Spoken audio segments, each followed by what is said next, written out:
What's going on? My name is Iceman. Welcome back to Microsoft Flight Simulator X Steam Edition. Now, before we begin, I know what you're thinking. Ice, why the fuck are you not playing X-Plane 12? Well, in all honesty, as you know, I did some videos on X-Plane 12.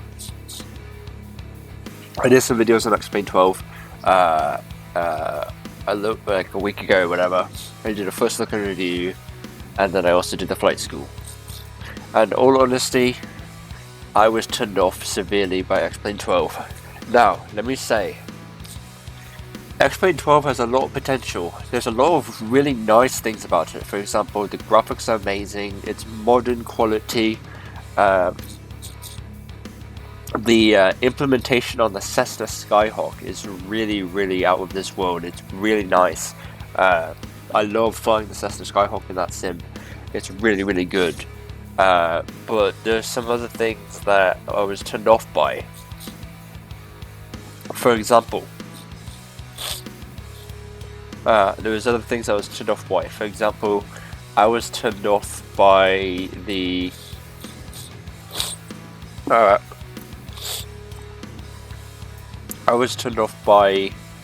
artificial intelligence system. The air traffic control in X-Plane 12 is okay, but the problem with the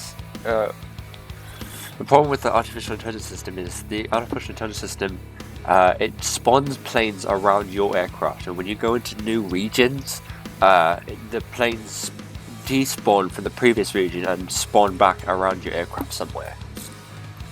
And now that I think about it, it makes sense to do that, but it would only make sense to do that if you have combat enabled. But other than that, if there's no combat, you should just have flight schedules by default. Now, that's okay if it's not like that by default, because there are add-ons that you can purchase that make the flight schedules come into the sim. However, this is the main deal breaker for me. Those new AI aircraft with the flight schedules for X-Plane 12 and X-Plane 11 or whatever do not use air traffic control. They do not use the ATC system at all, so they don't talk on the radio or anything like that, and there's an immense immersion killer. The only way to have some sort of radio communication from them, the only way to do that, to have some sort of radio communication between them, is to have a background air traffic control chatter plugin.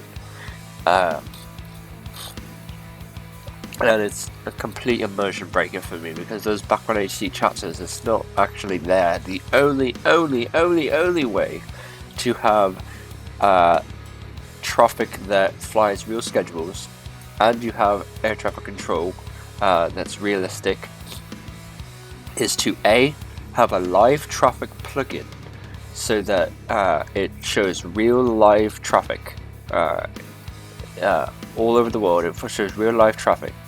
And two, first of all, it shows real live traffic, and two, you have a live ATC playing in the background for the radio communication. That is the only way, and even then, with that, you don't have an interface into X-Plane that makes it so that you can you don't have it so that when you use the radio, it stops or whatever.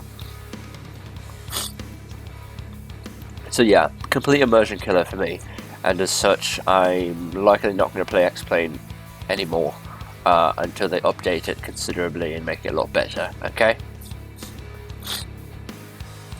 So yeah, it's a complete immersion killer for me. So I don't really like X-Plane. So I'm sorry, guys.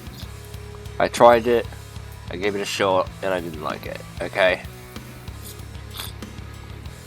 So yeah, back to Microsoft Flight Simulator X and prepared is what I'm gonna do. I'm even tempted to do the new Microsoft Flight Simulator without weapons. I'd rather fly the new Microsoft Flight Simulator 2020 without weapons and shit like that, even though as much as that pisses me off, I'd rather fly that all the time, just civilian or whatever. I'd rather just fly that than fly X-Plane. Because X-Plane pisses me off so much. So anyway, sorry, my nose is a little stuffed up, just so you know, so my voice might be a little weird. There's nothing I can do about that right now. So yeah, Microsoft Flight Simulator X here. Oh! I didn't know you could do that. That's cool. Where does this come from? Hold on. Let me do that one more time. Where does this come from? 2D toes. No, hold on. Let me do it one more time. Images. Oh shit. Okay. I see. Okay. That's pretty cool you can do that. It's a little bit of a security risk, but it's cool you can do that. Anyways.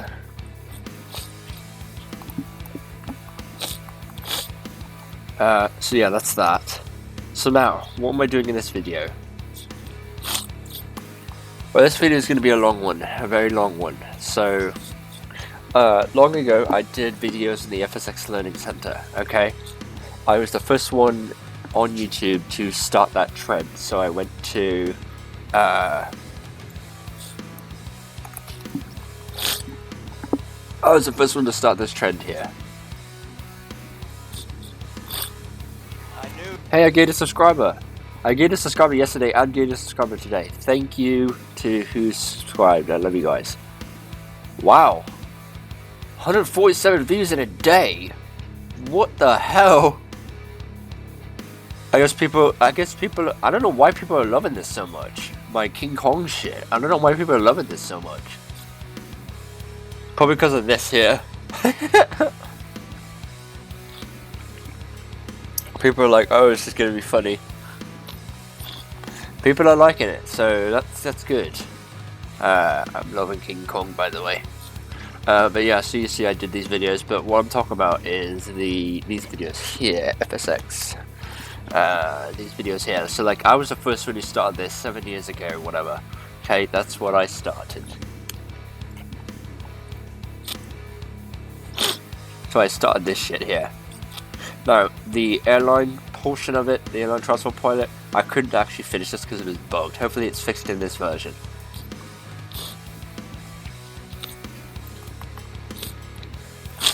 So yeah, so what I'm going to do now, so the problem with those videos is there's no commentary and I'd make some mistakes.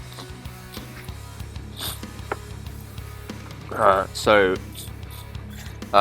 yeah, that's normal. So what I'm going to do is I'm going to do the FSX Learning Center again, but this time I'm going to have commentary for 1, and 2, I'm going to go through the ground school material. Because all the ground school material, because the guy who teaches the ground school material doesn't do it in a way I like. He doesn't do it in a way I like at all. You know, when I was really young and I tried to read the ground school material, I was pulling my hair out because I didn't understand anything the guy was saying, because he was making it so hard to understand. Even now when I read it, it's really hard to understand. I understand everything the ground school says at this point because I had to learn it the hard way. So what I'm going to do is go through the ground school material with you guys so I can teach you and I can translate for you so it makes it easier for you guys to understand. And I'll also tell you why the ground school material is not set up in a proper way. That's very easy to understand. So we'll get to that. So I'm going to translate for you guys and make it easier for you guys to understand, just in case. I know people aren't going to be flying Steam Edition anymore, but just in case you guys want to try it out, I'll show you guys how to do it and what the ground school means, stuff like that. So that's what I'm going to do here. We're just doing the student pilot stuff right now. So the first little section.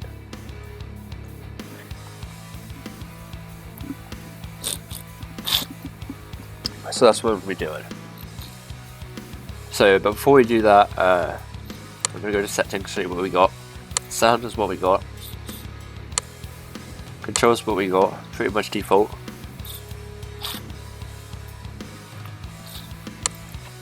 Realism.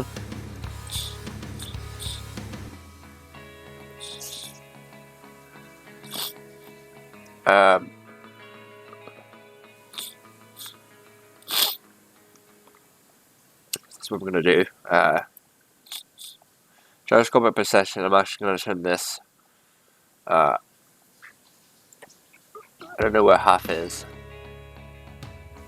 It's probably there. And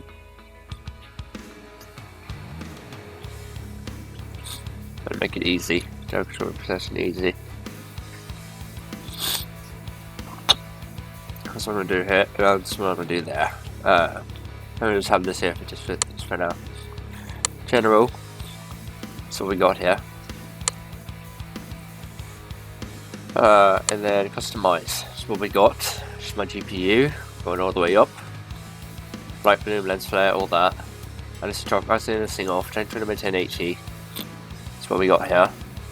What we got here. Max graphics. So we got here. Traffic max.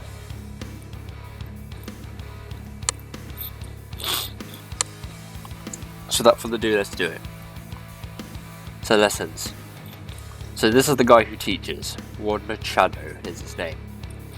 I don't like the way this guy teaches because he teaches it in a way that's not easy to understand, even though they claim that he's a world famous instructor and everything, and that he's known for making things simple to understand and stuff like that. It's not simple at all. My little autistic brain could not understand anything this guy was saying because he was skipping ahead to things that he was like teaching you how to. He's basically teaching you how to do calculus and pre-calculus. Not literally, but it's like an analogy. He's trying to teach you calculus and pre-calculus before teaching you algebra 1, algebra 2, and college algebra. So that's just an analogy of what he's doing, and it sucks. Oops. Hold on. But yeah, so this is the learning center. We're going to be going through the student pilot stuff, so this here. So take flying lessons with the world famous instructor Rod Machado. Yeah, this is Rod Machado here. I don't like the way this guy teaches very much because you'll see it's hard to understand, so I'm going to have to translate for you guys. So Rod Machado is a professional speaker, educator, humorist, author, and highly experienced pilot with over 8,000 hours of teaching experience in airplanes. All about Rod Machado. Rod Machado. To the delight of his parents, Rod Machado gave up riding with the vegetarian motorcycle gang known as the Sprouts. When he trained his motorcycle for flying lessons at age 16. Captivated by the romance and adventure of flight in a Taylorcraft 02 at Amelia Reed Aviation in San Jose, California.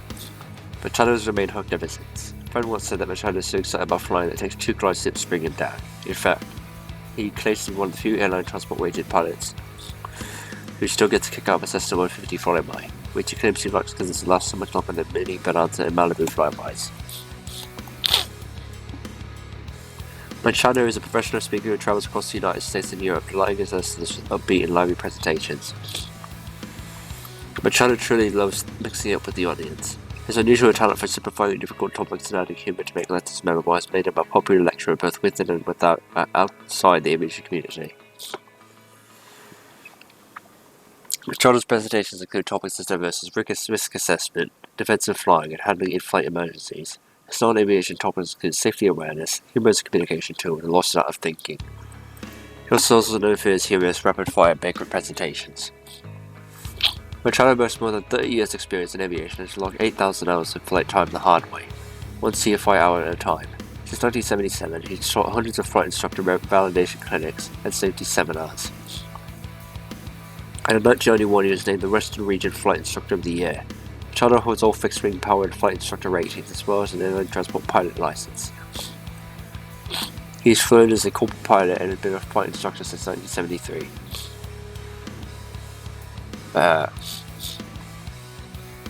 For 6 years, Machado wrote and co-anchored ABC's Wide World of Flying. His APA is National CFI Spokesman and a National Accident Prevention Counselor appointed by the FAA in Washington, D.C. Machado is the flight instructor voice on Microsoft Flight Simulator. He's also 3 books: Rod Machado's Private Pilot Handbook, Rod Machado's Private Pilot Workbook, and Rod Machado's Instrument Pilot Survival Manual. 4 videos and 2 audio cassette albums. You can read his monthly columns in AOPA Pilot Magazine as well as in AOPA Flight Training Magazine. Machado's eclectic interests reflected his equally varied academic credentials. He holds a degree in aviation science and degrees in psychology. The firm believer that those who don't take time to exercise have to take time to be sick. Rod Machado gets his exercise from practicing and teaching martial arts. He holds black belts in the Korean disciplines of Taekwondo and Hapkido and has studied Gracie Jiu-Jitsu for 10 years. He also runs 20 miles a week and claims it's uphill both ways. Be sure to visit Rod Machado's partner page in the Learning Center. So that's Rod Machado. So this is the flying lessons overview. We're going to read this here. Learning to fly a flight simulator. Taking flying lessons in flight simulator is simple as if you view the task as a series of steps.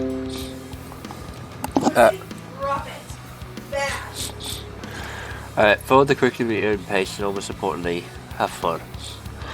Your instructor, Rod Machado, has taught thousands of students to fly with his unique style of teaching, which includes a healthy dose of laughter with the lessons.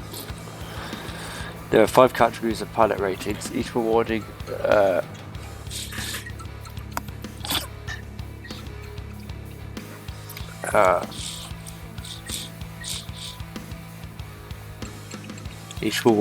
the successful evaluation of piloting skills you learn with a Flight Simulator Pilot Certificate.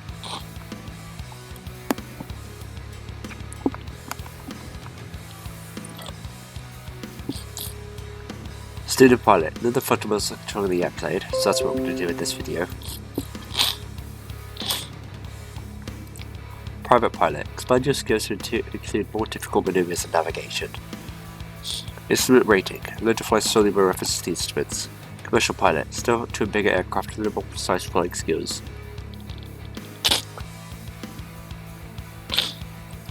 Airline Transport Pilot.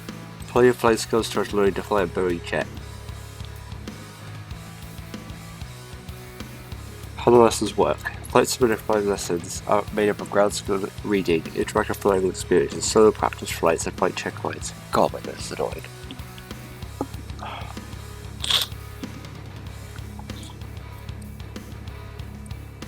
Ground school reading. To start a lesson, click the link for the lesson you want to take. You can then read about concepts behind the skills you learn in the cockpit. Reading this material helps you breeze through the lesson with more success. When you're ready to fly, click the flying lesson link at the top and bottom of the page. Then you'll see a briefing describing the fucking hell. Oh.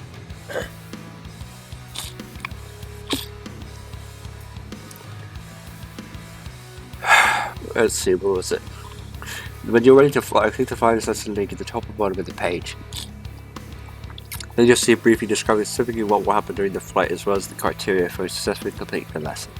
Click the Fly Now button and you'll start the flying portion of the lesson. Interactive flying lessons. Once in the cockpit, one is control the airplane initially. We'll talk to you about what is part of the lesson. You'll do a lot of the flying while listening to one's instructions and explanations of each maneuver.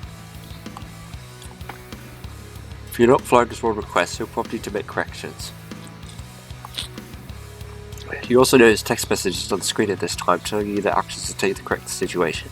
Notice that messages drift from white to yellow then to red as the corrective action is delaying longer and longer. If you're having trouble recognizing which instrument or control one refers to, hold your cursor over any item displayed on the panel. Within a moment, the name of the instrument pops over the item. This is also a helpful way to learn the names of each instrument on the panel. At the end of each flight, you have the opportunity to view the flight analysis page, which gives you a graphical look at the path you flew during the lesson. This will help you better understand what further practice is needed and confirm that you flew the flight within the tolerances stated at the beginning of the flight. For more information about flight analysis, see the flight analysis article in the Learning Center. Note that not all menu items are activated in the lessons. The lessons will not require you to make any changes to the aircraft environment or flight simulator. Likewise, not all lesson features available in virtual cockpit.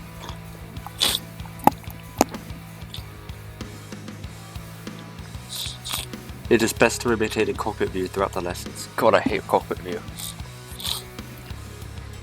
Solid practice flights. Practice will be learned to hone the most essential skills needed to pass examinations at the end of each category.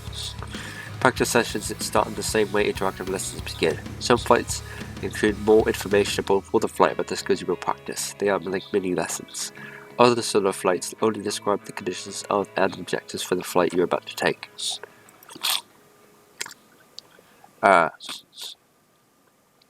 Regardless, each solo flight provides you an open-ended experience to learn more and practice. To end a solo flight, press escape. Flight check rides. Start a check ride when you're ready to demonstrate your flying skills to the examiner. You will not be given instruction on these flights. The examiner will evaluate your flying throughout the flight to standards described in the briefing before the flight. If you determine places during the flight, your examiner will decide if you successfully demonstrated the required skills within the tolerances described in the briefing. If you have not, you'll be asked to take the check ride again after some more practice. At that point, you can end the flight when you're ready by pressing escape. When you successfully pass the segment, you'll be given instructions for the next portion of the flight. Once you pass each checkpoint, you'll be awarded a certificate, print frame, and hang on your wall. What else is there to do? After you complete the lessons and checkpoints you want, try flying some of the missions. They are a fun way to use your new skills. These flights give you the opportunity to try a variety of flying experiences that range from short dramatic scenarios lasting a few minutes to lengthy realistic flights of several hours.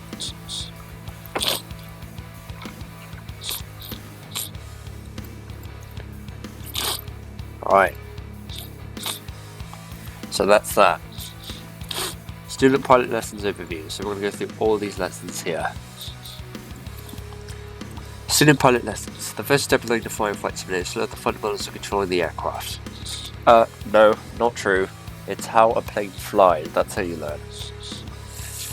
As you look at the order of the lessons, it may seem odd that takeoff lessons not first. That's simply because the prerequisite skills for taking off involve understanding how to control the aircraft once it's in the air.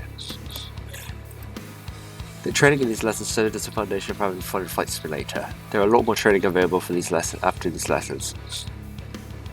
However, if all you want to do is fly, they teach the most basic skills you need. You'll fly a Cessna 172, which is a proven trained aircraft. Have fun. Student pilot, lesson 1, straight level flight.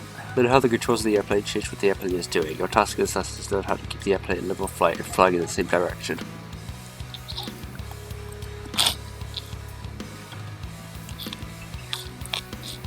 Lesson 2, turns. Navigating to your destination requires you to turn. Here's where you will learn this important and fun skill. Lesson 3, climbs and descents.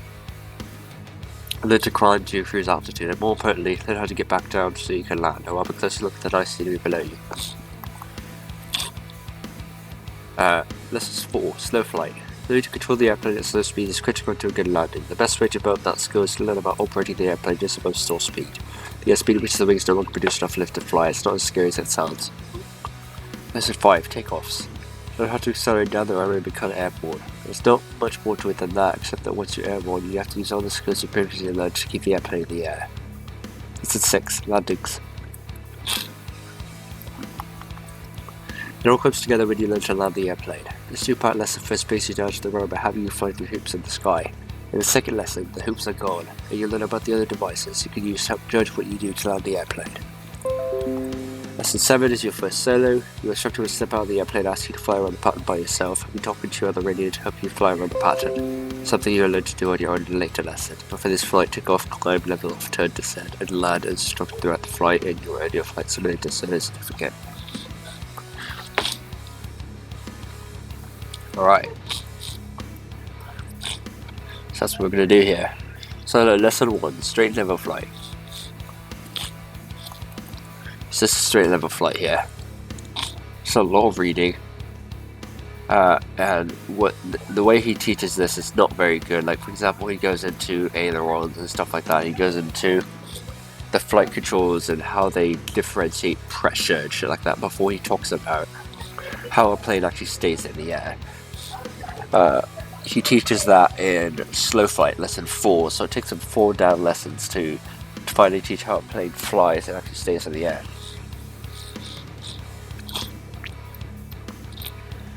So yeah, that's not how you teach it. You can teach this first, but you don't teach how the ailerons differentiate pressure and shit like that, and the elevator how it differentiates pressure and shit like that. You teach the ground foundation first, which is how a plane actually flies in the air. So he doesn't do it very well. So this is the kind of shit that made it really hard for me to understand. So, lesson 1, straight never fly. How the airplane remains airborne. By Rod Machado. We often use mechanical equipment without completely understanding how it works. As a young bachelor, my parents gave me a vacuum cleaner for my birthday. 7 months later, Mum called and asked, "Are you having trouble finding bags for your vacuum cleaner?" I said, "Bags? What bags?" How was I to know the thing needed bags? Technological endurance has its advantages, but not when you're up in the air. You don't need a PhD or doctorate in aerodynamics to be a pilot, but a moderate to decent understanding of why an airplane stays airborne will prove helpful in life sustaining. That's why this first ground school lesson is the longest. Don't worry, you won't need to have your eyeballs recapped for reading. But I do want you to read it all the way through. In order to fly a plane, you must first fill your brain with a little bit of information at least. This class is the place to start. Read and be happy because this is an investment that will pay off big time. May the four forces be with you. No, the four forces is the 1960s rock group. These forces are actually the things that pull and push an airplane to flight. These four forces: lift, remember these: lift, weight, thrust, and drag, are present any and every time a plane is airborne. Look at figure 1-1, which shows the action of the four forces. So figure 1-1, the four forces acting the airplane in flight. 1 is lift, so this is lift here. 2 is thrust, this is thrust. Weight is 3. 4 is drag.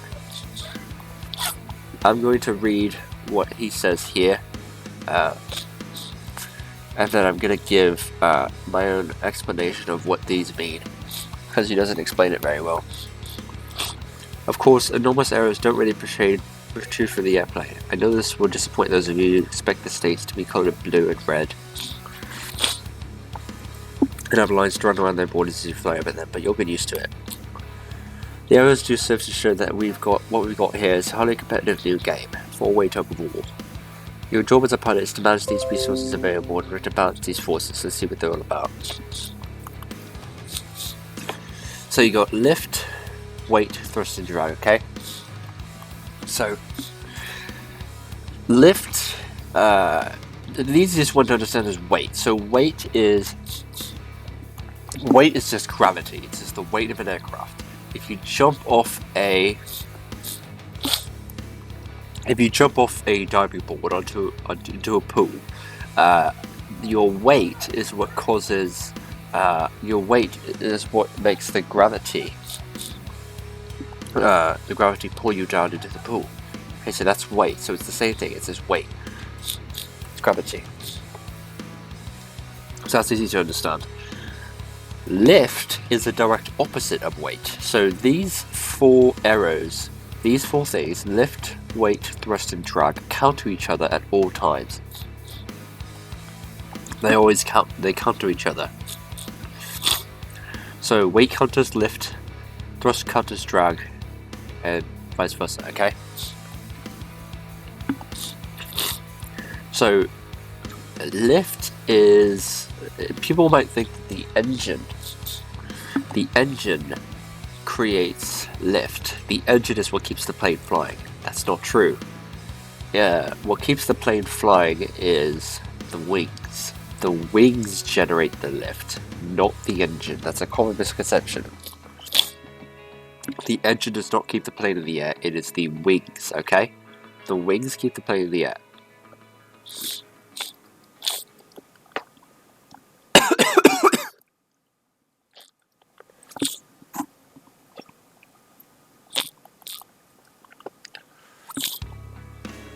The wings keep the plane in the air.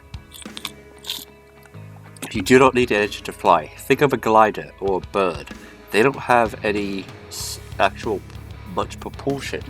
If you ever see if you ever see a hawk or a vulture not flapping its wings and it's just flying around in a circle, it's still flying, so it doesn't need any sort of propulsion to fly. It just needs its wings. It's the same thing with an airplane. If you ever flown a glider or seen a glider before, they don't have any engines. In fact, they are towed up to the sky. That's how they fly. They don't need those gliders do not need engines to fly. They can still stay in the air, but it's the wings that keep the plane in the air. So the lift. So the plane flying through the air. All the engine does. Well, I'll get to the engine, but the way the plane flies is it goes through the air quickly enough that enough airflow goes over the wings to generate the lift. So you have to be moving forward to generate the lift. The wings need to move through the air to generate lift. If it's just stationary, it'll fall.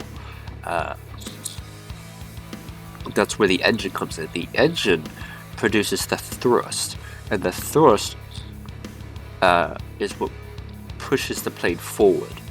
And you need the plane to go forward to have enough airflow over the wings. Enough airflow over the wings in order for the wings to generate enough lift to keep the plane in the air.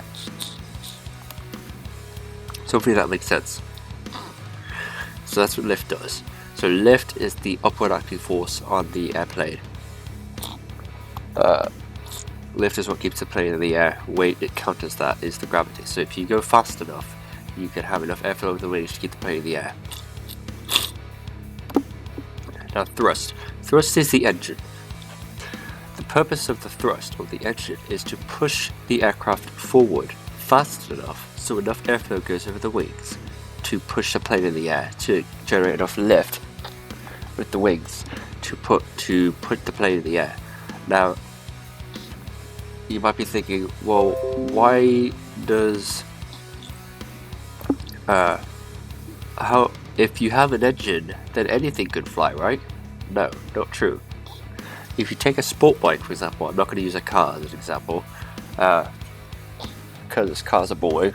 If you use a sport bike, go super sport.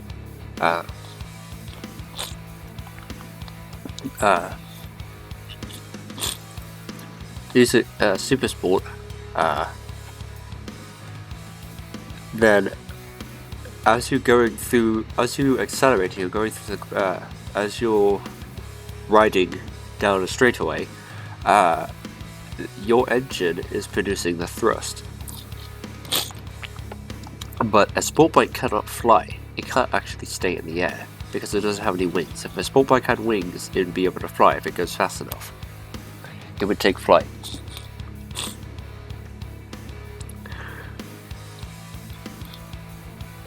It would take flight. So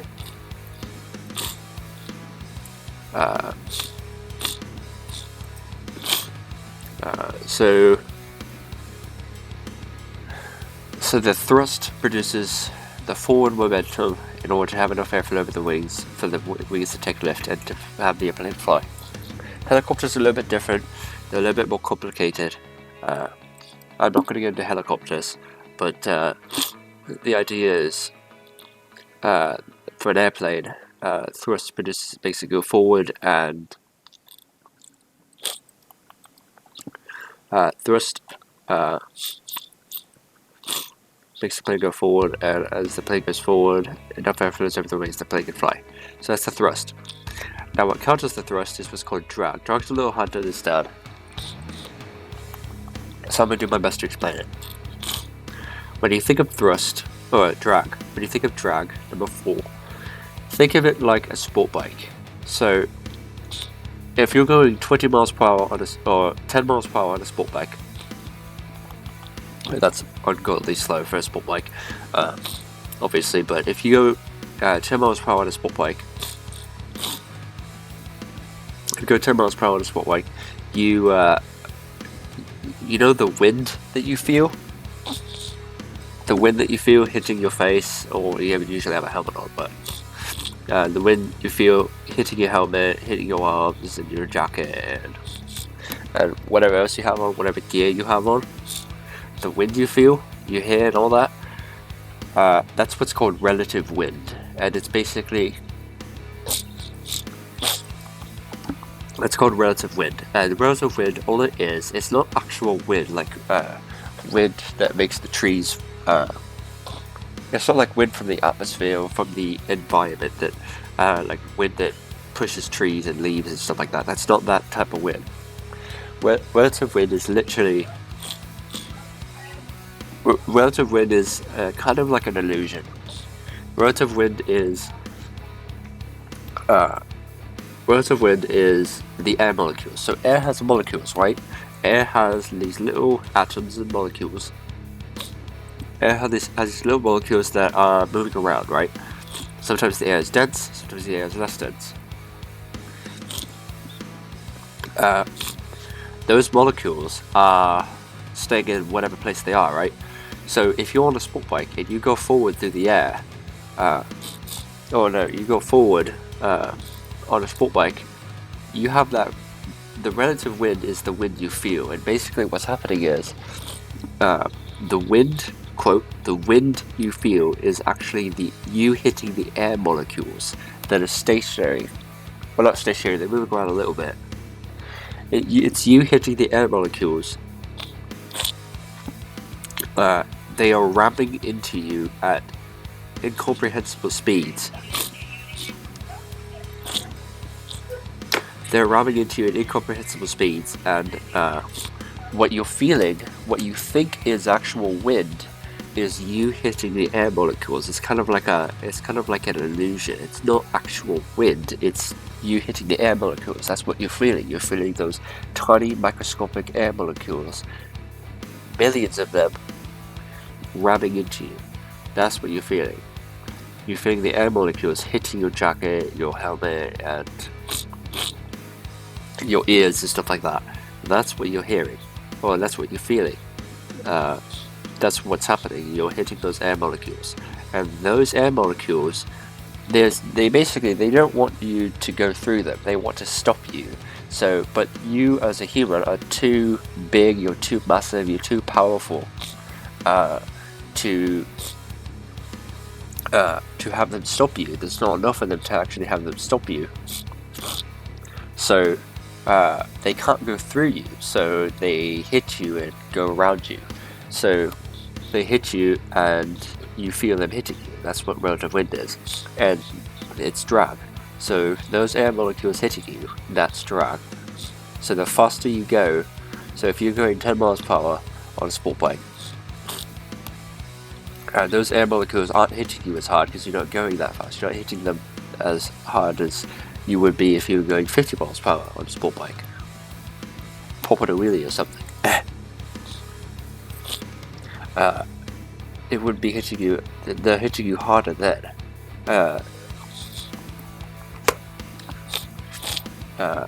They hit you harder the faster you go, and as such, the relative wind feels like it's more intense.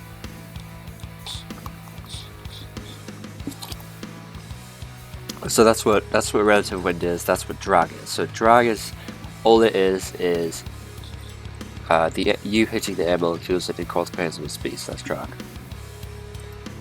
So yeah, that's how drag works.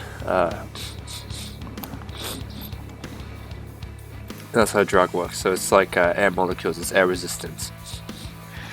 So that's the easiest way for me to explain it. So if you want to relate it to a car, if you stick your hand up the car while it's moving forward, you feel that air. You feel that wind, what feels like wind, hitting your hand and pushing it backwards. That is the relative wind. That is the drag. What you're feeling is the drag. Okay. And drag also works.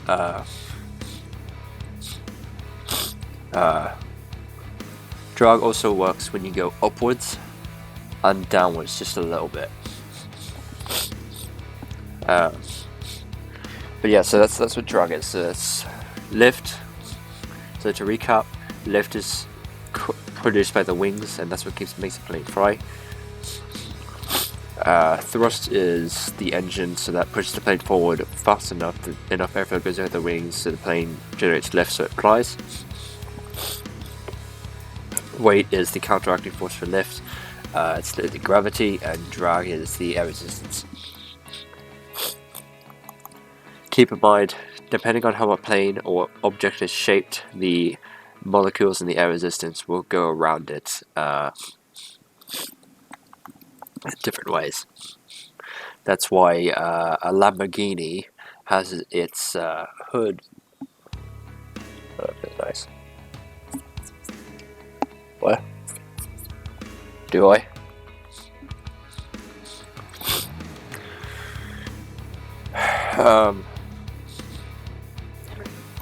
What? Yeah. With the Lamborghini, the hood is kind of angled towards the ground, and it's for the air molecules to go over the top of the car, and that allows the car to go faster because there's less air resistance. Now, if you have a truck or something, a little bit of air goes over the top and underneath.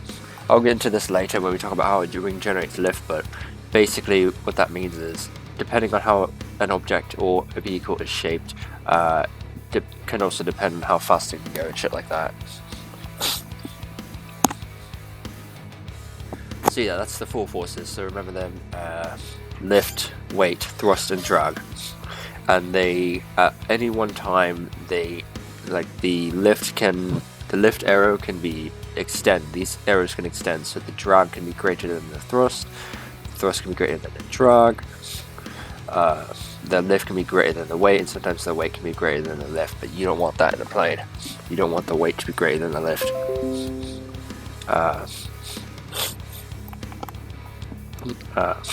Well, I'm talking about stalls, but yeah, you don't want that. Right, so that's what we got here. Those are the four forces. So remember them: lift, thrust, weight, and drag. So lift. This is his explanation. Lift is the upward acting force created when an airplane's wings move through the air. Forward movement produces a slight difference in pressure between the wing's upper and lower surfaces. This difference becomes lift. It's lift that keeps an airplane airborne. See, he talks about pressure between upper and lower, so he talks about pressure, but he doesn't explain what that means. We'll get into that in lesson 4.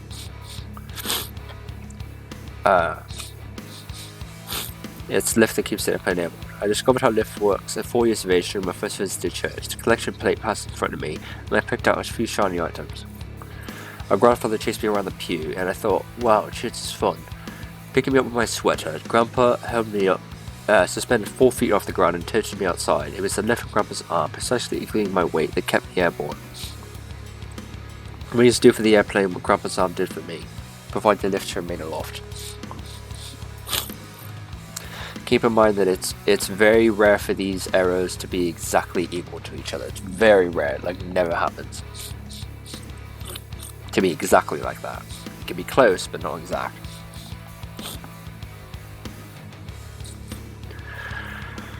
So, wings do for the airplane what Grandpa's arm did for me, provide the lift to remain aloft. Weight. Weight is the downward acting force, so it's this here. Weight is the downward acting force. It is the one force pilots control to some extent by choosing how they load the airplane. With the exception of fuel burn, the airplane's actual weight is difficult to change in flight. Once airborne, you should not be burning cargo or requiring extra passengers, or losing them for that matter. Unexpected discharge of passengers while in flight is a violation of some FAA rules, so don't do it. In unaccelerated flight, when the airplane's speed and direction are constant, the opposing forces of lift and weight are in balance.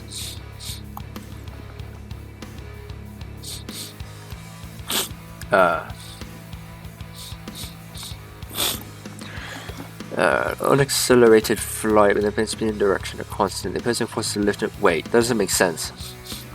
In unaccelerated flight, the airplane's speed and direction are constant, the opposing forces of lift and weight are in balance.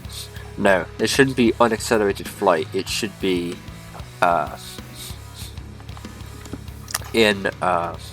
level flight. In level flight meaning you're not gaining or losing altitude. Opposing forces of lift and weight are in balance. So it shouldn't be unaccelerated flight, because unaccelerated flight would be airplane speed and direction constant. It should be the opposing forces of thrust and drag are in balance.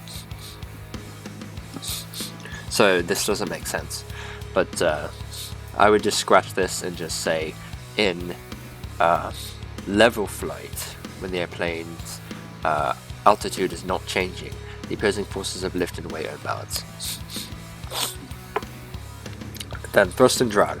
Thrust is the forward active force produced by an engine-spun propeller. And that's not entirely true. It's not just an engine-spun propeller. See, the way he teaches is kind of like, this is the way it is for everything, but no, it's not true. Thrust is also the gas in a car. When you hit the accelerator, that's thrust. That's considered thrust. It's a type of thrust.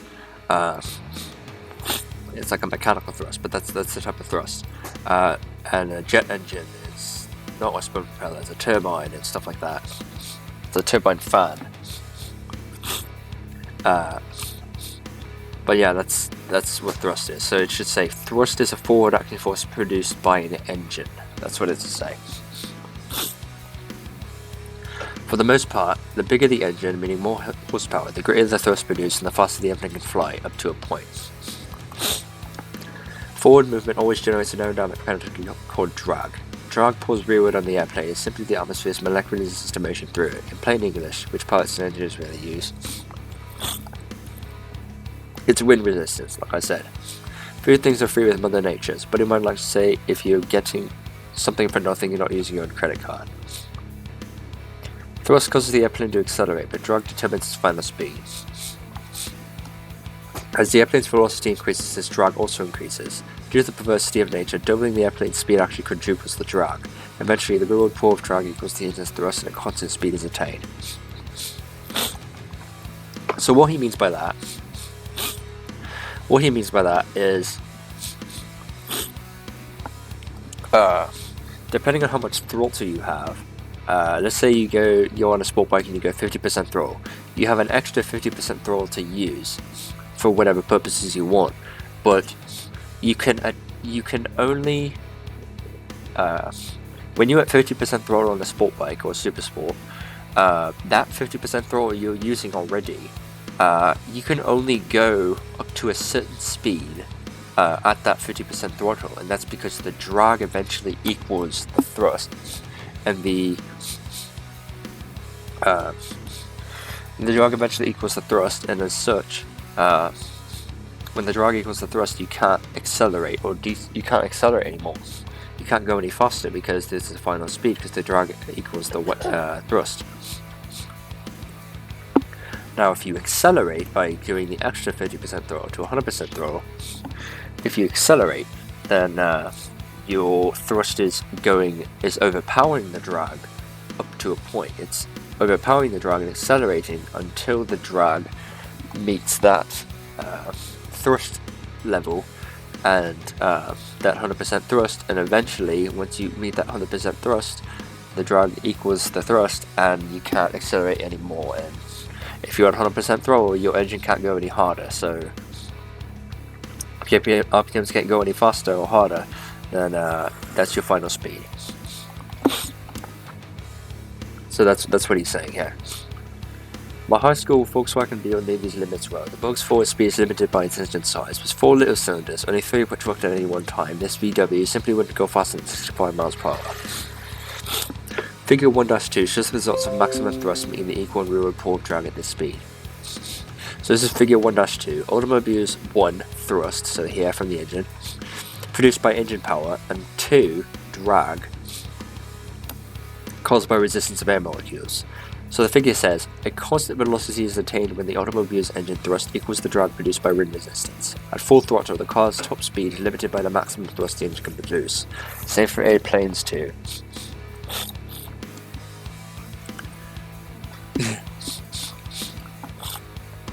Maintaining a slower speed requires less power since less drag exists. At any speed less than the maximum forward speed of the car, excess thrust or horsepower is available for other uses, such as accelerating around other cars, perhaps piloting a portable calliope if you so inclined.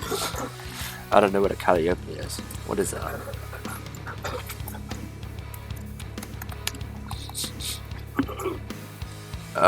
What the fuck? The fuck is it? What is that? Oh, is it this? Oh, it's a musical organ. Okay. That's okay. It's so inclined. Same is true of airplanes. At less than maximum speed and level flight, there's power thrust to spare. Excess thrust can be applied to perform one of the aviation's most important maneuvers, the climb. With this introduction complete, I think it's time for you to learn a little bit about the airplane's flight controls. See, he talks about the airplane's flight controls first before he talks about how the fuck a plane stays in the air, how a wing generates lift. Because it's not just simple as the air going over the wings. It's a little bit more detailed than that. And he doesn't explain that. It's like, look, he says here, first of all, he goes into ailerons before he goes into the elevator, which is incorrect. He should do elevator first and then ailerons. But before even doing these, he should talk about how a wing generates lift. Because the elevator is the closest thing, the shape here is the closest thing to a wing, to an actual wing. Ailerons are not. So he's doing this in a very confusing way that doesn't make any damn sense. That's why I hate the way this guy teaches. This is okay to learn though. So, flight controls. If you're ready-made pilot material, you've been patiently licking your chops for waiting for the discussion on flight controls. Gandhi would applaud your presence, but Gandhi isn't here, so I will. Figure 1-3 shows the imaginary axis of the airplane. Let me just see something here. Let's make sure you guys get my mic. Yep.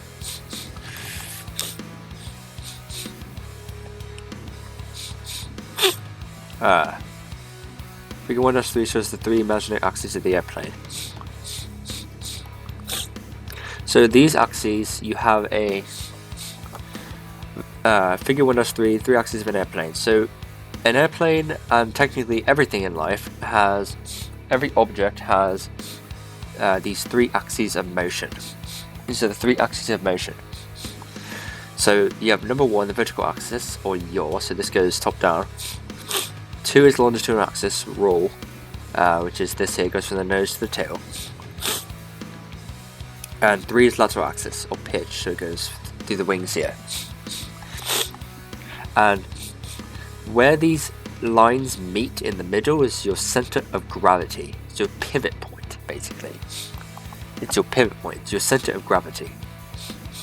So everything rotates about this axis, or this little dot in the middle. So these arrows just show which way you turn around these axes, you move about these axes.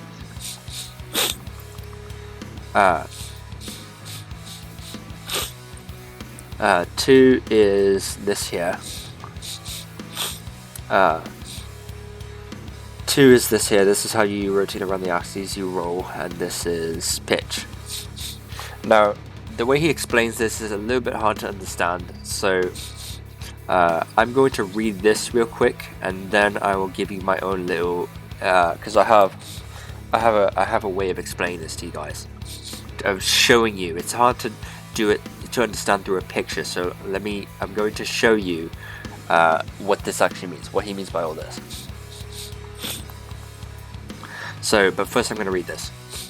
By use of the flight controls, the airplane can be made to rotate about one or more of these axes. The longitudinal or long axis runs through the center line of the airplane from nose to tail. Airplanes roll or bank about the longitudinal axis. A good way to remember which way the longitudinal axis runs is to remember that it's a long, as in longitudinal, way from the nose to tail of the airplane. A sideways pass in football is called a lateral pass. Similarly, the lateral axis runs sideways through the plane from wingtip to wingtip. Airplanes pitch about their lateral axis. The vertical axis of the airplane runs up and down from the cockpit to the belly. Airplanes yaw about these vertical axis.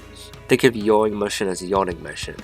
In the morning you yawn by standing and stretching vertically, rotating right and left, waiting for those vertebrae to kick in.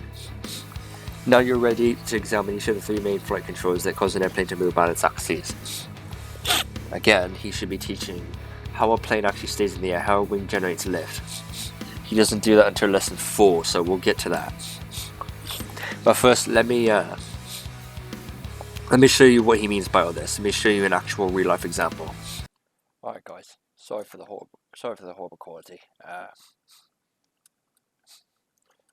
So what he means by the what's it called? Shit. The the axes, longitudinal axes,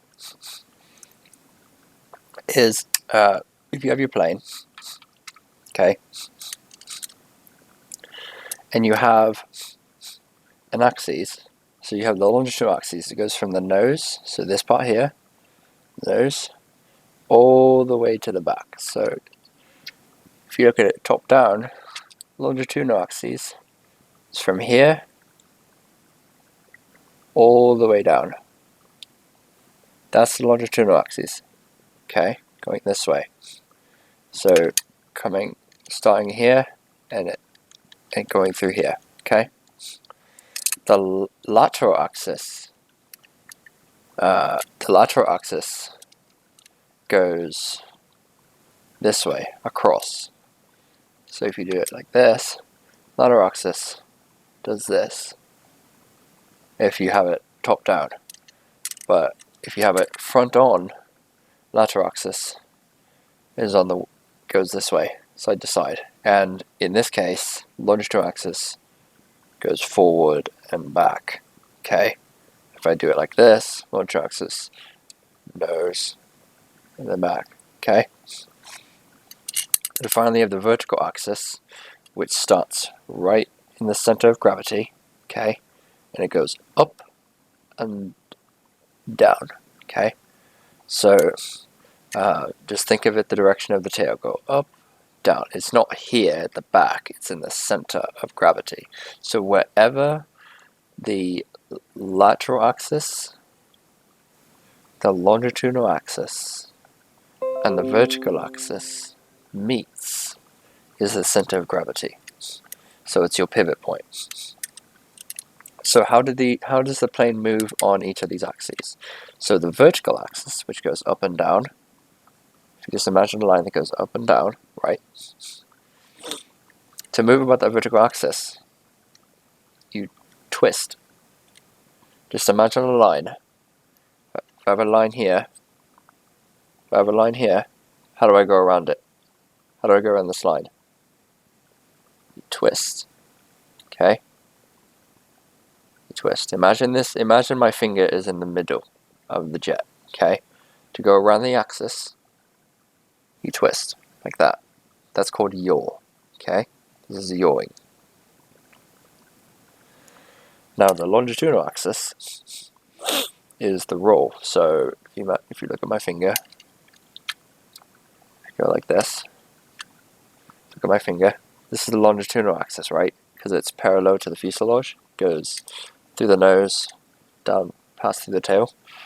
How do I go around this axis? You roll. So this is going around the longitudinal axis, rolling.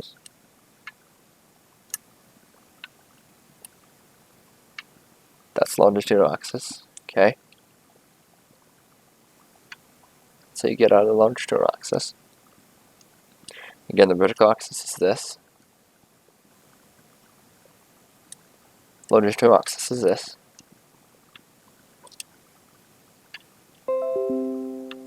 Don't worry about the pitch. That's the next one. It's just literally. I don't have a line that. I don't have a thing that I can just twist this around easily. But it's literally. Longitudinal axis is just twisting the plane like this, or turning the plane, banking it. Okay, that's how you go around the longitudinal axis. And then finally the lateral axis, which goes this way and this way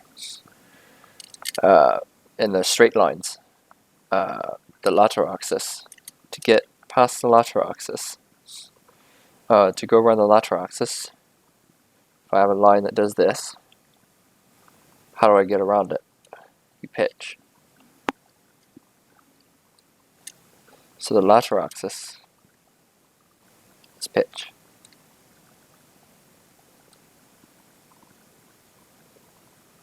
Okay. So, and altogether, all these axes, the plane moves about all these axes, okay?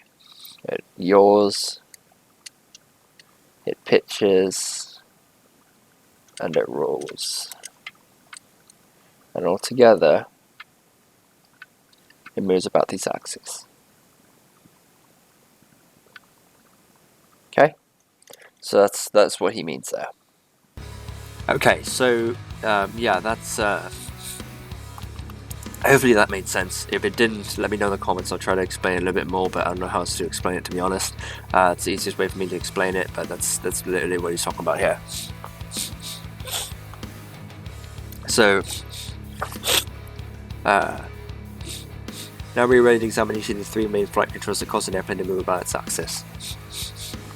So he talks about the ailerons in the elevator and all that, and he talks about the pressure differences and stuff like that. It's really fucking confusing. It's really damn confusing learning this way. I don't know why the fuck he teaches it like this, but it's absolutely horrible. So what I'm going to do is I'm just going to read this. I'm not going to explain much, but I'm just going to read this. I'm not going to explain much, but I'm just going to read it, okay? I'll explain everything later once we do the slow flight tutorial where he explains how a plane moves, how a wing generates lift. Then I will come back and explain what he talks about here and read it again. And then I will come back here and read it again, read all this again, and explain to you what he means. But for now, I'm just going to read this. I'm not going to give much commentary, if it's all. I'm just going to read this. If you don't understand it, don't worry. I will come back to this, I promise. So, ailerons. Ailerons are the movable surfaces on the outer trailing edges of the wings. Their purpose is to bank the airplane in the direction you want to turn. When the control wheel is turned to the right, as shown in figure 1-4, the ailerons simultaneously move in opposite directions. This doesn't mean they're broken either. Figure 1-4, banking to the right, how ailerons bank the airplane. 1. More lift with a lowered aileron. So more lift here. 2. Less lift with a raised aileron. There. So wheel turned to right, okay, or joystick move to the right, and you have this happen. And this arrow just shows that the airplane banks to the right and the wings tilt. The left wing aileron lowers, increasing the lift on the left wing. The right wing aileron raises, decreasing the lift on the right wing. This causes the airplane to bank to the right. I know it's hard to understand what he's saying. Like me, when I was trying to learn this the hard way, my little autistic brain could not understand anything he was saying. It did not make sense to me. But I understand it now, so I will come back to this, I promise. It's caused the airplane to bank to the right. With the control wheel is turned to the left, as shown in figure 1-5, the left wing aileron raises, decreasing the lift on the left wing. That's what we got here, okay? Wheel turn left, you have number 1, figure 1-5, banking to the left.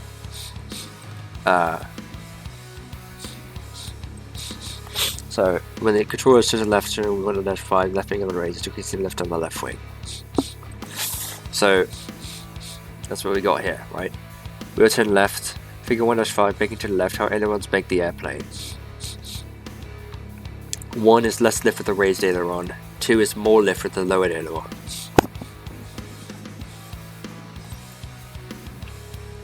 The right wing aileron lowers, increasing the lift on the right wing. This causes the airplane to bank to the left.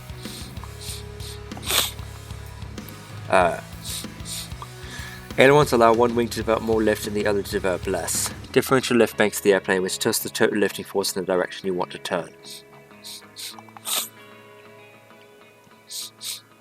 Elevator. He really should teach this first.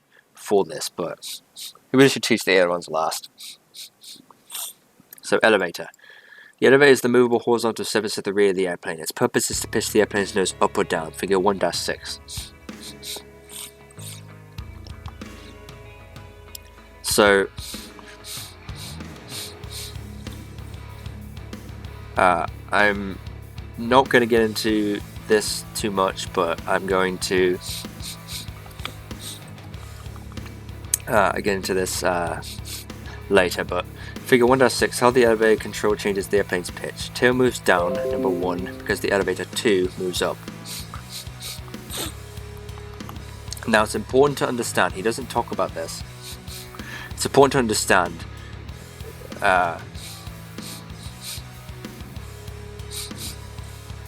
well, I'll get into this. I'll get into this later. You know, I'll explain it later. Okay.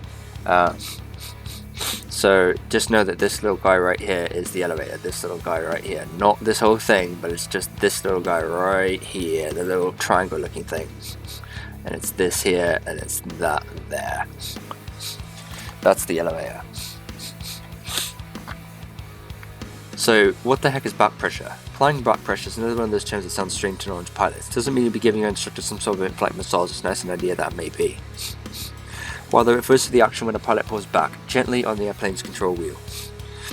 The phrase probably came about as a result of the instructor who realised that novice students have a tendency to take the phrase pull back on the wheel a little too literally and yank the wheel back hard, a manoeuvre I don't recommend.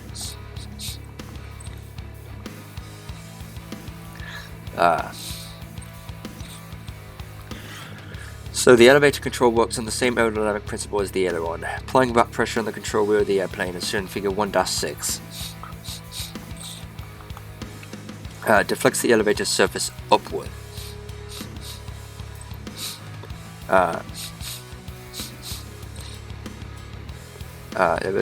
Lower pressure is created on the underside of the tail, which moves it downward, and the nose of the airplane pitches up.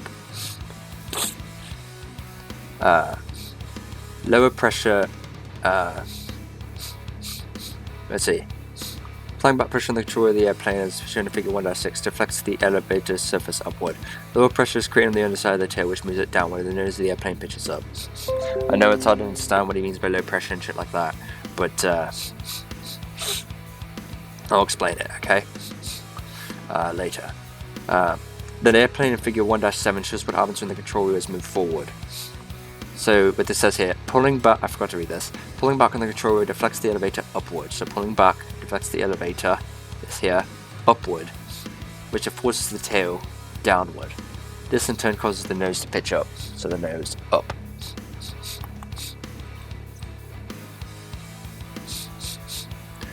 So low pressure is down when the nose of the airplane pitches up.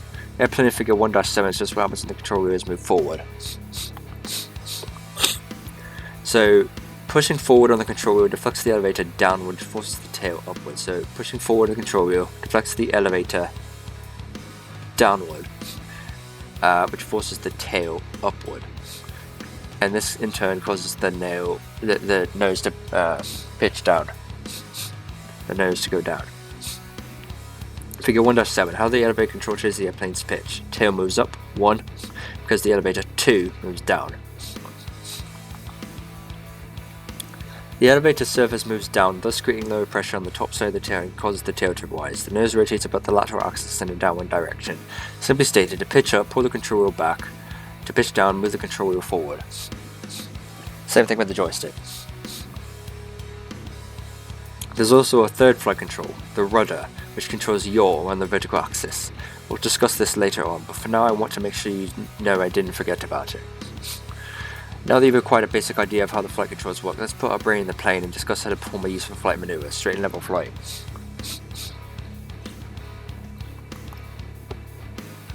Straight and level flight.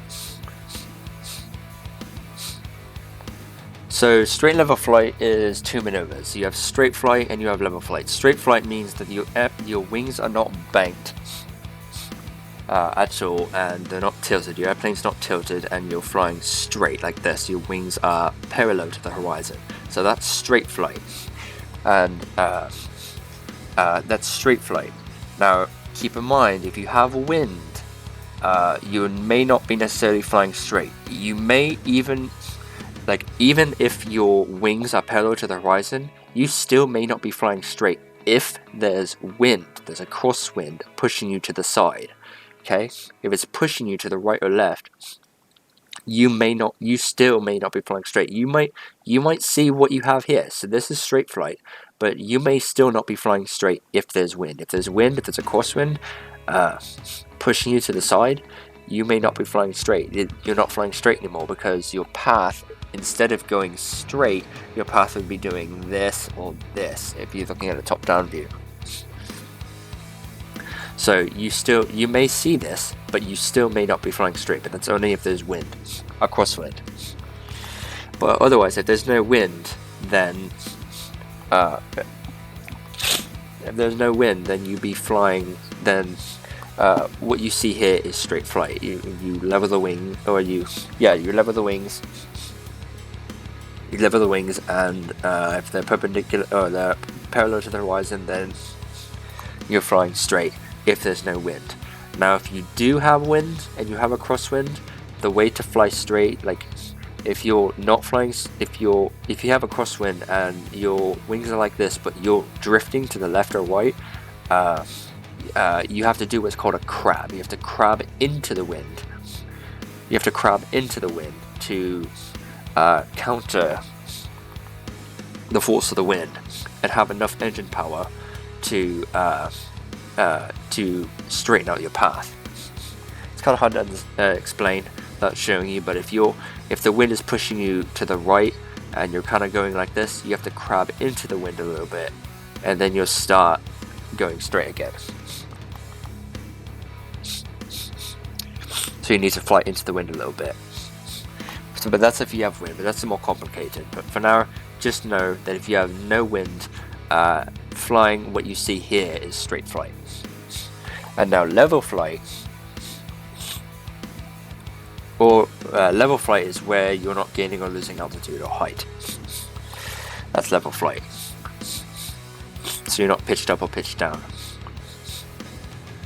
So straight and level flight. You're about to practice straight and level flight, one of the aviation's most fundamental maneuvers. Does it sound like two separate maneuvers instead of one? Well, it is. Straight flight means the airplane's nose remains pointed in one direction and the wings are parallel to the Earth's horizon. Level flight means the airplane doesn't gain or lose altitude. Figure 1-8 shows what straight and level flight looks like from the left seat where you, the pilot, normally sit. Figure 1-8. Don't worry if the picture shows us headed for a distant mountain. I'm with you, and I'm good at avoiding mountains. In fact, it's my specialty. How to tell you're going straight? Okay, how do you know when you're actually flying straight and level? The easiest way to tell is to look over the instrument panel and look out the windscreen, the front window. As shown in figure 1-8. It appears that the top portion of the instrument panel is approximately parallel with the Earth's distant horizon. This implies that your wings are not banked. Yeah, so I mean it is here. Oh, that's 1-8. Sorry. Okay, so how do you know you're actually flying straight and level? The easiest way to tell is look over the instrument panel, out the windscreen, the front window, and as shown in figure 1-8. It appears that the top portion of the instrument panel, so this here, is approximately parallel with the Earth's distant horizon. So this here, that's the horizon. This implies that your wings are not banked, which means you're flying straight ahead and not turning. There is, however, another way to tell if you're flying straight. You can press the hat switch on your joystick. The hat switch is the button that sticks straight up out of the middle near your thumb. If you look out the left or right window shown in figure 1-9, you'll notice the position of each wing relative to the Earth's horizon.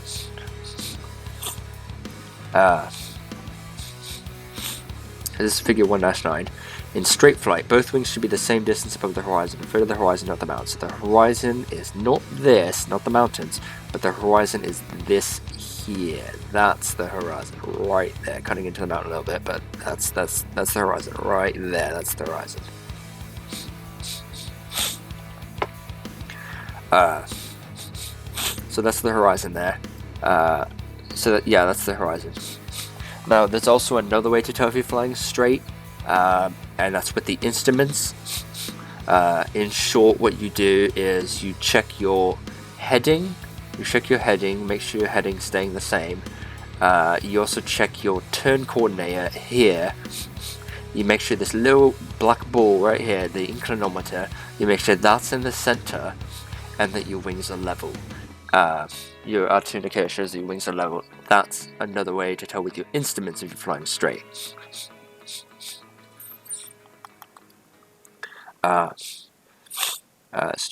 Straight, yeah.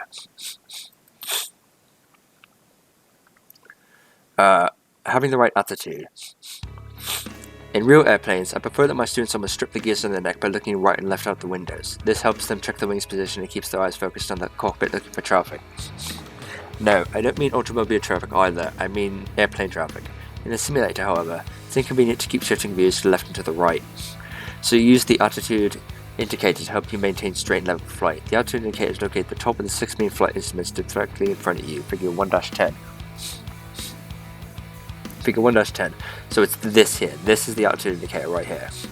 Also, these 6, the airspeed indicator, altitude indicator, altimeter, turn coordinator, heading indicator or directional arrow, and the vertical speed indicator or VSI. This is also known as the 6-pack.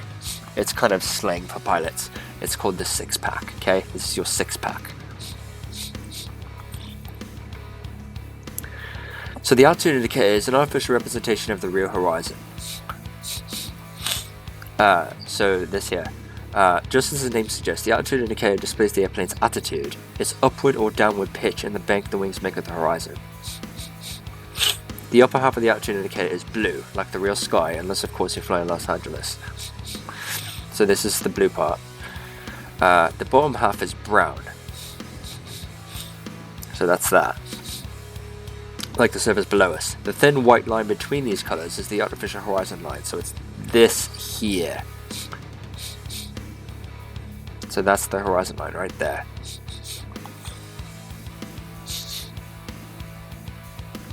Artificial horizon line. Pilots use the altitude indicator when they can't see the Earth's horizon because of restrictions to visibility or when it's inconvenient to look at the wingtips, which will usually be your situation when flying the simulator.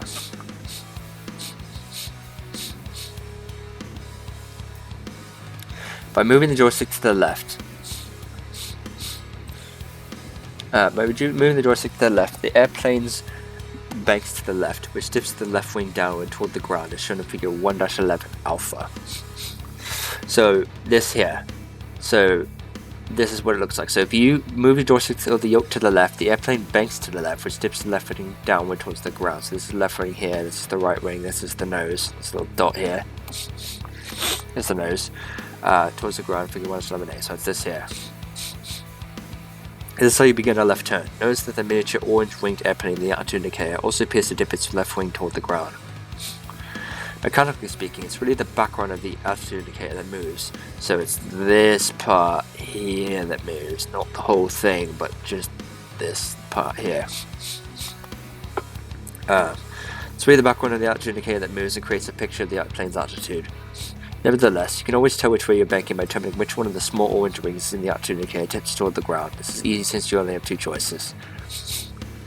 By gently moving the joystick to the right in the same manner just described, the altitude indicator will indicate a right turn. Now, the orange winged plane right wing dips toward the ground, as shown in figure 1-11B, so this here.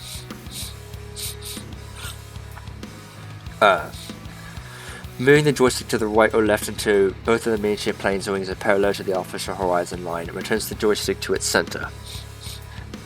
Default position, and returns the airplane to straight flight, as shown in figure 1-11C, so this here. After all, if the wings aren't banked, the airplane isn't turning. Now there's a little mistake he made here. It says, moving the joystick to the right or left until both of the miniature plane's wings are parallel to the artificial horizon returns the joystick to its center default position. That, what I have highlighted, is really horribly written. It's horribly written. This is because it implies that if you move the joystick to the right or left, that that action returns the joystick to its center default position. No, that's not true at all. So moving the joystick to the right or left does not return the joystick to its center default position. You, as the pilot, have to physically yourself move your joystick to the center position, or you have to let go of the joystick, basically. So you have to make sure the joystick goes to the center position. Moving the joystick to the right or left does not return the joystick to its center for you. It doesn't do that for you. You have to do it yourself. And another thing he implies, let's see if he goes into it.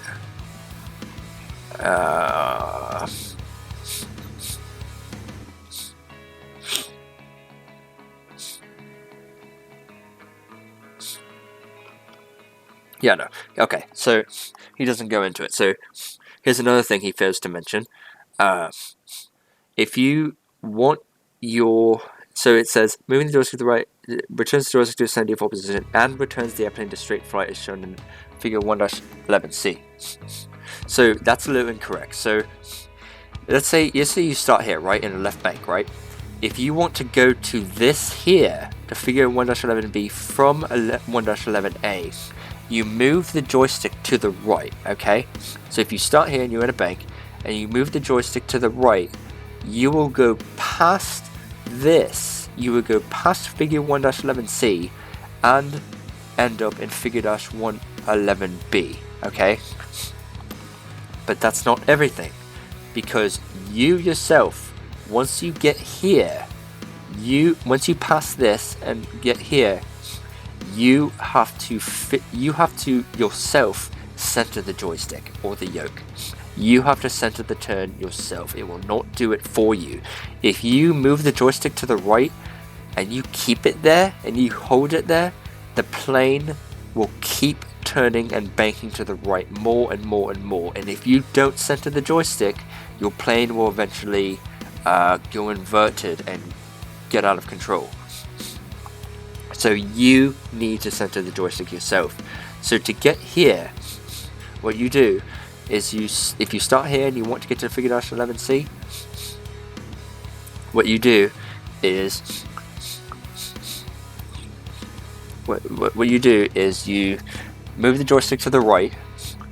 You move the joystick to the right, and you hold it there, and once the miniature airplane, the orange wings and the dot look like this, once you see the equivalent of this, once this becomes this, then center the joystick or the yoke, and then you will stay here.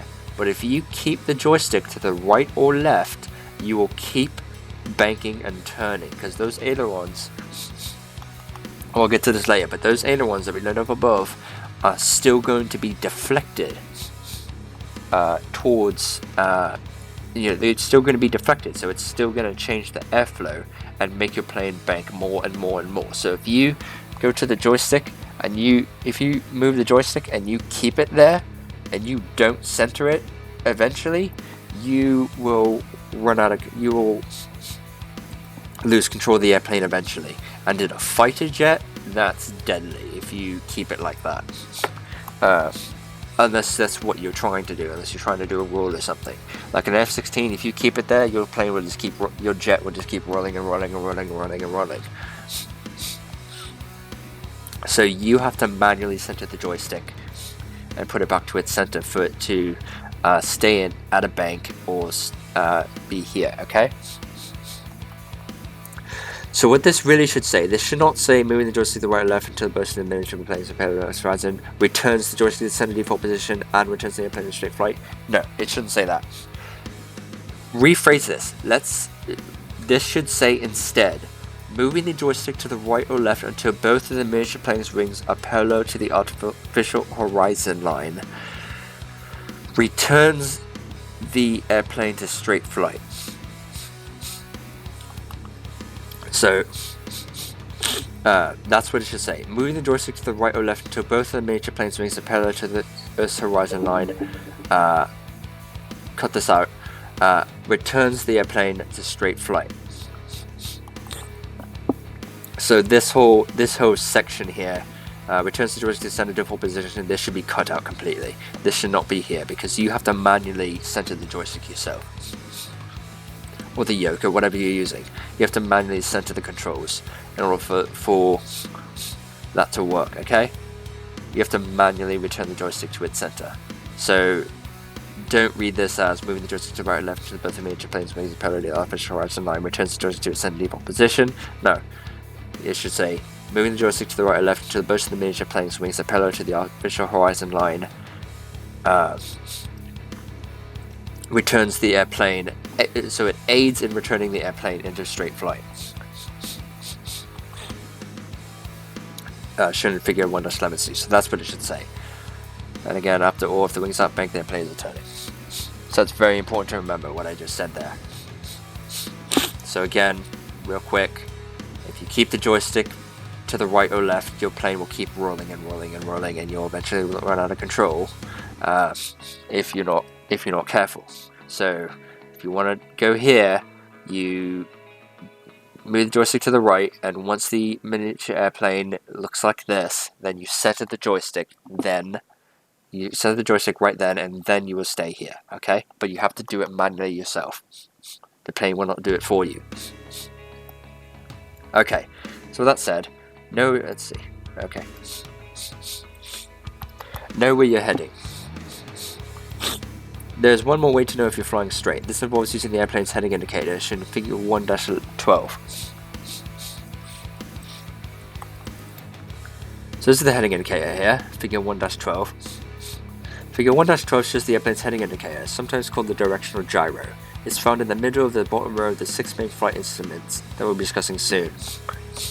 So these up here, so it's this here. This is the heading indicator.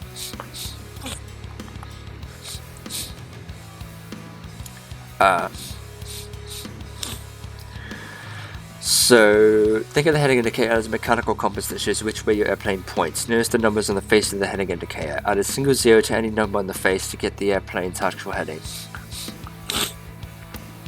In other words, 6 is really a heading of 60 degrees, because as 060 degrees. The number 33 is actually a heading of 330 degrees. When we say that out loud, we say 330 degrees for extra clarity. It's important to be extra clear when you're flying. These numbers appear at 30-degree intervals. Between these numbers are 5 and 10-degree heading increments.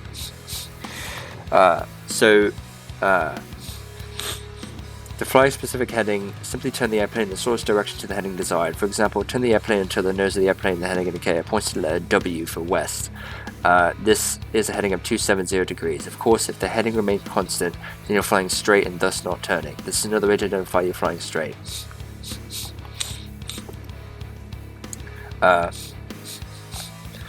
Now that you understand the straight portion of the straight and level flight, let's move on to the level portion of the maneuver. Okay, so let me explain this a little bit, because all this is kind of hard to understand for beginners. So let me explain this here. So this is your heading indicator. Think of it as a top-down bird's eye view of your airplane, okay? Next, think of it like a circle. So in geometry, a circle has a maximum degree of 360 degrees in a circle, okay? There's 360 degrees in a circle, okay? What does this heading indicator look like? It looks like a circle. So that's just that. It's based as a circle. The heading indicator is based and calculated like the degrees of a circle. So at the top you have 0 degrees or 360 degrees.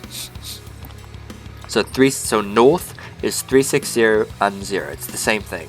So you can either say 0 degrees or 360. But in reality, in real life, in aviation, people, air traffic control would say just fly direct north, or they would say fly 360 degrees.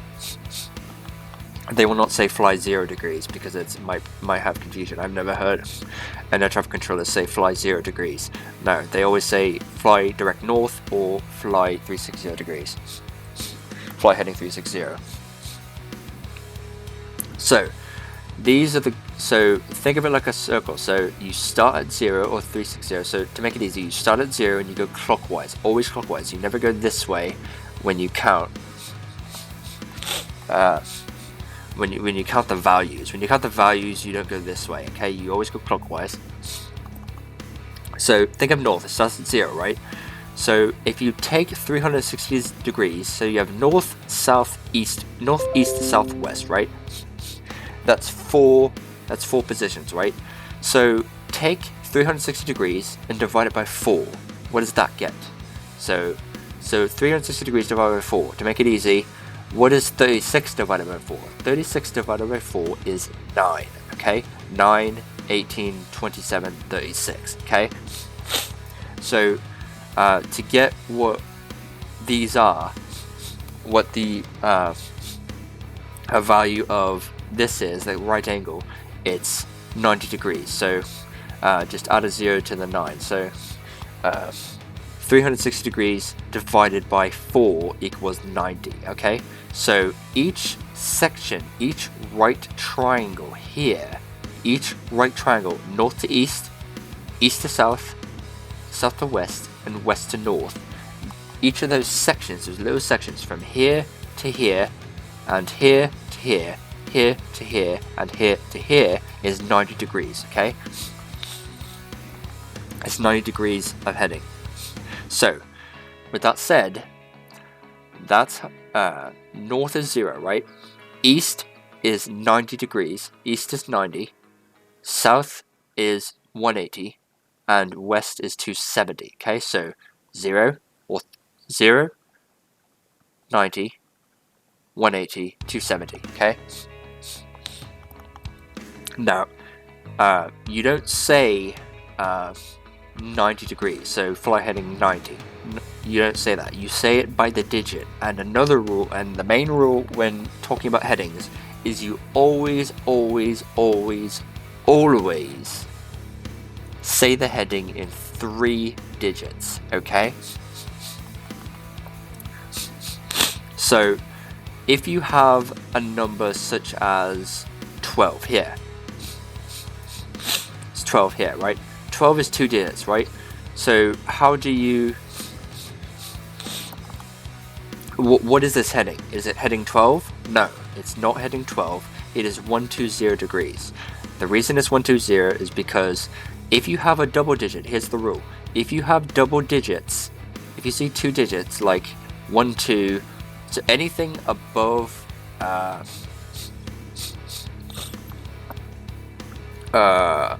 anything above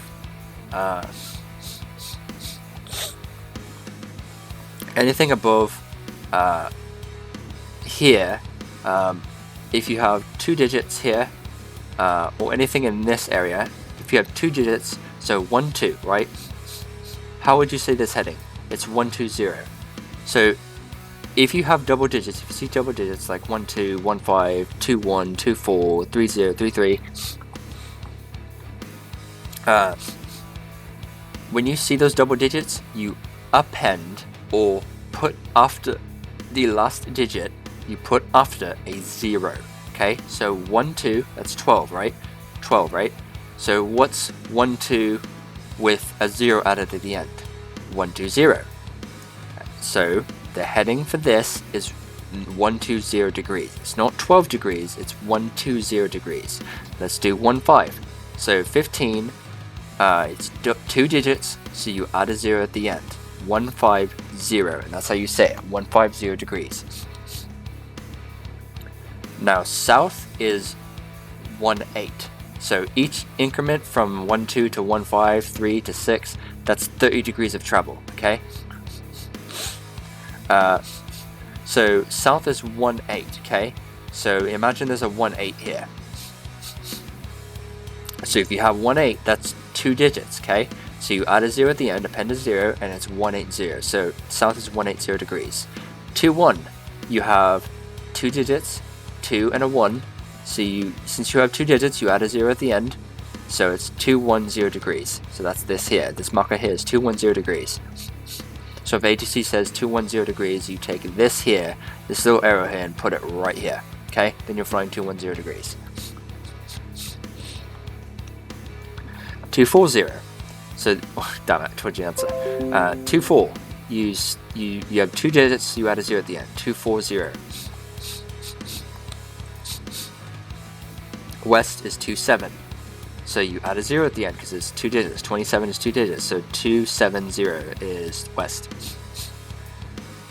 Now 30 is a little bit tricky because it already has a 0. Don't worry, the rule is the same. You have 2 digits, 30, okay? 30, if you have 2 digits, add a 0 at the end. So it makes, if you have 30 and you add a 0, it's 300 degrees. So 300 degrees is what the 30 is here. 300 degrees. Finally, 33 is 33 is 2 digits, so you add a 0 at the end. 330 degrees is this here. And north is 36, so you add a 0 at the end. 360. Now, heading 100. So that is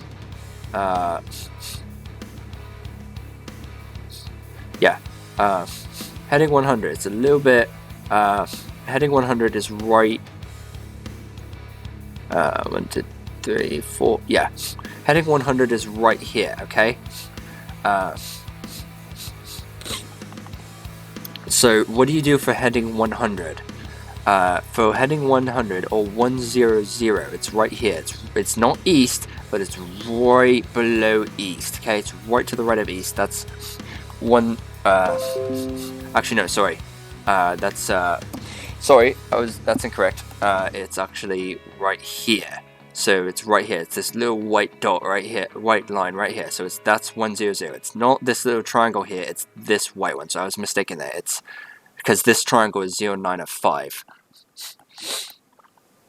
I'll get into that.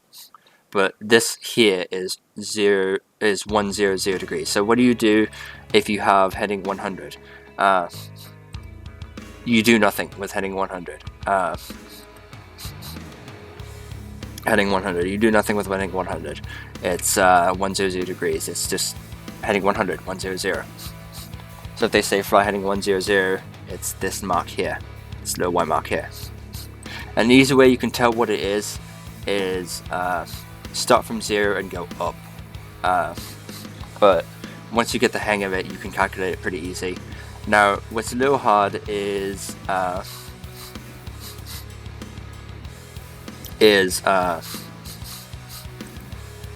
this 3 here. So if you see the 3, you might think, okay, so it's 30 degrees. So it's 30, right? So the heading is 30. The answer is no, that's not correct. It's not heading 30 because, again, the rule is you always say the headings in 3 digits. So 30, if you say the heading is 30, that's 2 digits, so that's automatically incorrect. So if you think, okay, it's 30, so that's 2 digits, add a 0, right? So 300, no, incorrect. You don't. It's not 300 because 300 is this here. Remember, you have a 30. It's already taken. This is 30 here. This is 300 right here. So this is obviously not 330 or 300. So what do you do when you have the 3 or the 6 here? What do you do? How do you calculate this? What is it? Is it 0? Is it 3 degrees? Is it 3 degrees? No, it's not 3 degrees because this is 30 degrees. So 5, 10, 15, 20, 30, right? So if you have a single digit here and here, if you have a single digit, the rule is prepend. So you append a 0, so you put after the 3 a 0, okay? You put after the whatever's displayed a 0, and you prepend or put before a 0 as well. So if you have 3, it's a single digit, you put before a 0, so it's 03, and you append or put after a 0, it's 30, 0, 3, 0. So this here is 0, 3, 0 degrees. So, and the same thing with the 6. So you have a single digit, it's 0, you prepend a 0, so it's a single digit, so you prepend and append a 0. So prepend a 0, so 6, so it's 0, 6, and then you append a 0, 0. 0, 6, 0 is the heading of this here. It's not heading 6 or 60. It's heading 060. And an easy way to tell that, if you think, oh, it's 600 degrees, that's automatically incorrect. You can tell it's incorrect because this is based on a clock. The highest value is 360 degrees, or direct north. That's 360. 600 degrees, that's not in a circle. There aren't 600 degrees in a circle. There's 360 degrees in a circle, so it's automatically incorrect. That's how you can tell it's incorrect. So 060 degrees. Now, east is a tricky one. East, imagine it's 9 here. So imagine that east was changed with the number 9. So imagine this was 9 here. So if you have a 9, if you don't have an E, you have a 9, what do? Well, 9 is a single digit. So you prepend the same thing here. Prepend a 0, so 0, 9, and then you append a 0. 0, 0, 9, 0. But you say 9er. You don't say 9, you say 9er. Some pilots are lazy and say 9, but no, you don't say 9, you say 9er, because 9 sounds like 5. You say 9er. So east is 090 degrees. By the way, air traffic control will never say, will never say fly heading 037 degrees, for example. They will never say fly heading 037 or 039 or 038 or degrees or whatever. They are never that precise. They're never down to the degree. They're always down to the 5 degrees. So they might say fly heading 035, which is right here, or they might say fly heading 040, which is this here. So it's 030, 035, 040, 045, 050, 055. No, hold on. 030, 035, 040, 045, 050, 055, 060. So that's how they will tell you. They might say fly heading 040, which is right here, or they might say fly heading 055, which is right here, or they might say fly heading 065, which is right here. And also, they will never say fly heading 0 degrees or 000 degrees. They'll never say that. They'll always say fly heading 360 or fly direct north. And they might not even say fly heading 090. They might just say fly heading east, fly direct east. Or fly direct south instead of 180, or fly direct west. They'll say that. So they always go in 5-degree increments. Now, let's say for some reason you want it to be precise, and you want to say, you want to go down to, well, it's hard to see here, but you have 5, 10, 15, 20, 25, 30, right? Okay, how do you say 5 degrees, fly heading 5 degrees? Fly heading 5 degrees, how do you fly 5 degrees? Now, you don't want to say 050 because that's 5, 4, 4, 5, 5. That's this here. 050, that would be incorrect. So to say 05, you don't say 05 either, because 05 is 2 digits. You need 3 digits, remember. So to say fly heading 5 degrees, you prepend or put before the number 2 zeros. So it's 005. So fly heading 005.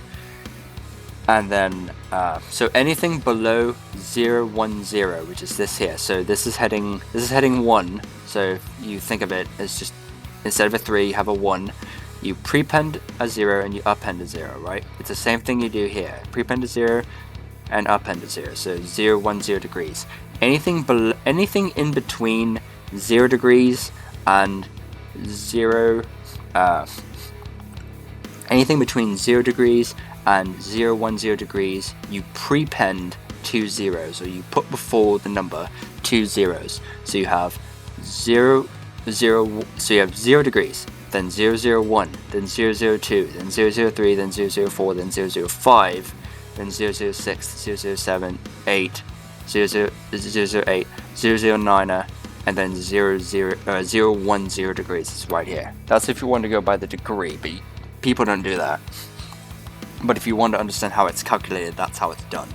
Okay, so that's how the heading indicator works. Also, they might say fly heading 010. Anything below 010, they won't say fly heading 005 degrees. They'll just say fly direct north, because it's too hard to understand, you know, fly 005 degrees and be that precise. They'll just say fly north. And they might not even go fly 010 degrees. They might just shorten it to north, fly heading north, fly direct north. But they will say fly 020, 015 or whatever. They might say that, but they won't. They may or may not say fly heading 010. They definitely will not say fly heading 005. They'll just say fly north, because it's so close to north that they'll just say fly north, because it's pretty much the same thing. Those little degree increments aren't going to do much.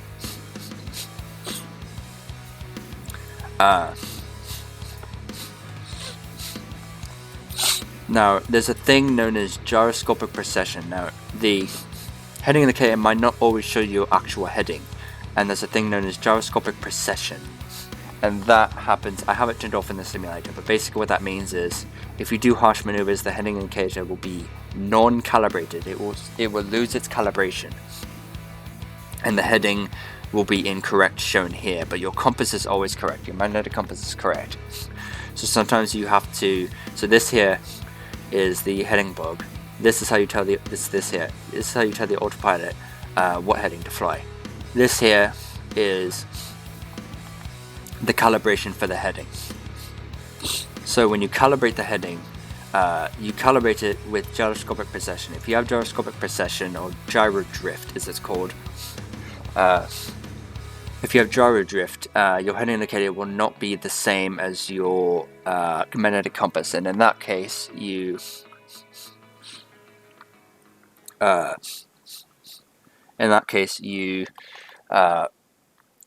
match your heading indicator with your compass, and then it's calibrated against. But that's with this knob here. You generally don't need to touch this unless you have gyroscopic precession enabled in the sim. So that's everything to do with the heading indicator. That's how you say it, okay? That's how the heading indicator works. And I know it's long, but it's a little confusing, so I want to explain it. So that's how the heading indicator works. Next, making sure you're on the level. Let's talk about what happens to your altitude when you pitch the airplane's nose up or down. When you pitch the airplane up by applying back pressure on the joystick, the altitude indicator's miniature airplane also points upward toward the sky, or the blue is shown in figure 1-13A. So this is figure 113, this is A here. The heading indicator is pointed up towards the blue a little bit.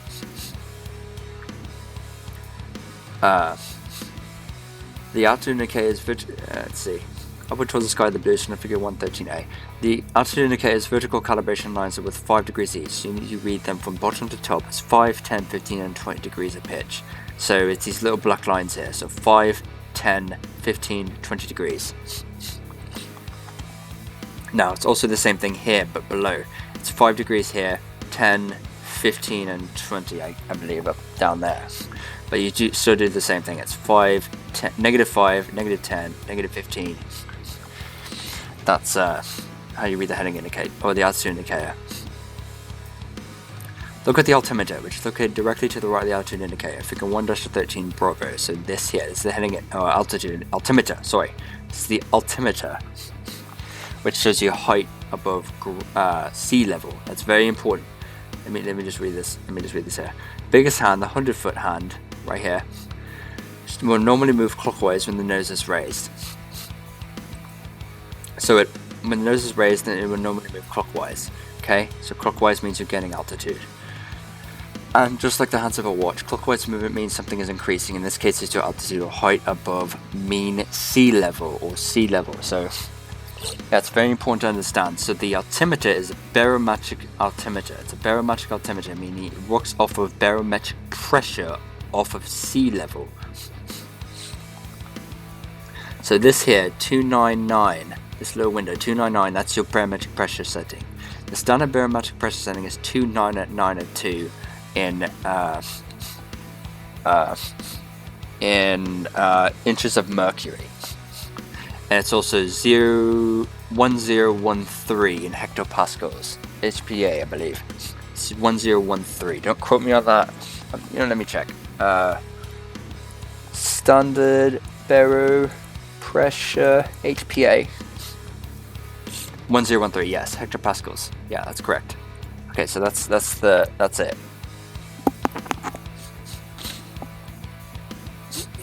So 1013 hectopascals or 29902 in inches of mercury, okay?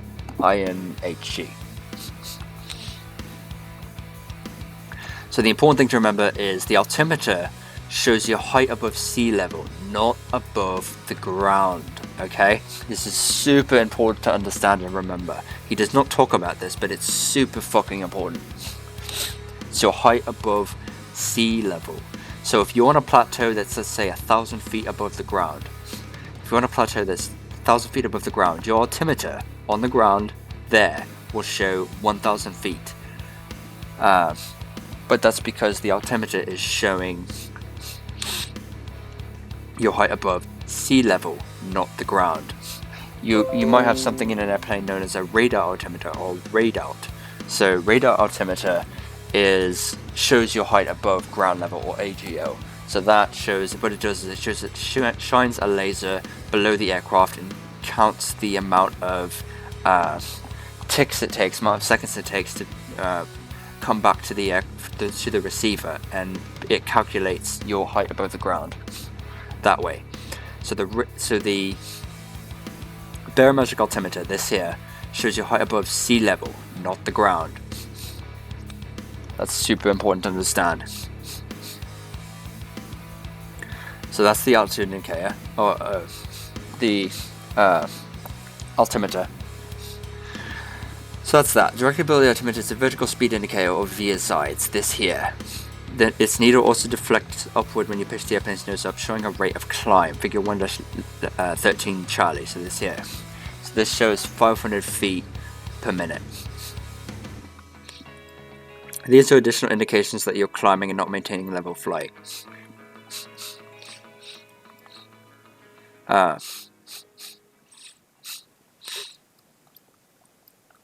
These are additional indications that you're climbing and not maintaining level flight. When the joystick is returned to its center position, the airplane will begin to settle back into level flight, assuming the airplane is properly trimmed. We'll talk about this shortly.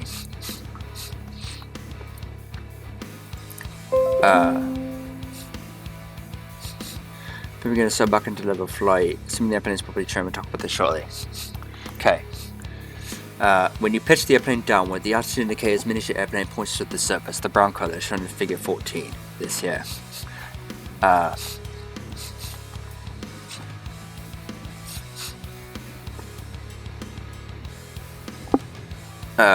So that's this here.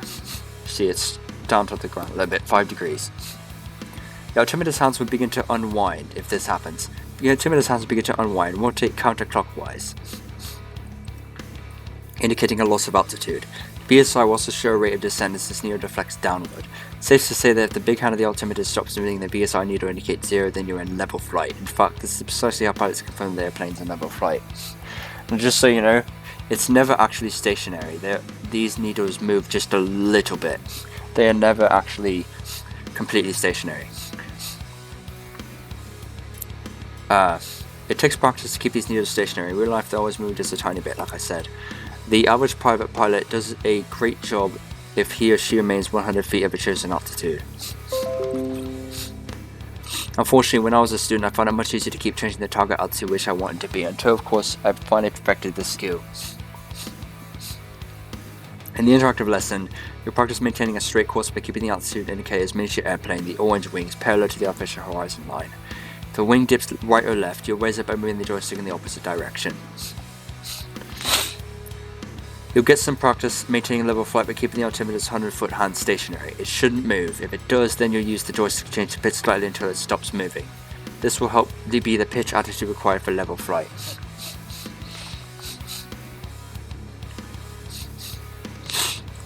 Time for a trim. Airplanes are subject to an assortment of aerodynamic forces. Some pilots try to pitch the nose up, others choose to pitch it down. Engine power, weight placement, and lift are just a few of these forces. What does this mean to you? Well, if the airplane wants to pitch forward, you can't sit there pulling back on the joystick for the entire flight. Applying continuous pressure on the control wheel to maintain pitch attitude means your arms retire quickly. Your personal trainer would be proud of you, but I wouldn't. Fortunately, the airplanes have something known as a trim tab to take the pressure off the control wheel and off the pilot. Let's look at how the trim tab works, and then we'll talk about how to use it. How trim tabs work. A trim tab is a small movable surface attached to the main surface you want to control. In this case, it's the elevator. Figure 1-15A shows the trim tab and the trim wheel that's used to change the trim tab's position. The real airplane, the wheel is usually located between the two front seats or on the lower portion of the instrument panel. So this is hard to understand. I'm just gonna read it, and I'll come back to this later, okay? So it says figure 1-15A, how elevator trim works. Nose down 1, nose up is 2. So if you push it up, you get nose down trim. If you push it down, you have nose up trim. So trim is located below the throttle in the center of the airplane. So applying nose up trim moves the tab down and creating a small low pressure area at the end of the elevator. This causes the elevator to move upwards. I know it's really hard to understand, but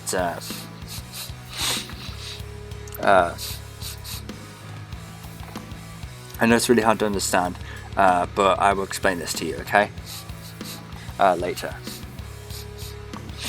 Moving the trim tab creates a slight pressure difference at the end of the control surface to which it's attached. Just enough pressure is created to keep the primary control surface in the desired position without having the control wheel in place. Notice that the trim tab moves in the direction opposite to the primary control surface it affects. If you want the elevator to deflect upward, as if you're pulling back on the wheel in a climb, the trim tab must move down, as shown by elevator A in figure 1-15A. To maintain a downward deflection of the elevators, if you're in a descent, the trim tab must move upward, as shown by elevator B in figure 1-15B. Figure 1-15B, how elevator trim works. Nose down, 1 is nose down, 2 is nose up. Applying nose down trim moves the tab up, creating a small low pressure area on the bottom tip of the elevator. This causes the elevator to move up down. This up down keyword here is extremely hard for me to understand. I was pulling my hair out. My little autistic brain could not understand that. That's a horrible way of saying that. It should say it causes the elevator to move down. It shouldn't say up down, it should just say down. Either that's a typo, or if this was intentional, it's a horrible way of explaining it. This causes the elevator to move down. I'll explain trim a little bit later, when we come back with the pressure, okay? When we learn about the pressure, I'll come back to this and explain how this works, okay? Think of trim as an imaginary hand that holds the airplane desired altitude while eliminating the pressure you apply to the joystick. The trim control may be found on your joystick in the form of small wheels or buttons. If you don't have a trim button on your joystick, you can use the 2 keys on your number pad to trim the airplane for the proper pitch attitude.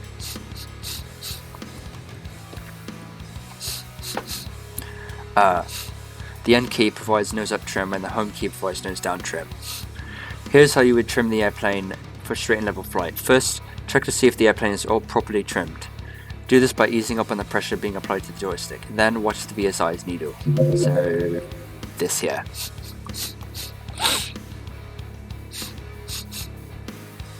Where is it? If the needle shows a climb, rotates upward, the airplane needs nose down trim.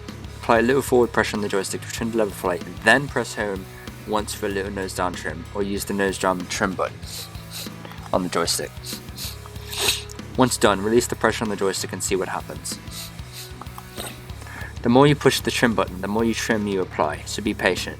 You may have to repeat the same process several times until the VSI's needle remains relatively horizontal near the 0 climb rate value. If the VSI's needle shows a descent, rotates downward, apply a little back pressure on the joystick to return the airplane to level flight.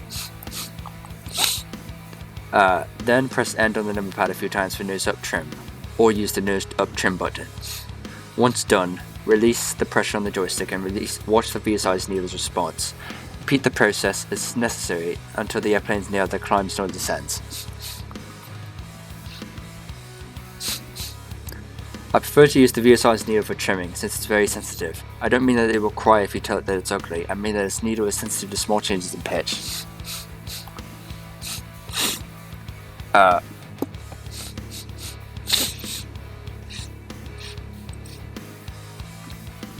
This makes it easy to detect variations from level flight. In a future lesson I'll show you how to use the VSI's needle for trimming in a climb and descent. Many airplanes have trim for bank control, called aileron trim.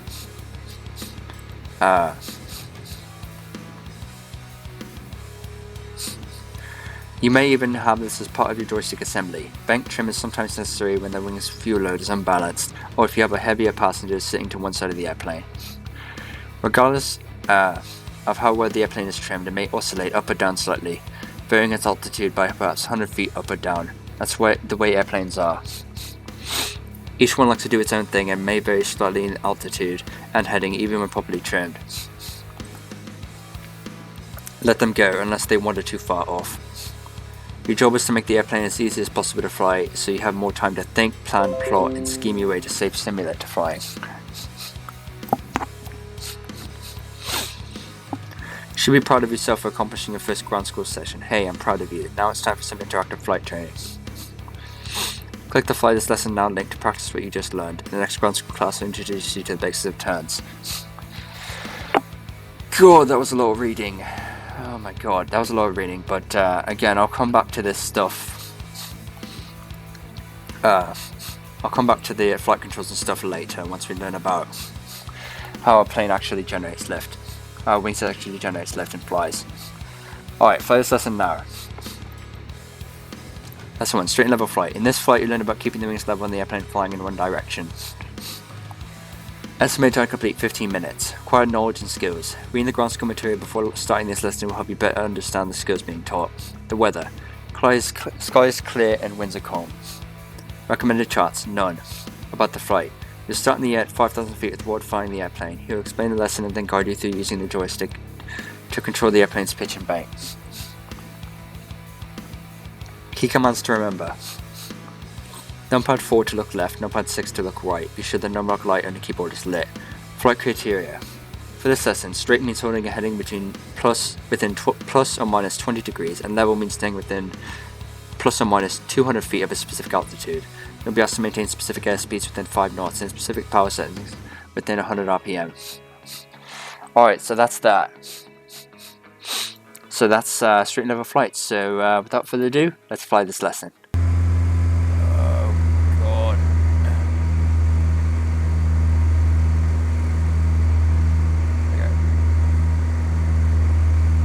In this lesson, we're going to learn how to fly straight and level. Shall we proceed full speed ahead? Not so fast, rocket pants.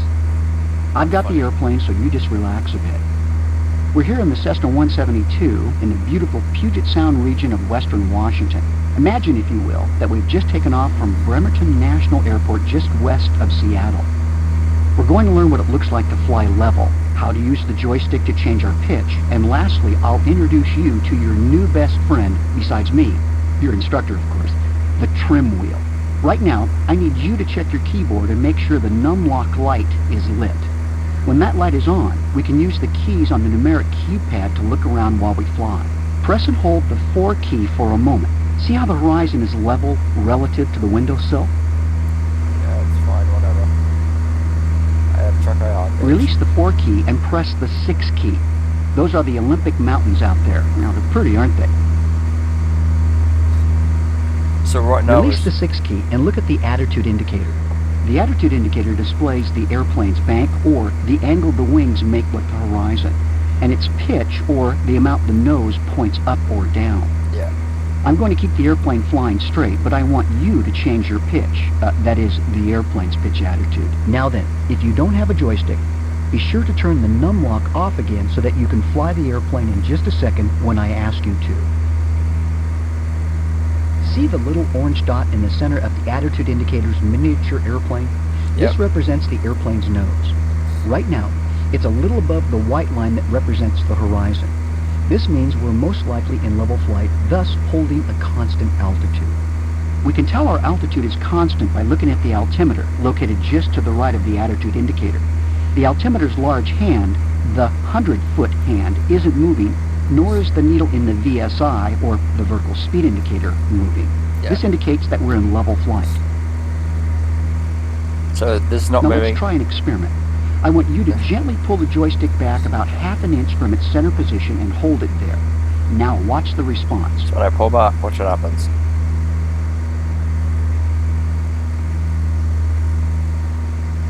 And I start slowing down too. The nose of the airplane pitches up. The miniature airplane in the attitude indicator pitches up too. Pull back on the stick. Oh, shut up. Now look at the altimeter. The 100-foot hand is moving clockwise, which indicates that your altitude is increasing.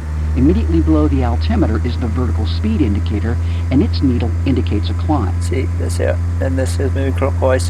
So we're in the climb. Now, pitch the airplane's nose downward with a gentle forward push on the joystick, about ½ an inch from its center position. Hold it there and watch the response. This is dangerous.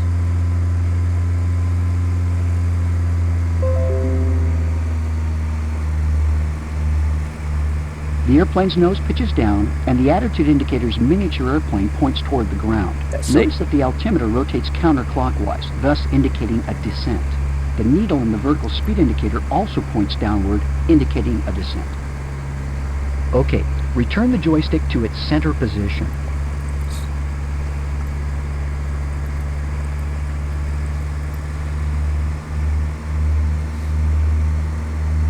Technically, him flying is the autopilot. He's on the autopilot. So he's lying. He's not actually flying. Asshole. Fucking lying bitch.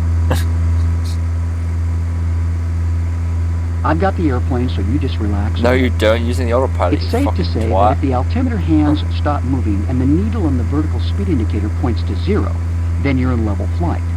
Of course, if the wings are also level, then you're in straight and level flight. You can always determine how to return to straight and level flight by looking at the attitude indicator when it's not convenient to look outside the airplane.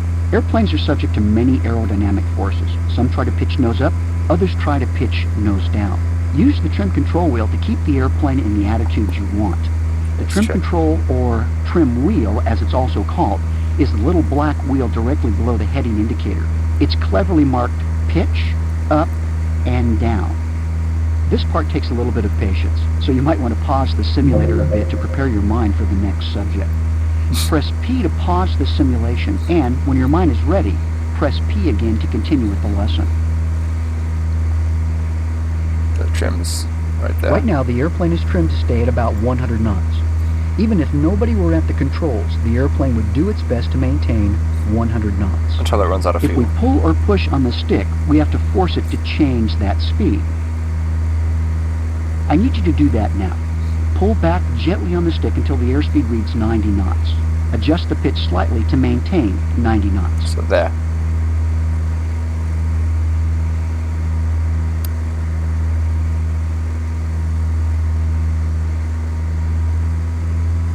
You will notice that we have to make tiny changes in the joystick to maintain 90 knots. But no matter what, you can't let go.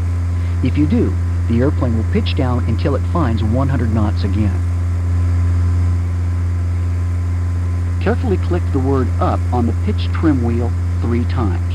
Or you could press the end key 3 times. Either way, the pointer on the right side of the wheel should be pointing at the middle of the 9 lines on the trim wheel.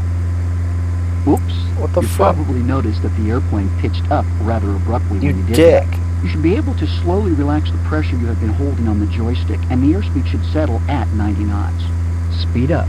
Whenever we make a change in the pitch of our airplane, like for climbs or descents, we use the trim to remove the pressure we have to hold on the stick. Instead of us having to hold the stick forward or back, we let aerodynamics do the work for us. I've got the airplane, so you just relax. Fucking asshole. Okay, See what he here's did? the He big did this. secret about trim. He did When this. an airplane is trimmed for hands-off flying, He did and power that. changes are made, the airplane automatically changes pitch in an attempt to maintain the approximate airspeed for which it was last trimmed. This means that the nose will pitch down when you reduce power and pitch up when you increase power. The airplane automatically changes pitch to maintain the airspeed for which it was last trimmed. So if you want to change airspeed in level flight by adjusting the throttle, you need to retrim the airplane once you're at the speed you want. Let's give this a try. When you reduce the power, the nose of the airplane wants to drop because the airplane still wants to fly at 100 knots. Don't let the nose drop. Keep the airplane in level flight as it decelerates by pulling back gently on the joystick and holding the altitude constant. Right now, the airplane is trimmed for 100 knots at its present power setting. I want you to pull the throttle back and set the power for 2100 RPM on the tachometer. The tachometer is located on the lower right-hand corner of the instrument panel. 2100 RPM will give us a speed of about 90 knots. I have to gain some speed to get a little bit lower. There we go. Now apply sufficient nose-up trim to eliminate the control forces for level flight at 90 knots. There we go. See? Now I have trim. Now I don't need to. Now my stick is centered. Now we're at 90.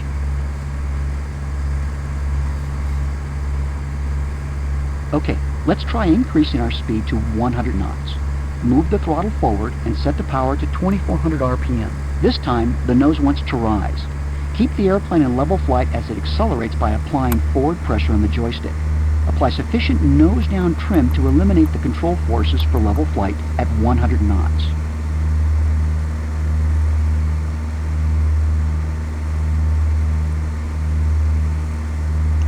So trimming down a little bit, and then trim it up. Speed up. Shut up.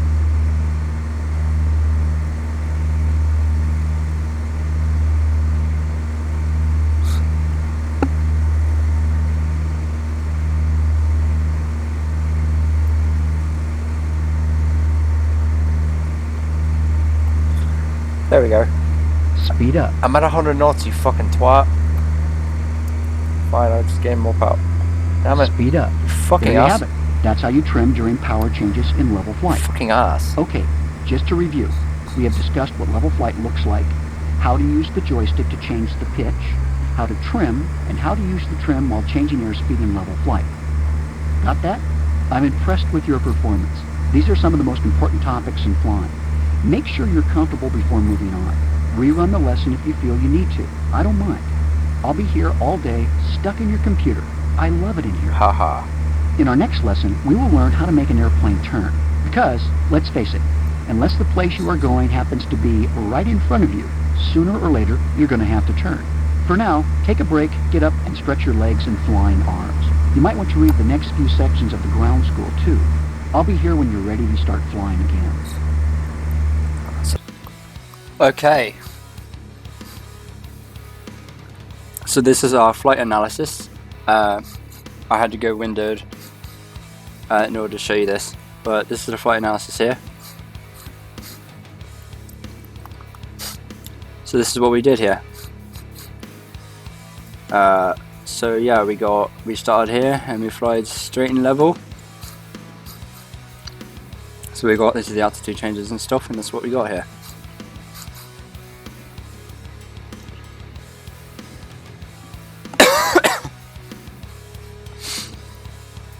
So that's what we got. That's what we did.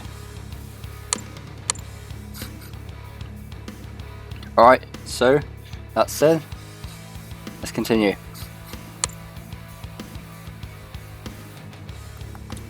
Alright, so let's make sure. Okay. Alright, so that was straight and level flight.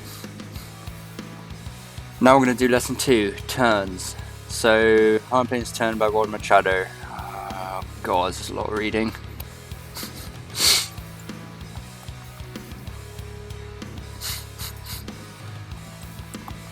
Right, so, and by the way, I don't know if I showed you this, but I'm using EasyDock camera add-on.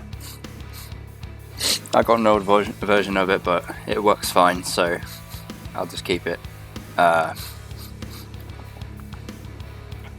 So that's what I'm using.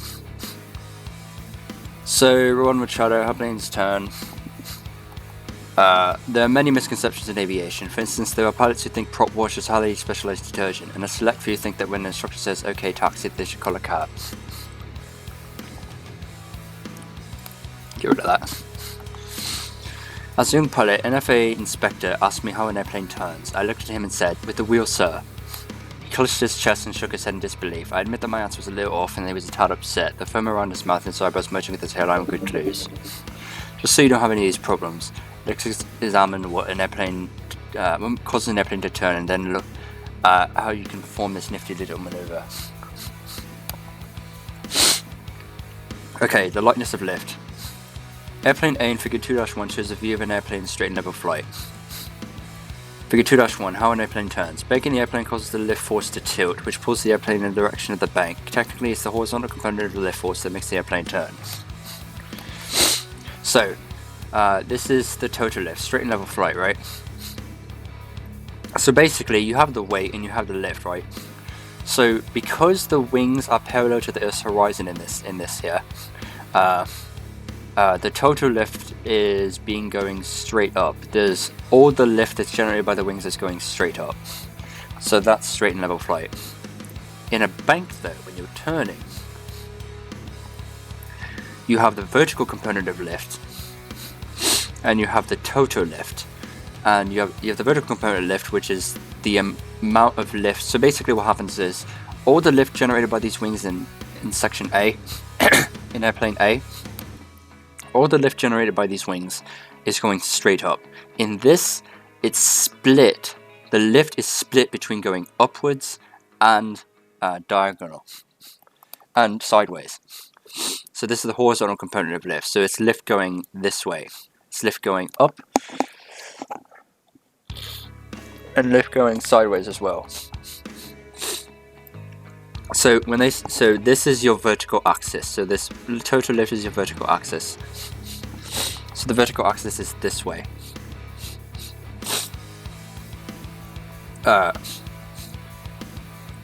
that's where your vertical axis is, this way. So this total lift is also your vertical axis. So this total lift can also be termed your lift vector, okay? So like in DCS, Digital Combat Simulator with the F-16, this is the equivalent, this total lift error is the equivalent of your lift vector, okay? Okay, so that's how that works. So basically, because there's horizontal component of lift and a vertical component of lift, the plane is able to turn.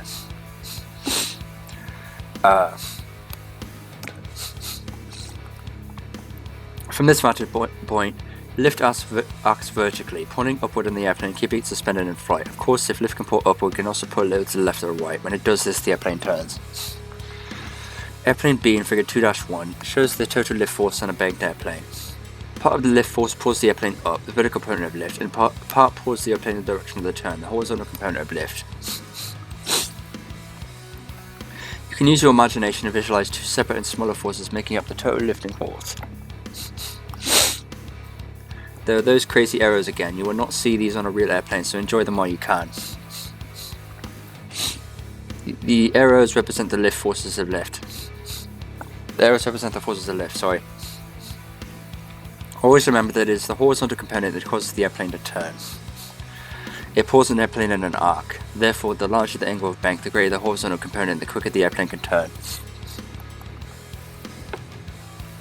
Turns, maneuvers you can bank on.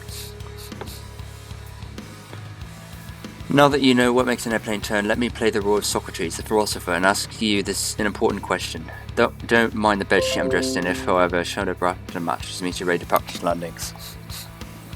The question is, how do we tilt lift so as to make the airplane turn? The answer is with the ailerons. If you said with the wheel, I promise not to have a heart attack. In fact, turning the wheel, deflecting the joystick, that is banking the airplane using ailerons, is exactly how we tilt the total lifting force and start a turn. To turn, deflect the joystick. When I say deflect, I mean to move it slowly to the right or left, in the desired direction of the turn, and roll the airplane until reaching the desired bank angle. Then return the joystick to its neutral center position, and the airplane usually remains established at this bank angle. If the airplane drifts from the desired bank, give the joystick a nudge or two to maintain the bank angle. Let me roll myself up in that sheet and play Socrates again by asking, from the inside of the cockpit, how can you tell how stupidly you're banking? After all, you can't have another pilot follow you around just to tell you what your bank is. Here's a better way. Figure 2-2 shows the altitude indicator that we learned about earlier. I hate how these are black and white. But this is the altitude indicator here, figure 2-2. At the top of the altitude indicator, immediately to the right and left of the center, are 3 white bank marks. This here, this one here, this one here, and this one here. That's what he's talking about. Each mark indicates 10 degrees of bank up to 30 degrees. So 10, 20, 30. 10, 20, 30. Beyond the 30 degree mark are the 60 and 90 degree bank marks. To establish a 30 degree bank, roll the airplane until a white bank mark, the third one from the top, rests over the little orange triangle.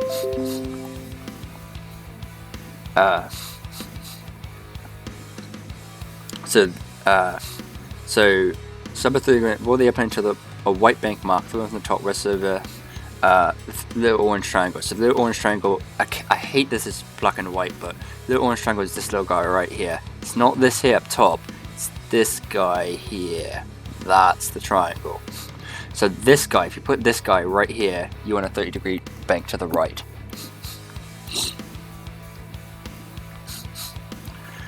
Not too tough, is it? But what if you want to bank at 15 or 45 degrees?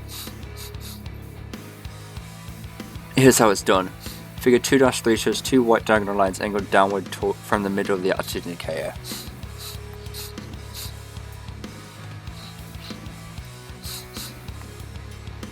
Figure 2-3. These are bank lines of 15 and 45 degrees of bank respectively, so 15 here, 45 here. If you roll the airplane to the right until the altitude indicator's miniature airplane, the one with the little orange wings, is parallel to the first diagonal line, is shown in figure 2-3 Bravo, so that it should be 2-3 Alpha, not... wait, yeah. Yeah, it should be this one here, to the first diagonal line, this here. Then you're in a 15 degree bank. A 45 degree bank is accomplished by gently rolling the airplane until the miniature airplane's wings are parallel to the second diagonal line, this here. That's also the same thing, 15 and 30. And also, it's worth noting that the 15 degrees of bank is also, well, actually, it's better on the turn coordinator. Let's see if the other turn coordinator.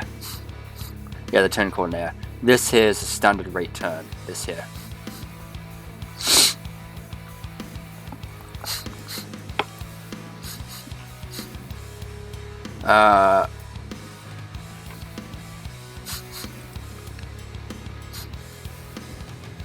Yeah, so compensating for gravity and drag.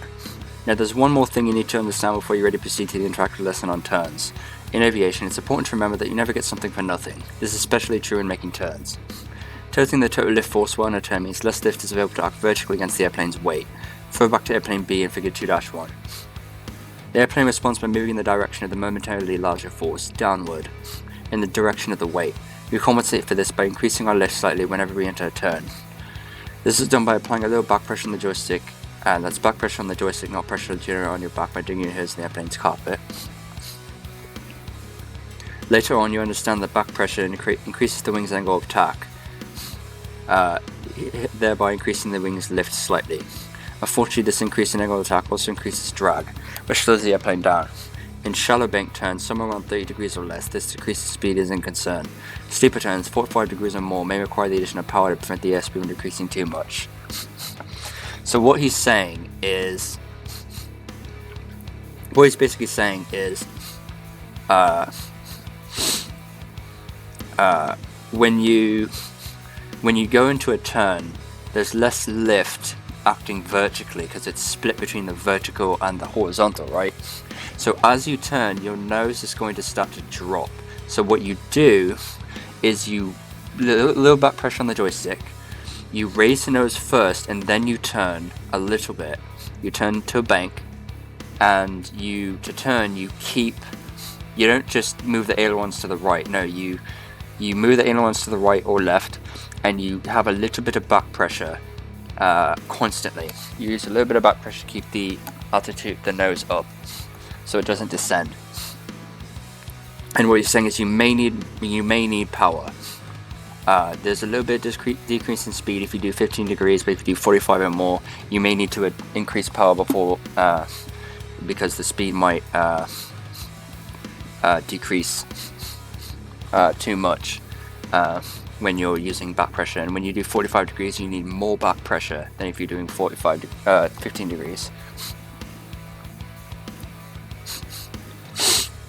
30 degrees or less, power, too much, yeah. Let's take a look at the altitude indicator again and see how we can use it to help us calibrate the amount of back pressure we use when entering a turn. Observe the position of the altitude indicator's miniature airplane, especially the orange ball between the wings. This here. In straight and level flight, the miniature airplane and orange ball rests almost directly over the artificial horizon line, as shown in Figure 2-4. Figure 2-4, mini airplane rests almost on horizon bar, straight level flight. In a bank, however, it's hard to identify, and real quick, the speed also determines whether you're gaining or losing altitude. The speed also determines your angle of attack and whether you're gaining or losing altitude. We'll get to that, but yeah, we'll get to that. But that's its low glimpse there. In a bank, however, it's hard to identify the airplane's pitch on the altitude indicator since the miniature airplane is no longer aligned with the artificial horizon line. Therefore, use the position of the orange ball in relation to the artificial horizon line as a pitch reference in a turn. In order to hold an altitude in a 15 degree and a 30 degree bank turn, you must slightly increase the airplane's pitch. Figure 2-5 gives you a basic idea of how much this pitch must increase. Figure 2-5. So when he's doing 15 degrees of bank, he has a little bit of pitch increase, but if he's doing a little bit more, he needs to pitch increase more to keep the same altitude and keep from falling out of the sky. The point you want to remember is that steeper turns require an increase in pitch to maintain an altitude. When rolling out of a turn back into straight flight, you must release the back pressure, thus reducing the pitch to that required for level flight. You learn about why we must increase the pitch in a turn in the upcoming section on slow flight. For now, when rolling into and out of a turn, make whatever pitch up adjustments necessary to maintain altitude. In steeper turns, be prepared to pull back a little more on the joystick to keep the VSI's needle reading 0 and the altimeter's big 100-foot hand steady. Use the orange ball's position relative to the artificial horizon line to determine the airplane's pitch while banked. So this here. And remember to lower the pitch when returning to straight and level flight. So basically what it's saying is if you have back pressure and you're in a bank, what you do to get out of the bank is to first release the back pressure and then bank to left or right or whatever to get to straight and level. But if you hold back pressure and then while holding back pressure you bank to straight and level flight, you'll start climbing. So what you do is you release the back pressure and then turn to level flight.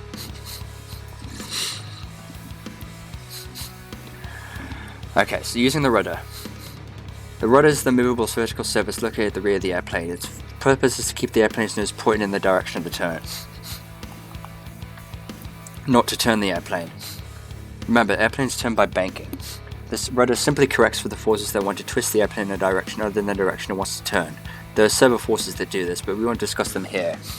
If you'd like to do extra credit, read the sidebar extra credit adverse yaw. So extra credit, adverse yaw. Adverse yaw is the reason airplanes are equipped with rudders. When banking to the right, the aileron on the left wing lowers, causing that wing to lift up. While the lowered aileron increases the lift on the left wing, it also causes a slight increase in drag. This is just a natural phenomenon that happens. Wait a minute, you say, I didn't order any drag with my lift. True, but this isn't pizza either. Mother Nature always accompanies lift with a little drag, like a chaperone on a high school date, which would be a real drag. In a right turn, the aileron on the left wing goes down to lift that wing. The wing rises, but the slight increase in drag pulls the left wing aft a little. Aft meaning back. This has the effect of pulling or yawing the airplane's nose adversely to the left as the airplane banks to the right. Obviously, if you bank to the right, you want to keep the nose pointing in the same direction you're banking, don't you? This is where rudders come in handy, although you use the feet to push on them. By keeping the ball in the inclinometer centered, you're properly correcting for adverse yaw. In this condition, the airplane is being flown with the proper coordination. Remember, adverse yaw affects the airplane as it rolls into or out of a bank. Therefore, more rudder pressure is needed when rolling into or out of a bank. Once you establish in a turn, you can often neutralize the rudder and the nose should remain pointed in the direction you're headed. Later, you'll learn about situations in which it's necessary to keep a little rudder pressure applied in a turn. Flight Simulator comes with an auto rudder feature that keeps the nose pointed in the proper direction when making a turn. Therefore, if you don't have rudder pedals, this simulated airplane will always fly coordinated. In other words, an appropriate amount of rudder will always accompany any aileron input. Of course, real airplanes don't have an auto rudder feature, although some pilots think of their flight instructor as the auto rudder. Therefore, if you decide to take flight training in an actual airplane, you'll learn about the rudder and how to use those pedals. Of course, without rudder pedal hardware or rudder joystick, you most likely operate the airplane using the auto rudder feature. It simply makes no sense to deactivate this feature of Flight Simulator and let the airplane wobble all over the sky. Using rudder hardware with Flight Simulator. Let's suppose you open your birthday present and you find a set of rudder hardware for Flight Simulator. You lucky person you. Or you might just have a joystick with the rudder function built in. Try twisting it. It won't be long after you hook it up that you stop and ask yourself, hey, when do I use the rudder? One answer is, anytime you use the ailerons. This is when you're making a turn. Think of a rudder as the vertical aileron located on the tail of the airplane. A right or left deflection of the rudder foot pedals changes the angle that the vertical stabilizer makes relative to the wind, causing the airplane to yaw about its vertical axis. This yawing motion keeps the airplane's nose pointed in the direction of the turn. Applying the right rudder pedal, as shown by airplane A in figure 2.6, forces the tail assembly to swing in the direction of the lower pressure. So I know he's talking about pressure and shit like that. I'll get back to this later, okay? I promise. I'm not going to explain this at all. Right now, but when we do the slow flight tutorial, I will come back to this.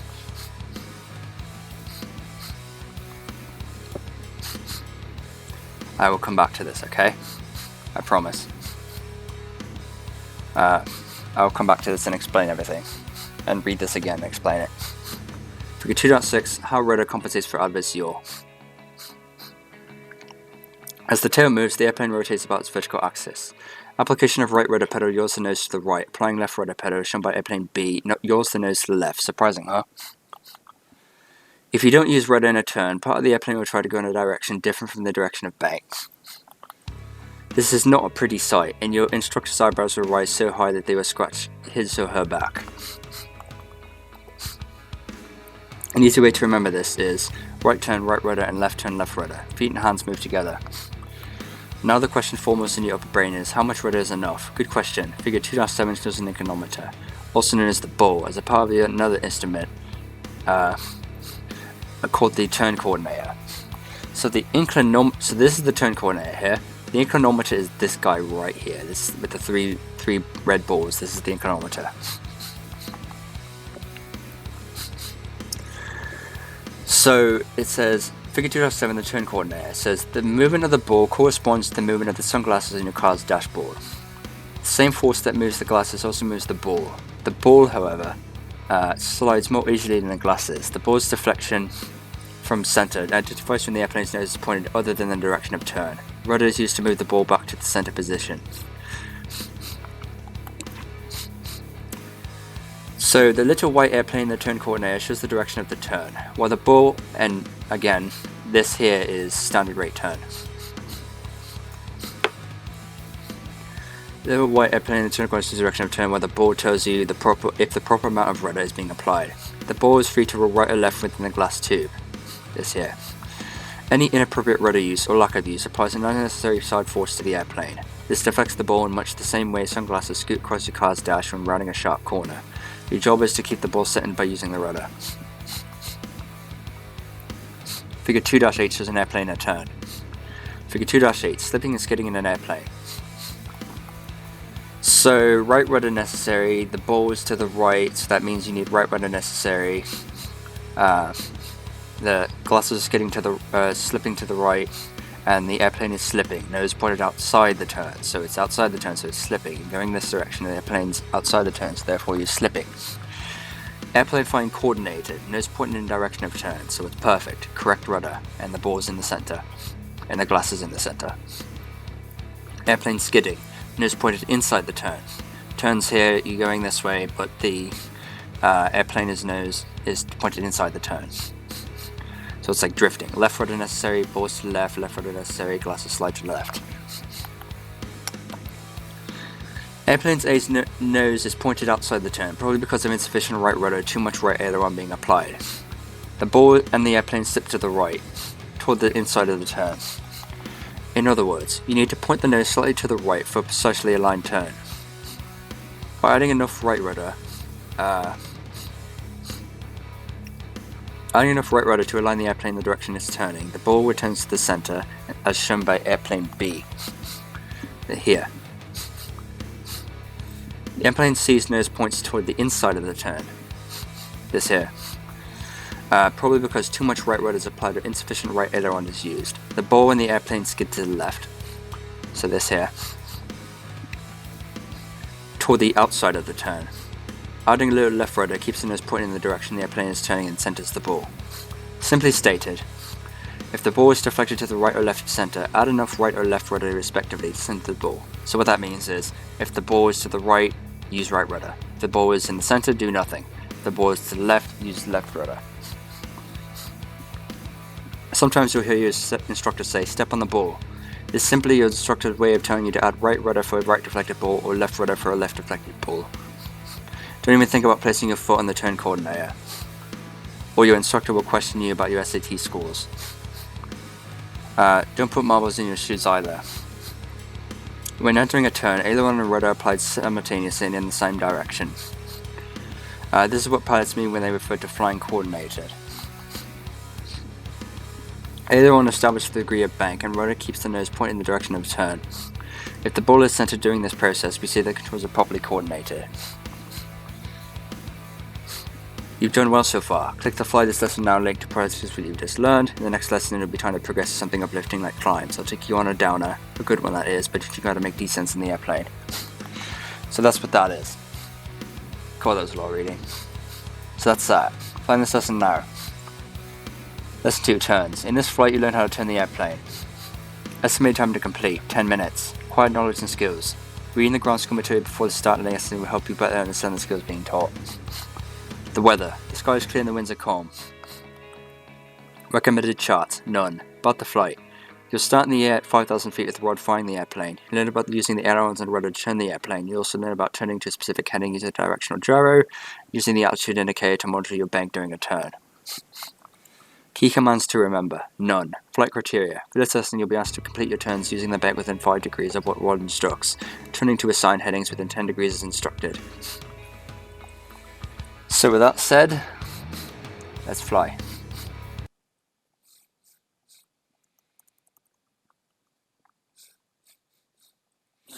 Oh god, why do they have it always in the the regular cockpit view? I hate this view.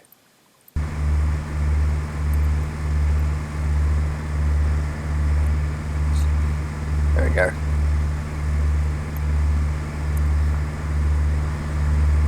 Now that you know what straight and level flight looks like, in this lesson, we're going to learn how to turn. After all, let's face it, unless the place you're going is right in front of you, sooner or later, you'll have to turn. I hope you did your homework before starting this flight. Once again, we're in the Cessna 172 SP in this beautiful Puget Sound region of western Washington. I've got the airplane, so you just relax a bit. Let's begin by looking at the top of the attitude indicator. Do you see the orange pointer pointing directly above the thick white line at the top of the indicator? This means our wings are level, which agrees with the position of the miniature airplane. The arrow on top points to the bank angle. The bank angle is the angle our wings make relative to the horizon. The 3 short lines on either side of the fat one represent the bank in increments of 10 degrees. In other words, 10, 20, and 30 degrees of bank. The 2 short lines way past the 30-degree mark and the horizon are the 60 and 90-degree bank lines. We won't bank that far, though. Now check the heading indicator. That's the one right below the attitude indicator with all the numbers on it. It looks like a roulette wheel with an airplane in the middle. See how it shows W at the top of the dial? That means we're on a heading of west or 270 degrees. We call it 270 because we get paid by the syllable, and that's the way it's said in aviation. Each big mark on the heading indicator represents 10 degrees of turn, and each small mark represents 5 degrees. North is 0, and it's also called 360. East is 090. We put the leading 0 on to prevent confusion, and south is 180. Watch me make a turn to 090 degrees. That's the E on the heading indicator. And we should check for traffic before we turn. No, I don't mean automobile traffic either. There are no cars up here. I'm speaking specifically of airplane traffic. We don't want to run into another simulator up here on this lesson. As the airplane banks, the wings of the airplane bank with it, and the arrow at the top points to our bank angle. We normally use 20 degrees of bank to turn. There are a lot of good reasons for this, but the most important one right now is because I say so. Some of the wing's lift is being used to turn the airplane, so I'll have to pull back slightly on the joystick to compensate. How much should I pull back? Just enough so that the needles in the altimeter and the VSI don't move. Of course, the higher the bank angle we use, the more we'll have to pull back. As we approach our desired heading, we start to roll the wings level and release the back pressure we've been holding. We have to start a rollout before we get to the heading, or else we'll shoot past it and have to turn back, and all the birds will laugh at us. The higher the bank angle, the sooner we have to start our rollout. With a 20-degree bank, we need to start about 20 degrees before our heading. If we try and roll out at the last minute, we could roll out too fast, and some of our passengers may bump their heads against the window, and that always makes them cranky. In your car, if you make small, smooth changes to the steering wheel, you'll get smooth turns and happy passengers. If you make sudden, abrupt changes, you'll get squealing tires and higher insurance rates. In an airplane, if you make large, abrupt changes with the controls, you'll get unhappy passengers and possibly a bent airplane. Now, if you really feel the need to yank and bank, then get Microsoft Combat Flight Simulator. As long as I'm here with you, however, let's just keep to small, gentle inputs. Now, I want you to make a turn to the left. I'm going to handle the altitude and throttle. That way, you can concentrate on the ailerons. Take the joystick and move it slowly to the left.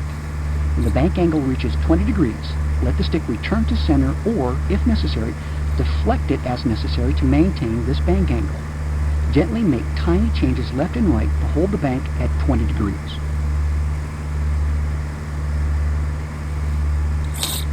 Twenty is about there. While we are banked, take a second or two to peek outside. It's real pretty in this part of the country. Remember to always keep your primary attention on the attitude indicator. Notice how the horizon line makes the same angle with the panel as the horizon line makes with the miniature airplane in the attitude indicator. One of the primary reasons we have an attitude indicator is so that we know how we are banked and pitched if we accidentally wander into a cloud and we can't see outside. Let's roll back into straight and level flight.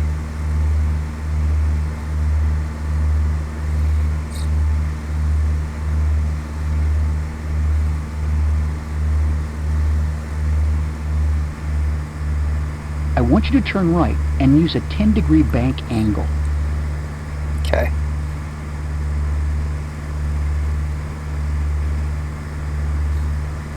There you go, 10 degrees. Notice how the heading changes. The bank angle determines the rate of turn. A small bank angle gives us a small turn rate. A large bank angle gives us a larger turn rate.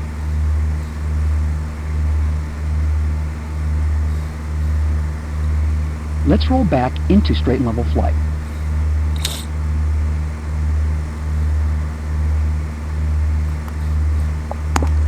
Good job. I've got the airplane. I'm going to make a turn to the right. While we're turning, look at the turn coordinator. That's the instrument in the lower left-hand corner of the 6 primary instruments.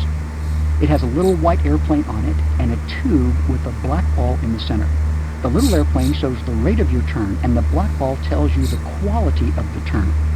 When I say quality, I mean whether the turn is coordinated between the aileron and the rudder. Because the rudder is a difficult thing to master, I'll take care of it for you. But just for fun, look at the black ball. As long as the black ball is centered between the 2 black lines, we're making a coordinated turn. Yes, yeah. Some people call this black ball and its track the inclinometer, and I'm inclined to do the same. When the ball is deflected right or left of center, we should use the controls to maneuver it back to the center position. There's one more thing about the heading indicator I think you should know about. You may have noticed an orange pointer moving around it. This is called a heading bug, despite the fact that it doesn't have any legs. Professional pilots often set the heading bug to the heading they want to fly before they start a turn.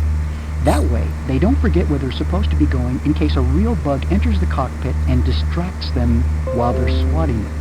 Of course, there are other distractions too, like talking on the radio, maintaining altitude, and adjusting our cool sunglasses. I want you to try moving the heading bug indicator to a specific heading. Start by pointing your mouse at the knob on the lower right-hand side of the heading indicator. The mouse pointer changes to a hand with a minus or plus sign inside as you pass it from the left side of the knob to the right. Clicking the right side of the knob moves the heading bug clockwise and the selected heading increases. Clicking the left side of the knob moves the heading bug counterclockwise and the selected heading decreases. As you do this, you'll probably notice that the airplane banks toward the bug. Yep, you've discovered my secret.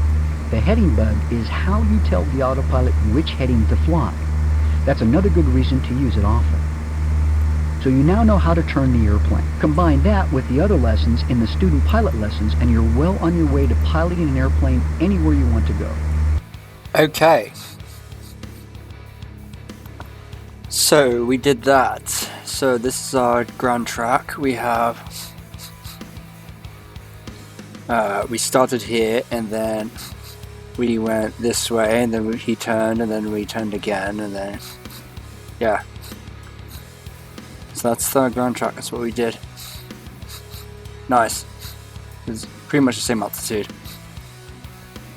Nice. So that's turns, lesson 2. Alright, so that was lesson 2, turns. Now we're going to do lesson 3, climbs and descents. Again, lesson 4 is where we learn about stalls and how a plane actually flies.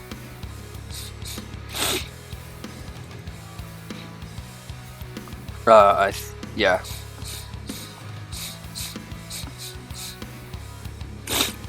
So climbs and descents, lesson 3. See how much is here. Oh god, that's a lot of reading. Lesson 3, climbs and descents. Let's make sure. Okay. By Rod Machado. In the 5th grade, my teacher asked me to come to the front of the class and name the parts of speech. I walked up and turned around and calmly replied, lips, tongue, lungs, and oxygen. Well, apparently that wasn't the answer she was looking for. Speech has its basic components and so does aviation. So far, we've practiced 2 of the 4 most important fundamentals of flight, straight and level flight and turns. Now it's time to practice the final 2, climbs and descents. One of aviation's biggest misconceptions is that airplanes climb because of excess lift. This is similar to believing that putting hand lotion on your airplane's fuel tank will make your landing smoother, softer and younger looking. Airplanes climb because of excess thrust, not excess lift. Let's return to the example of a car on the road to learn a little bit more about why this is. A car travelling uphill is similar to an airplane to climb. The only difference is that you, the pilot, choose the slope of the hill you climb. This is done using the elevator control that we discussed earlier. On the level stretch of road, the maximum forward speed of the car with full power is 65 miles per hour. Figure 3-1, car A. So figure 3-1, power and climb angle. Even with full power, the car starts to slow down as the hill steepens. So if you're going full throttle on A, B and C, on a straight stretch you're going 65 miles per hour. On B, you can only go 50 miles per hour full throttle. The car starts to slow down because you have drag. You have drag mixed with gravity. And then on C, you have even more weight and drag. You have even more weight and drag, causing the car to slow down even more to 40 miles per hour. As we move up a hill, car B, the speed drops to 50 miles per hour. An even steeper hill slows the car to 40 miles per hour, car C. This limited horsepower of the car's engine simply can't match the drag caused by the wind resistance plus the rearward acting weight as the hill steepens. So the car slows. A bigger engine or redesign of the car to produce less wind resistance are the only options that could help this tired machine climb the hill faster. The same analysis works up to a point for an airplane attempting to climb a hill in the air.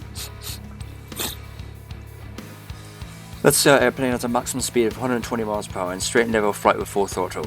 Airplane A, figure 3-2, so this here. So, angles exaggerated for effect. You have full power, 120 miles per hour, right? Figure 3-2. Power, climb angle, and airspeed. Even with full throttle and maximum power, the airplane slows down as it attempts to descend a steeper hill. Pilots adjust the climb angle hill size by selecting an altitude that gives them the specific climb airspeed. So, when you're straight and level, you can fly the fastest. If you have a climb angle, small climb angle, your speed will decrease to 80. And if you have a steep climb angle, your speed will decrease even more because you have weight and drag slowing the plane down. And you don't have enough thrust. The engine has to work harder. So it gets you to like 70 miles per hour, 75 or 70 miles per hour, whatever that is. Think of airplane throttles as being similar to automobile accelerator pedals, except that an airplane throttle is hand operated. You push in for more power and pull out for less. Applying a slight back pressure on the elevator control points the airplane's nose upward, airplane B. This causes the airplane to climb a shallow hill, and the speed decreases to, let's say, 80 miles per hour, just as it did in the car. Turning to climb a steeper hill, airplane C slows our speed down to 70 miles per hour. We can't climb the hill we just selected faster than 70, because we don't have the extra horsepower or thrust to do so. As we continue to steepen the angle of a climb, our airspeed decreases further, just like the car's speed did. Here, however, is where the airplane goes its own way from the car analogy. Airplanes need to maintain a minimum forward speed for their wings to produce the lift required to stay airborne. Ever wonder why airplanes need runways? Same reason long jumpers do. Airplanes and long jumpers must attain a certain speed before they can take flight. This minimum forward speed is called the stall speed of the airplane. This is an important speed that changes with variations in weight, flap setting, power setting, and angle of bank. It also varies among airplanes. There's no need to worry because later I'll show you how to recognize when you're near a stall. As long as the airplane stays above its stall speed, enough lift is produced to counter the airplane's weight and the airplane will fly.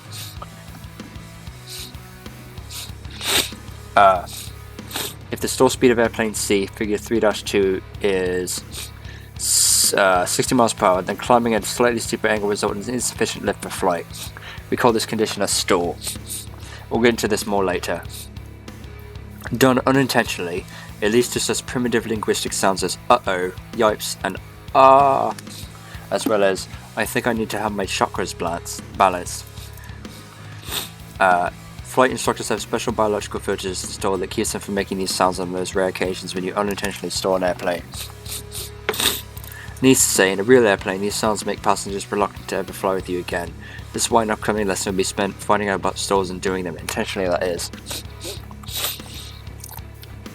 What you need to know about stalls is that airplanes with a lot of power, like jet fighters, can climb at steep angles. Those with limited power, however, must climb at less steep angles. Knowing it's extra thrust and not extra lift from the wings that is responsible for the climb allows you to draw some interesting conclusions. For instance, anything that causes the engine to produce less power prevents you from achieving a maximum rate of climb. Among the things resulting in less power production are high altitudes and high temperatures. Not applying full power for a climb is also another condition that gives you less power, but that's a no-brainer, right? At this point, you should be asking an important question. I certainly don't mean questions of the Zen Cohen type, such as what is the sound of one cylinder firing? Or if an airplane lands hard on the force and nobody's there to hear it, does it really make a sound? A good question for you to ask is, how can I determine the proper size hill for my airplane to climb? Let's find out.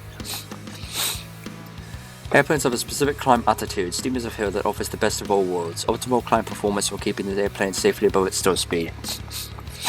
You can determine the proper climb altitude for your airplane by referring to its airspeed indicator.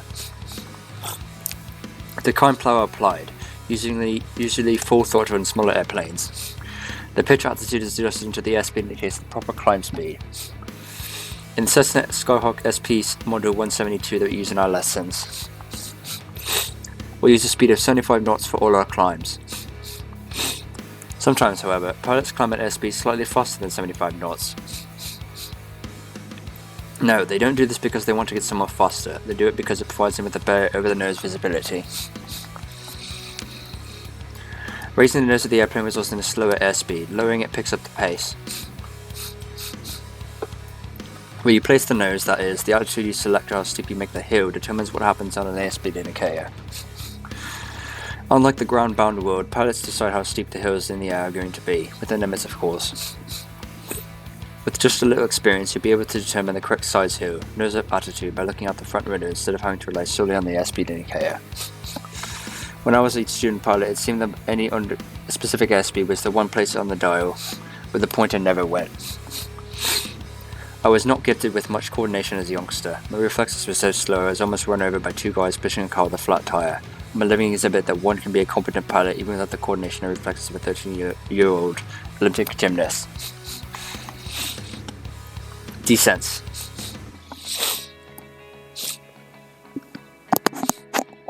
Well, engine power moves a car uphill. While engine power moves a car uphill, gravity pulls it down. Without your foot on the accelerator, the car's downward speed is determined by the steepness of the hill it's descending. The steeper the hill, the faster it goes. If the hill becomes shallower, then the speed decreases. If the hill becomes too shallow, then some power is necessary to maintain sufficient forward speed. Airplanes can also move downhill without power. Figure 3-3. Figure 3-3, airplane descent. Just lower the nose and you'll get what appears to be a free ride. It isn't, but let's not get into that.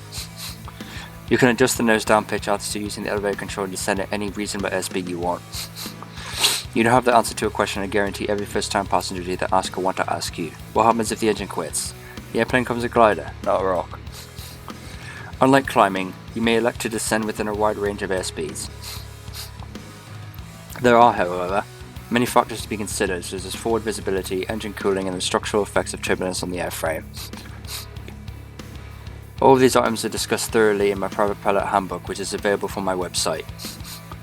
You can get directly to it using my link on the Flight Simulator Partners page. However, during the last portion of the landing approach, known as final approach, you should maintain a specific airspeed. Usually this speed is at least 30% above the airplane's stall speed. When preparing to touch down, excess airspeed or erratic control forces often lead to difficulty in making a smooth landing. It's also the reason pilots make good human fun of one another. Beginning a climb. Flying is no fun if it's all talk and no action. So let's take a look at the actions involved in entering a climb. Let's assume that your airplane is straight and level flight and at cruise power with an airspeed of 100 knots. Entering the climb requires that you raise the nose to climb altitude and simultaneously add climb power. After all, it makes sense to get the airplane up in the air as fast as reasonable to take advantage of favourable winds and the better view, among other reasons. So in the Cessna 172, you always add full power to climb. Then you'll apply enough nose-up trim to hold the airplane in this attitude. As soon as you begin raising the nose, you notice the airplane's airspeed drops and the vertical speed indicator begins to show a climb.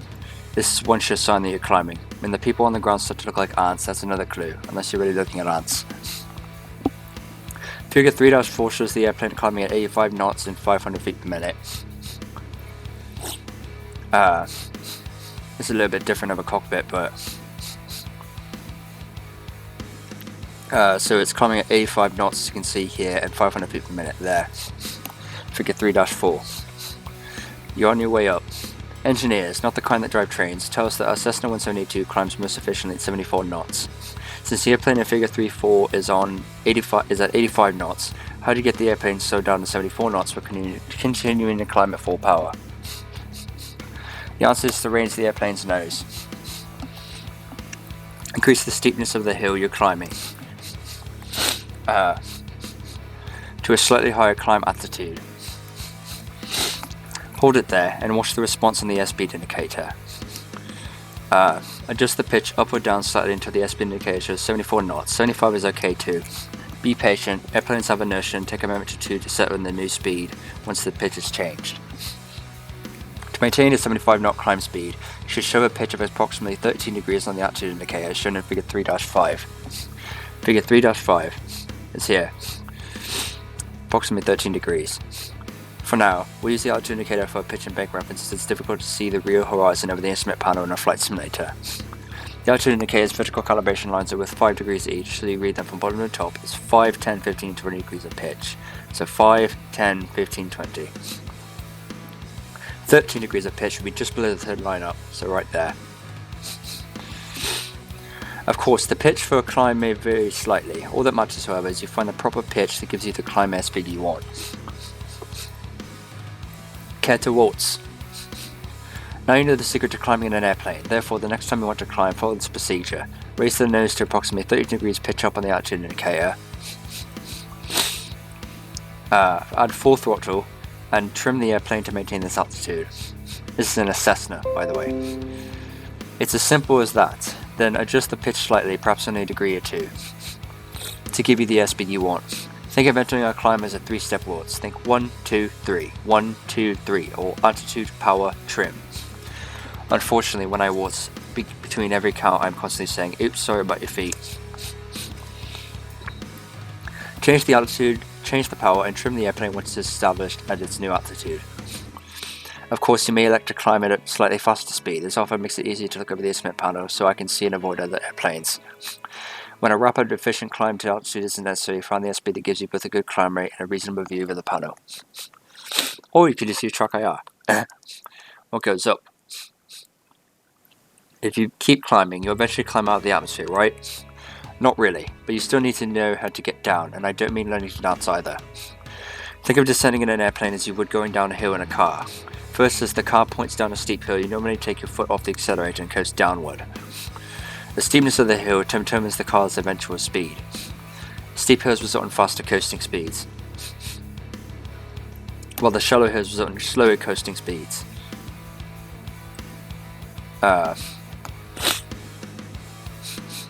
Airplanes work similarly. Figure 3-6 shows an airplane with the power reduced to flight idle. Figure 3-6. So throttles at idle. In a sense, this airplane is coasting down a hill. The airspeed is stabilized at 80 knots in this figure. Now let's change the steepness of the hill. Pitch change means airspeed change. Let's see how a small change in pitch affects the airspeed. Without readjusting the trim, if you lower the nose slightly and make a steeper hill, you'll find the altitude that produces an airspeed reading of 90 knots. Do this by referring to the altitude indicator. By making a slight pitch adjustment, perhaps 1/2 a degree, 1 degree, even 2 degrees, and holding it, you notice the airspeed increase. Eventually, the airspeed will indicate 90 knots, and the altitude indicator will show a pitch altitude similar to that shown in figure 3-7. Also, this is 3-7.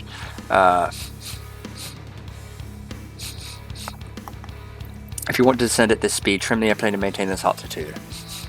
Now keep in mind that what your trim is set to, depending on what your throttle is set to and how fast you're going, will depend on what your trim is set to. If you have full throttle, you'll need less trim adjustment. For example, if you want to stay level, you'll need less. If you're going full throttle, you'll need less trim adjustment than if you're at flight idle. You would need, if you're at flight idle, then you would need more trim adjustment, more nose up trim to keep the altitude here where it shows here. You would need more nose up trim than if you were going full throttle. If you were flight idle, you need nose up trim. If you're going full throttle, you would need nose down trim, because the faster you go, the more lift the wings generate and the airplane will start to pitch up. So when you're descending, it's best to have idle throttle. So just know, if you have any throttle while you're pitched down, if you give it any throttle, your nose is going to rise. So you're going to need nose down trim to keep it descended. And conversely, if you're at flight idle and you want to keep your nose up in the sky a little bit, like 5 degrees or 10 degrees, you will need more nose up trim. You'll need more nose up trim than if you're going full throttle. If you're going full throttle when you're climbing, you need less nose up trim. So if you were to raise the nose, make a shallower hill, you would find an altitude that produces an airspeed reading of 70 knots. Figure 3-8 shows the altitude needed to produce this airspeed. Figure 3-8. So this is how you should control the airspeed during a descent. Raise or lower the pitch altitude using the vertical calibration on the altitude indicator. Make a small change and watch the result. Remember to be patient as the airplane slowly changes its speed. Controlling your airspeed by adjusting your pitch this way is important, especially as you prepare for landing. After all, you need to fly at different speeds when making a landing approach. By making changes in pitch, you descend at any airspeed you want. Just remember to use trim to maintain the airplane's desired altitude and thus the desired airspeed. Okay, you talked me into it. Let's talk about a bit about changing descent rates. Changing descent rates. What if you want to descend at the same airspeed but at a slower descent rate, smaller reading on the VSI? Well, here's a chance for power. Sorry, I mean engine power. No world domination today. Power has a direct bearing on your rate of descent. That's what I was trying to describe above. At 80 knots with the power at flight idle, the airplane descends at approximately 700 feet per minute, FPM, as shown as figure 3-9. So 700 feet per minute at flight idle, at 80 knots. Suppose, for example, you're approaching to land and need less of a descent rate to make it to the runway. What do? Increase your power to a higher value, say 1800 revolutions per minute, RPM, and adjust the pitch slightly to maintain 80 knots. Retrim if necessary.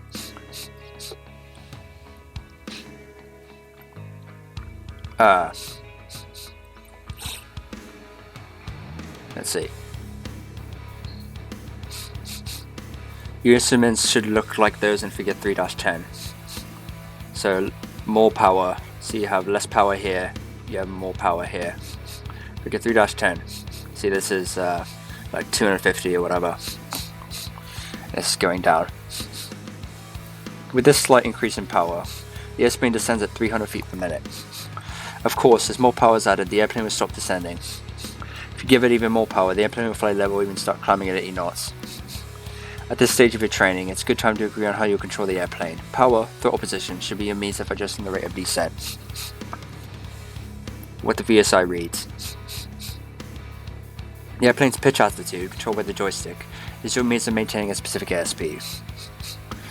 In a climb, you always use the maximum allowable power, using the full throttle, or adjusting the airplane's altitude using the joystick for the airspeed desired. Since you're familiar with the procedure for making climbs and descents, let's combine these with the skills we developed in lesson 2.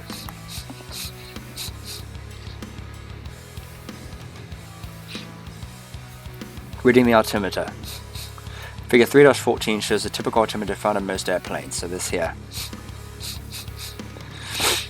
It has 2 hands and a dot representing the airplane's height in tens of thousands of feet. The shorter, thicker hand represents an altitude in thousands of feet. The long, thin hand represents the airplane's altitude in hundreds of feet. So the long, thin hand, hundreds of feet, is this big guy here. The thousands of feet is this smaller guy here, and there's this little dot right there. You can barely see it. It's an arrow. It's right there. It's a little white arrow there. That is the tens of thousands of feet. The easiest way to read an altimeter is read it just like you would a clock.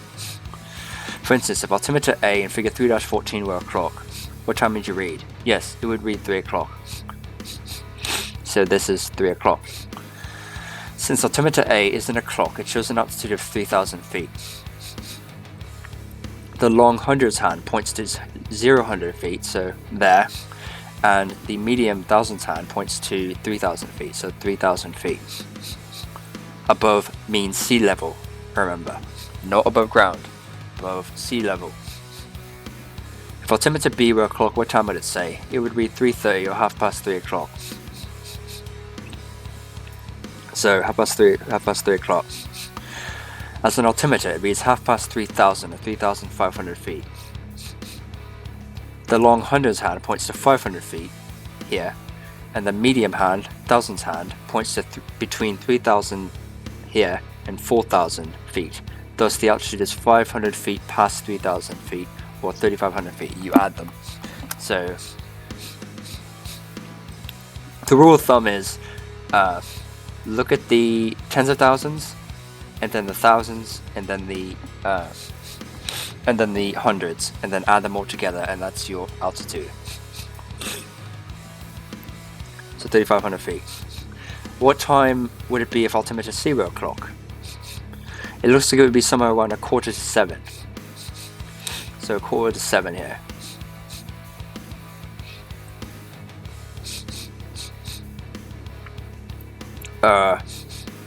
Where is it? More precisely, the long hundreds hand shows 800 feet, and the medium thousands hand points a little shy of 7,000 feet.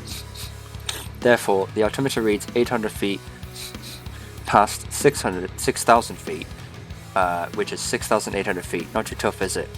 So it's 800 feet, and because this is a little bit below the 7, you do the 6. So the 6 is the answer. So 6, you do the next nearest one. So 6,800 feet. If this was at the 0, this hundreds hand was at the 0, it would be 7. This needle would be here at the 7,000 feet. Try reading altimeter D like a clock. What time is it? Yes, it looks like 3 o'clock. But take a closer look at the very small dot, this here. This dot points a little past the value of 1. So this here, a little past the value of 1. Meaning you need to add 10,000 feet onto the value shown by the altimeter's medium and long hands. So thus altimeter D indicates an altitude of 13,000 feet. So you got 10,000 here, 3,000, 10,000 plus 3,000, 10,000, 3,000 and 0, 100. So 10,000, 13,000 feet. And if this needle was here at the 1, it would be 10,000 plus 3,000 plus 100 feet if this needle was here. So it would be 13,100 feet if this needle is here and these needles are the same.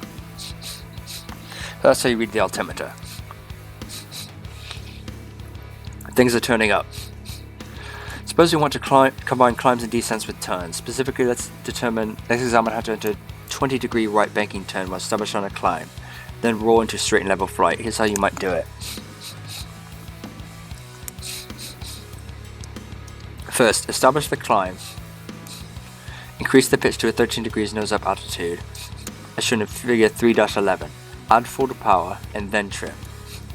So, altitude up here, add full power, and then trim stay at that altitude. Then you roll into the desired bank. The secret here is to use the altitude indicator's orange ball as the pitch reference, so that little guy right there. Since the orange wings won't be in line with the horizon, use the orange ball as the pitch reference and use the altitude indicator's orange pointer as the bank reference. So the orange pointer, this guy up here. When climbing and descending, it's best to begin leveling off when you're within 50 feet of your desired altitude. A 50-foot lead helps prevent overshooting or undershooting the target altitude. If you want to level off at 4,000 feet, then enter level flight when you read 3,950 feet on your altimeter. At this point, you lower the nose and roll out to a straight and level flight altitude. Yes, the power is still set at maximum, and that's good. Let the airplane accelerate at cruise speed unless you specifically want to fly at a slower speed. Then reduce power to a cruise setting of approximately 2,200 RPM.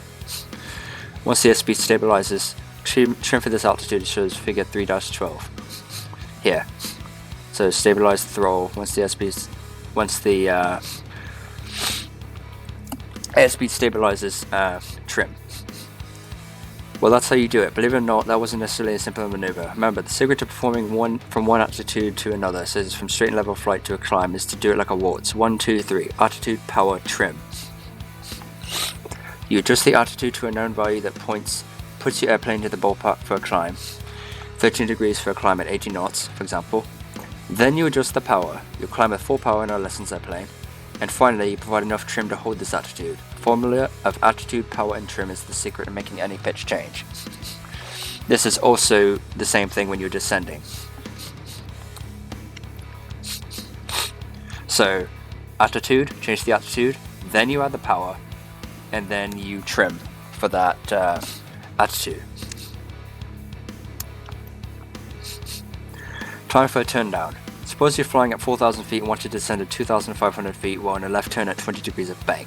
To make this maneuver a little more challenging, do it at 90 knots. Here's how it's done. First, you roll into a 20-degree turn to the left. Then, you reduce power. Let's see, hold on. Yeah.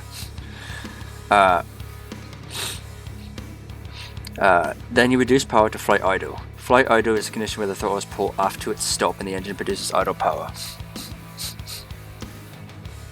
Next, you lower the nose to an altitude that you suspect gives an airspeed of 90 knots. You notice that when you reduce power, the nose will automatically want to lower on its own.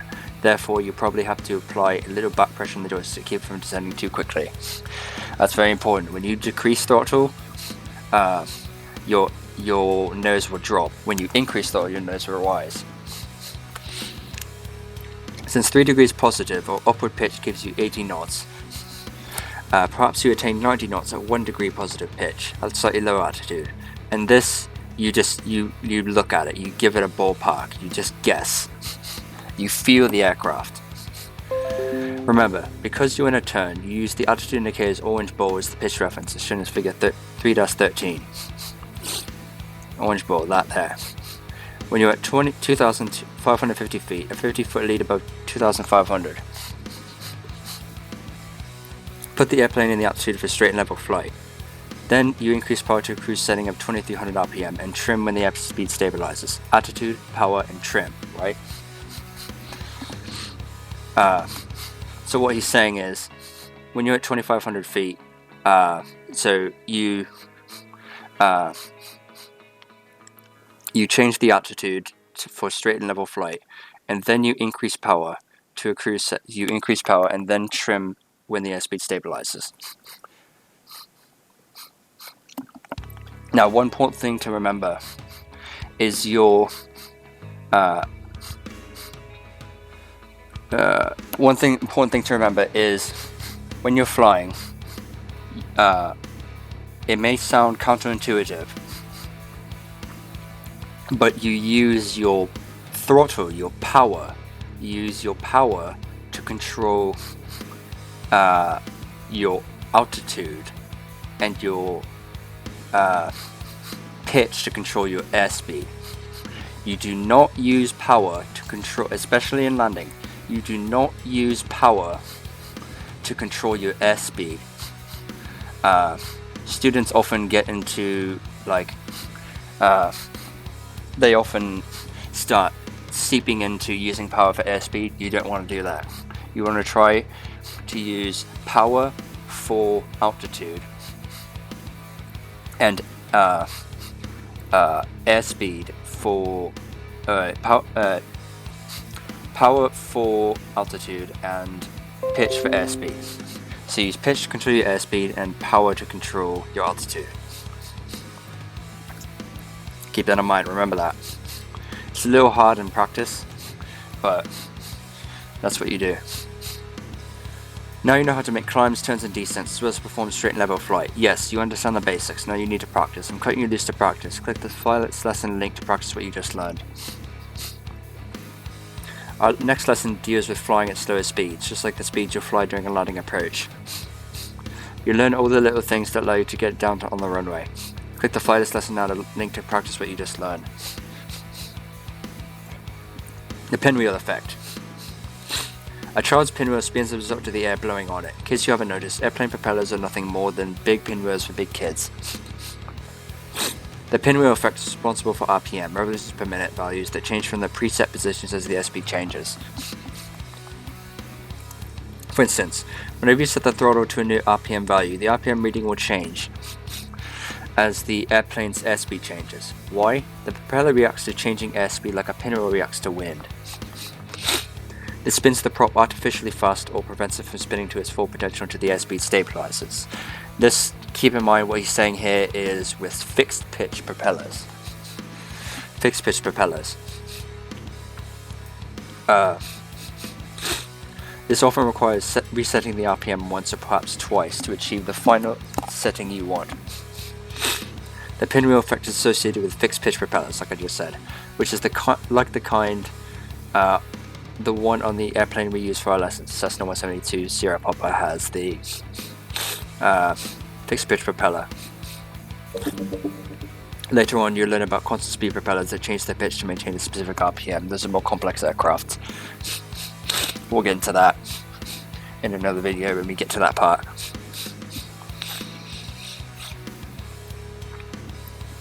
So yeah, you learn about constant speed propellers, change their pitch, maintain a specific RPM.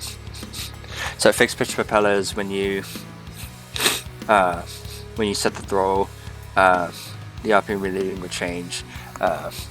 If you start going faster, the RPM will start to raise.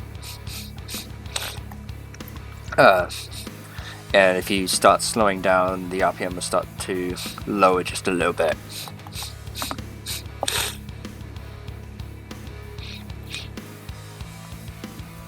I don't know if this is simulated in FSX. I did see it simulated in X-Plane though. I did see it simulated in X-Plane, so that's pretty cool. I did see it simulated in X-Plane. Later on, you know about common speed. Yeah, so that's that. Alright, climbs and descents. We did all that. Flight lesson now. In this lesson, you learn about climbing and descending. Estimated time to complete 15 minutes. Required knowledge and skills. Reading the ground school material before starting this lesson will help you better understand the skills being taught. The weather. Sky is clear and the winds are calm. Recommended charts. None. About the flight. You're starting the air at 3,000 feet. Learn about the relationship of pitch and power. How to move the controls to make the airplane climb and descend. How to use the instruments to tell if the airplane is climbing and descending.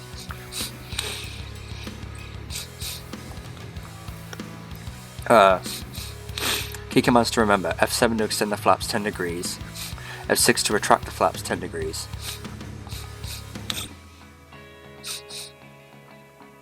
Flight criteria. We asked to maintain power settings within 100 RPM, airspeed within 10 knots of your requested speed, altitude assignments within 100 feet, climbs and descents within 200 feet per minute, and bank within 5 degrees as assigned. Shouldn't be too difficult for me. But yeah, that's what you do. Alright, without further ado, let's fly. Okay. Check it out. In this lesson, we're going to go through some of life's little ups and downs, but in airplanes, we call them climbs and descents. Yep. We're going to learn more about the relationship between pitch and power and how you use them to climb or descend in the airplane. We're also going to learn a little bit about the flaps and how you use them. As always, because this is a simulator, we'll use the attitude indicator as our primary reference instrument. So take a look at it to see what it's telling you. It shows that we're in a straight and level flight attitude. A quick scan of the other instruments will confirm this. Yep. Check the tachometer on the lower right-hand corner of the instrument panel for the power setting. This shows your current power setting is about 2,400 RPMs. Climbing an airplane consists of 3 steps. First, we'll establish the proper pitch attitude. In this airplane, that's about 12.5 degrees nose-up pitch. Next, we'll apply power, as in push the throttle forward. Then we'll trim the airplane.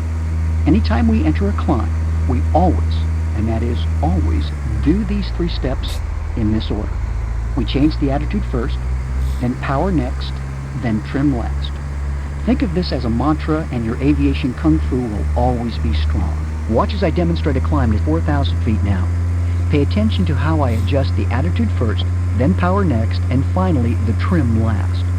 I begin by raising the nose to an attitude that I know from experience is proper for the climb. In this case, it's approximately 10 degrees nose-up pitch. I push the throttle all the way in because in most small airplanes we always climb with full power. As the nose comes up, the airspeed begins to decrease. To learn about why this happens, read the ground school section on climbs and descents. So it's decreasing. When the attitude selected gives me 75 knots, I give it enough nose-up trim to hold the airplane in this pitch attitude. And that's it. No smoke or mirrors involved here. Besides, this is a no-smoking flight. Each airplane has a speed at which it will climb most efficiently. The manufacturer normally determines this for you. In this airplane, it's between 70 and 76 knots, but we'll use 75 knots because that number is easier to find on the airspeed indicator. As the airplane approaches within 200 feet of the assigned altitude, I begin leveling off into straight and level flight again. Remember, attitude, power, and trim in that order. I gently push the nose over to level up, thus selecting a straight and level flight attitude on the attitude indicator. Next, I adjust the power, but since I want to accelerate to cruise speed, I'll leave it at full power until reaching a cruise speed of 100 knots.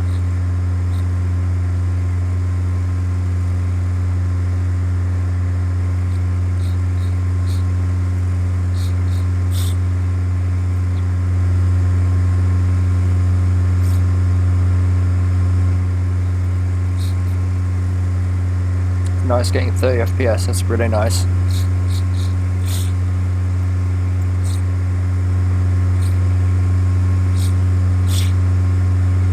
When reaching this speed, I'll reduce power to 2400 RPM. Finally, I'll trim the airplane so that I don't have to work so hard. Okay, now that you've seen how it's done, it's your turn, Maestro. I want you to try a climb. Since I'm your instructor, I'm going to help you out a bit by controlling the bank. All you need to do is worry about the climb. Okay, you've got the controls. Begin by selecting the proper attitude for a climb, which is about 12 1/2 degrees of nose-up pitch, which is between the second and third hash marks on the attitude indicator. As you do this, I want you to add full power. Yes, you can do this as soon as you start raising the nose. Make small, and I do mean small, adjustments in pitch to give you a climb speed of 75 knots. If the airspeed is too slow, then lower the pitch attitude a degree or two. If the airspeed is too high, then raise the pitch attitude a degree or two. Pull back on the stick. Shut up. Push the throttle in more. Shut up, I'm working on it. Pull back on the stick. Shut up. Slow down. Fucking twat.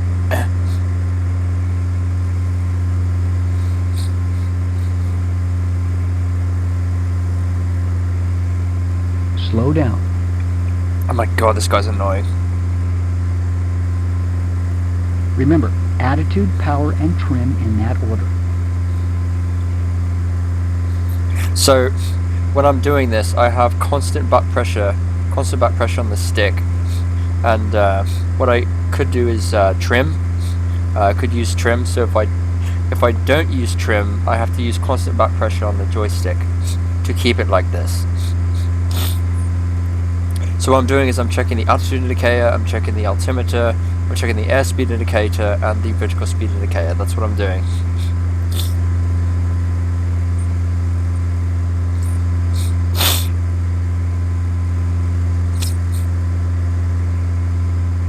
Oh, 5,000 feet. So now I'm just centering the stick. It's going to drop a little bit, and then I'm going to level off. Level off, and then, yeah. There you go. Excellent job. Let me take over for a moment and hold 5,000 feet while I talk to you a bit about descents. A descent is a little different from a climb. As we select a nose-down pitch attitude, we simultaneously reduce power. Remember, with power reduced, we have no choice but to come down. That's why there are no gliders stuck up in the air. We do, however, have a choice of the speed at which we want to descend. We'll make all our descents at 90 knots. Of course, we always use trim to make the airplane easier to fly too. If we desire, we can adjust our rate of descent using the power. But for our purposes, we'll make all the descents with the throttle pulled all the way back to its idle position. Don't worry, the engine won't quit when we do this. In the descent, we don't have to pitch over very much at all. In fact, you'll almost never need to pitch down more than about 2 or 3 degrees below the horizon. With all that in mind, I think you're ready to try a descent. Remember, think attitude, power, and trim. Also remember that, with the power reduced to idle, you'll need to make a small adjustment in the attitude to give you an airspeed of 90 knots. If you're going down too fast, raise the nose just a bit, hold it there, and see what happens to the airspeed. If you're going down too slow, lower the nose a bit, hold it there, and see what happens to the airspeed. Repeat this process until you're descending at a speed of 90 knots. Ready? I'll keep the wings level for you during this descent. You worry about pitch, power, and trim. Okay, pull the throttle back to idle and descend at 90 knots to 4,000 feet. Level off there, then we'll discuss flaps. Alright, so what we're doing is, when I lower the throttle, the nose automatically drops. But you see the airspeed indicator is going to start rising. So I need to pull back on the stick in order to slow down. I need to arrest my descent rate.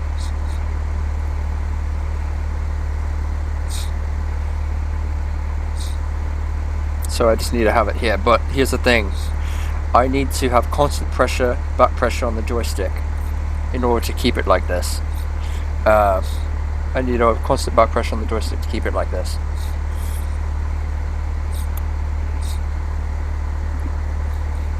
So in order to fix that, I can trim. So if I use trim, there, I'm trimmed. So now I'm trimmed, so I'm stuck there. So that's good. 4,000 feet, slow to 100 knots. Also, another thing, don't ever trim in a turn. The reason you don't do that is because if you in a bank and you trim, when you go out of the bank and you go straight and level again, your trim will be too low. Climb. Shut up. Your trim will be incorrect, and you'll start raising. The nose will start rising if you trim while you're in a descent and you're in a turn. Your nose will start rising, and you don't want that, so the trim will be off. So you never ever trim in a turn.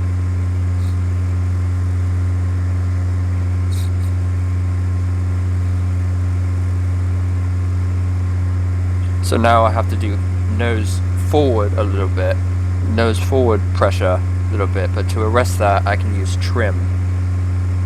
There you go, now I'm trimmed, right. Now I don't have to do it. You did a fine job, Captain.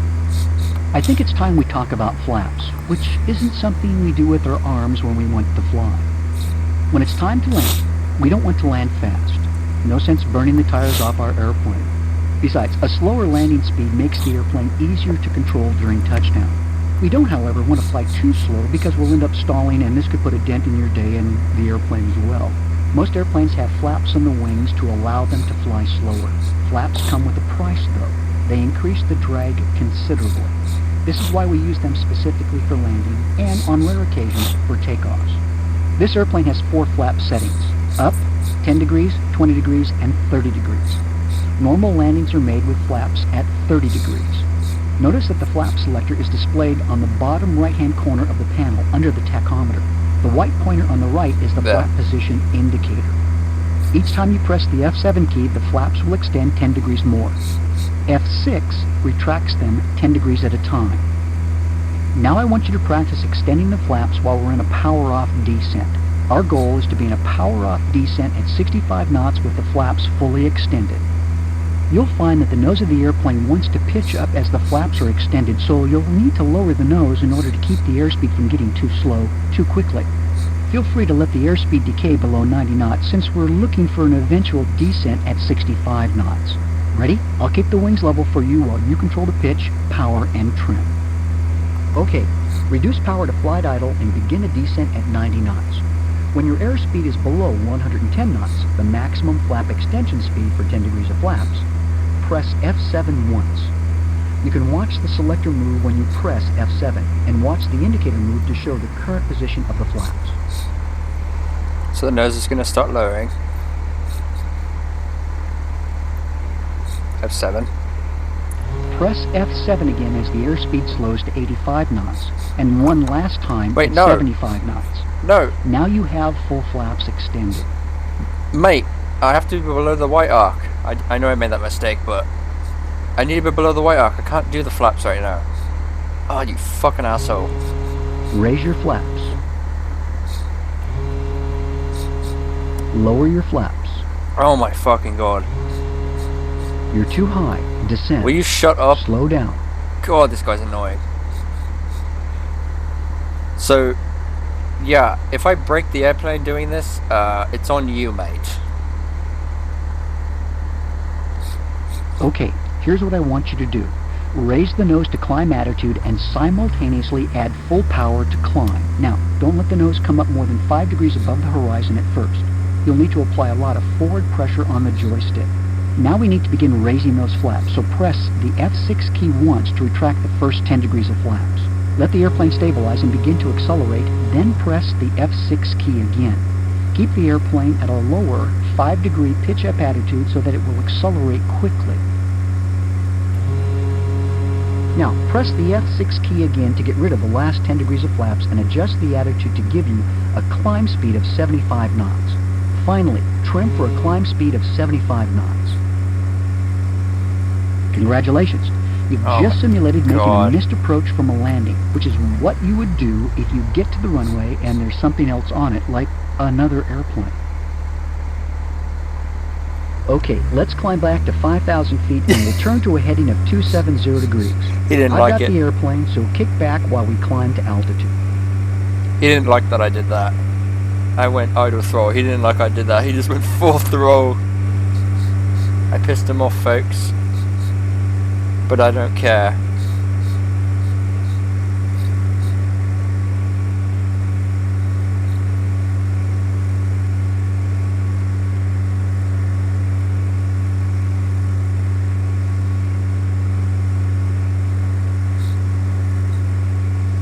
By the way, when I said white arc, I meant this here.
When we get to 5,000 feet, I'd like you to try a descent, but with a twist.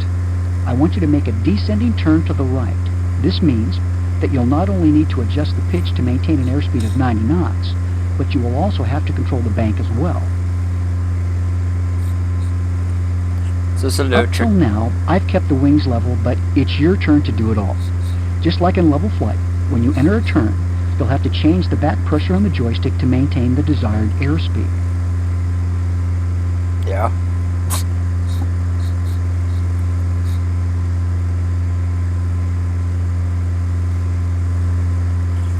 I want you to use 20 degrees of bank for all your turns. Okay.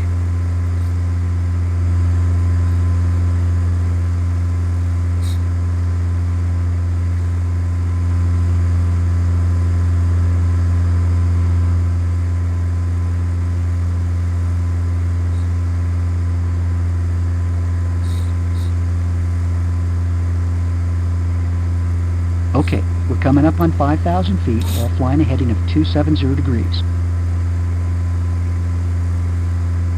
I'm giving you control of the airplane. Ready? Okay. Give me control, bitch. What the fuck? Autopilot Speed off. up. You fucking asshole. Make 20 degrees right. Send 4,000 feet, maintain 90 knots.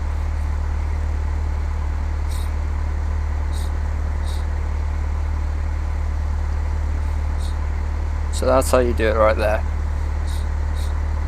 See, I'm looking at the looking at this bank angle here, I'm looking at the airspeed, I'm looking at this, I'm looking at that.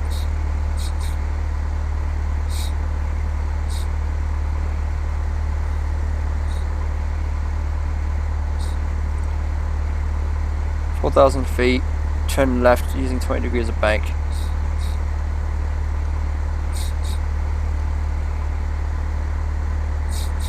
So you just turn left.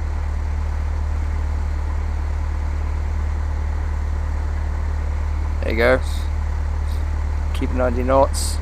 And I don't really need to trim because my trim is already set pretty good. I can just really keep it here. That's pretty much perfect.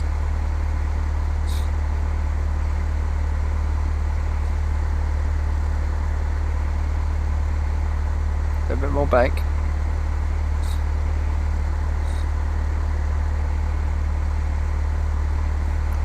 So to kind of keep it here like that.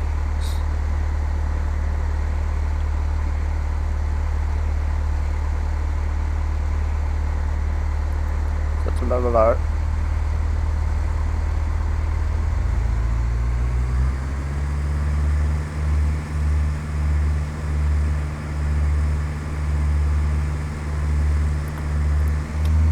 Speed up. Oh, shut up.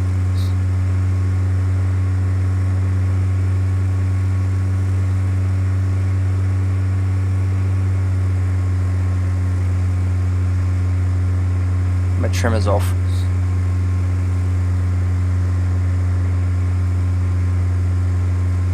You're too high. Descend. Oh my god.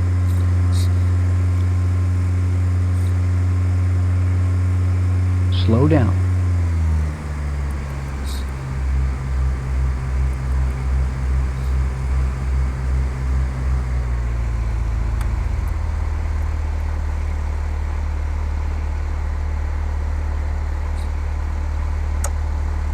What?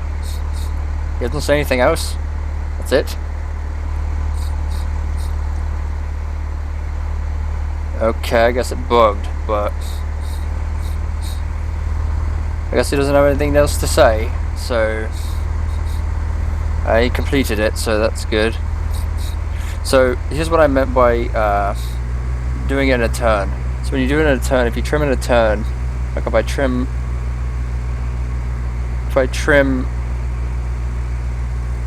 like that in a turn, and then I level out, watch what happens. My nose will raise. See how my nose is rising? You don't want that. So never trim in a turn. And the same thing when you're climbing. Never, if I climb, if I do a turn like this and I climb, and I trim, like that, if I trim like that in a turn, problem is, when I level out, I'm going to climb again. See? So you don't want to trim in a turn, because then now I have to use nose down trim to center it again. But yeah, that's how that works. Okay, so yeah, so we just did climbs and descents. Lesson 3. Yeah, that was a little weird. It didn't really end properly. It just said fantastic, you finished, but he didn't say anything. So I don't know if it bugged or if that's normal. Regardless, that's that. So lesson 4, slow flight. So lesson 4, slow flight, is where we learn the stuff that made things difficult in the last lessons. So, like for example, the straight flight here, where he talks about the ailerons in the elevator and stuff like that. Lesson 4, he talks about how a plane actually generates lift, how a wing generates lift, and how planes fly. So that's what I'm going to do here. Lesson 4, slow flight. Finally, things are going to start to make sense for you guys. Slow flight. This is where he talks about it. Yeah, this is what he talks about. Okay, so this is a long one, a very long one, as you can see, but things are going to start to make sense. Lesson 4, Slow Flight by Rod Machado. Okay, here's the deal. I'm going to stick you in an airplane that's capable of doing 120 knots, twice as fast as most cars do on the freeway below. And I have only one request. I want you to fly as slow as you can. Sounds reasonable, right? Not really. This is like asking an Indy 500 race car driver not to take his machine out of first gear. There is, however, a good reason for flying slowly. The practice of slow flight is the proving ground in which you prepare for aviation's biggest event, landing. After all, you don't want to land at cruise speeds because the airplanes weren't designed to maneuver on the surface at high velocities. You don't want to burn the tires off the rims, do you? Just kidding, but it's not far from the truth. In general, the slower you are upon touchdown, the easier it is to control the airplane on the runway. Additionally, airplanes can't fly too slowly, or they'll cease flying and start falling. This is called stalling, but it has nothing to do with the engine stopping, as you later learn.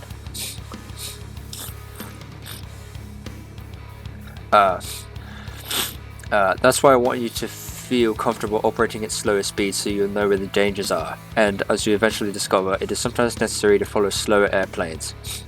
You need to know how to adjust your airspeed to prevent chewing up the tail feathers.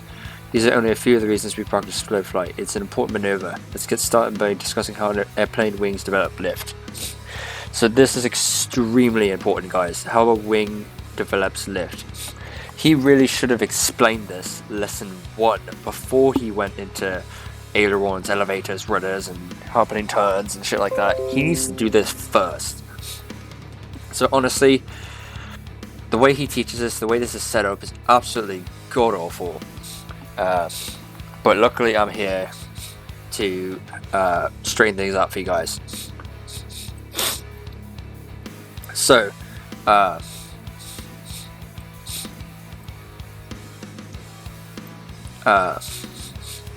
the wing and its things. So what I'm going to do is I'm going to read this entire thing and describe it on the way. Actually, no, I'm going to read... Yeah, I'm going to read the entire thing and then go back to the other lessons. Let's see, hold on, let me see. Is it climbing descents I need to do anything?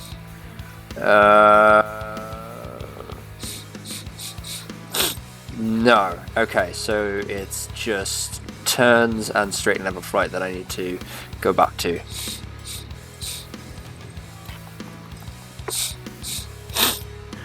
Alright, the wing and its things. In ground school many years ago, my instructor asked me about the origin definition of the word wing. I replied, "Ma'am, I think it means the arm of a bird."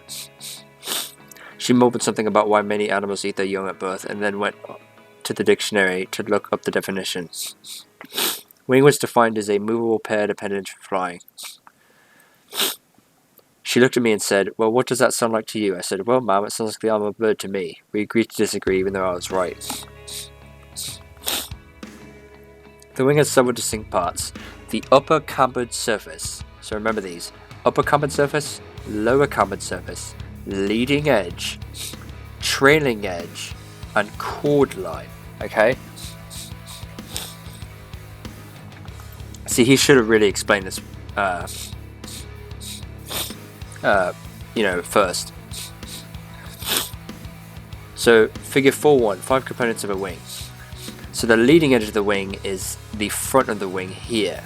So this is the leading edge of the wing. The upper cambered surface is this here. So it's this part up here. That's the upper cambered surface. Lower cambered surface is down here. Trailing edge of the wing is the back of the wing, okay? So the chord line. The chord line is the imaginary line connecting the leading edge to the trailing edge of the wing. And the chord line is how you denote the angle of attack, I believe. Let me see. Yeah, so the angle of attack is the difference between the angle between the chord line and the relative wind. So these are the 5 components of the wing: upper cambered surface, lower cambered surface, chord line, leading edge, and trailing edge of the wing. Notice that the upper cambered meaning curved, surface seems to have a greater curve to it than the lower cambered surface. This isn't accidental. In fact, it's so important that we'll talk about it in detail shortly.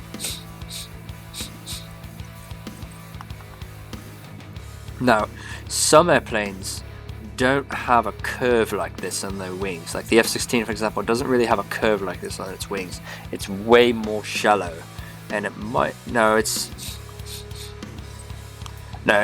Some they're not exactly flat, but just a little bit of curve, just like a degree of curve or whatever. Not every airplane has an upper common surface this defined. In fact, it's so important that we'll talk about in detail shortly. So, perhaps the only term whose definition isn't intuitively obvious is the chord line. The chord line is the imaginary line connecting the wing's leading edge to its trailing edge. Believe me, there's no line inside the wing that looks like this. It's only imaginary, just like the arrows showing the 4 forces in lesson 1. When the shoe salesperson points to your foot and says, "Your toe is here," you want to respond by saying, "Thanks, I've been looking for that." In reality, he or she is pointing out the position of something not visually obvious. The chord line does something similar. Given the wing's curved surfaces, it's difficult to tell which way the wing points. Since engineers don't like uncertainty, they agree that the chord line will represent the general shape of the wing.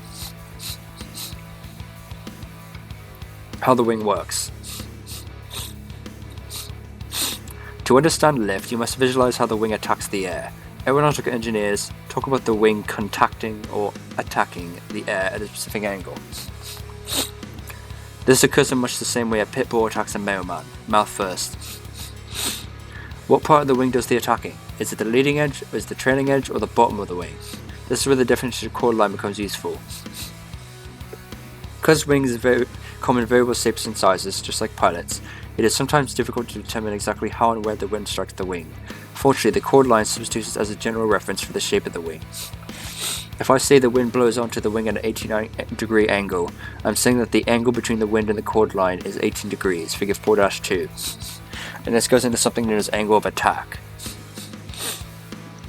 Figure 4-2, angle of attack, which is the angle of attack. The angle of attack is the angle between the chord line and the relative wind. Remember when I talked about relative wind before? Relative wind, like the air molecules and stuff, the wind going this way, the aircraft hitting the air molecules at an angle going forward through the air. That's the relative wind. This is the wind that's blowing on the wing. The angle of attack in this example is 18 degrees exaggerated. This distinction, although seemingly trite, is important to an engineer as tightly stitched seams are to a matador. Relative wind.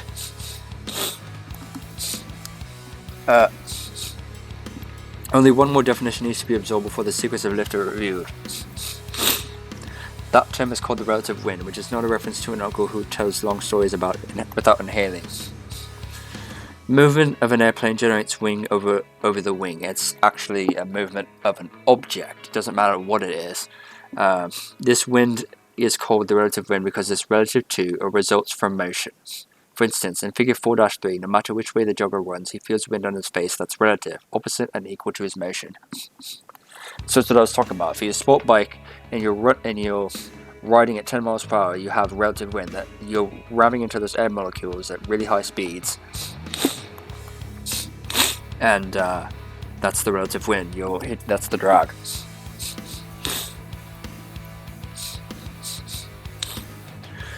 Figure 4-3, relative wind. The relative wind is wind resulting from an object's motion. Despite the actual wind blowing from behind, the jogger feels wind on his face as a result of his running motion. Relative wind is relative, opposite and equal to the movement of an object. So running motion, relative wind's this way, Mother Nature's wind. So it does not matter where Mother Nature's wind is going. You'll feel relative wind if you're moving. Relative wind is movement-generated wind that's equal to and opposite to the motion of the airplane. To illustrate this point, stick your hand out the window of a moving automobile. Keep all the body parts inside, please. You feel the wind blowing opposite the motion of the car. Drive a car backwards on the freeway and you'll feel wind and hear a lot of horns blowing you directly behind you, and you also attract the police. Move the airplane forward as shown as airplane A in figure 4-4, and wind blows on its nose. So motion, relative wind hits there.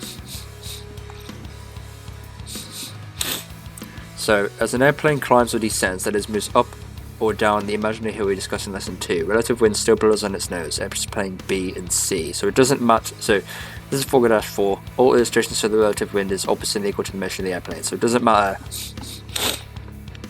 where you're going. If you're going straight, the relative wind's going the opposite direction. If you're going up, relative wind's the opposite direction going down. If you're going down, the relative wind is going up. And if you're falling like a rock, relative wind's going up. But if an airplane drops straight down without a change in pitch, the relative wind blows on its belly, airplane D. As far as airplane D is concerned, the wind is blowing on its belly despite the level attitude. As for the passengers, they're probably underneath the front seat in the fetal position, making spiritual transmissions that don't require a radio. Try not to scare your passengers, it isn't nice and they don't like it. They're not going to be on the underneath the front seat in the fetal position, they're going to be on the fucking ceiling if you're dropping like a rock. The following point is so important, I want you to put one finger in your ear. Go ahead, do it before reading it further. I want you to do this because I don't want this information to go in one ear and out the other. The important principle is to remember is that relative wind is independent of which way the airplane's nose is pointed. Relative wind is opposite in direction and equal to the airplane's velocity. Let's see how the wing actually attacks the wing when develop lift. So relative wind does develop some lift. If you take your hand and you move out the automobile and you kind of tilt your hand, so if you have your hand perpendicular to the relative wind, it's just going to blow your hand back. But if you tilt your hand, let's say you have your right hand out, if you tilt your hand a little bit, your hand will start to gain altitude. You'll start to gain altitude. Your hand is essentially becoming a wing.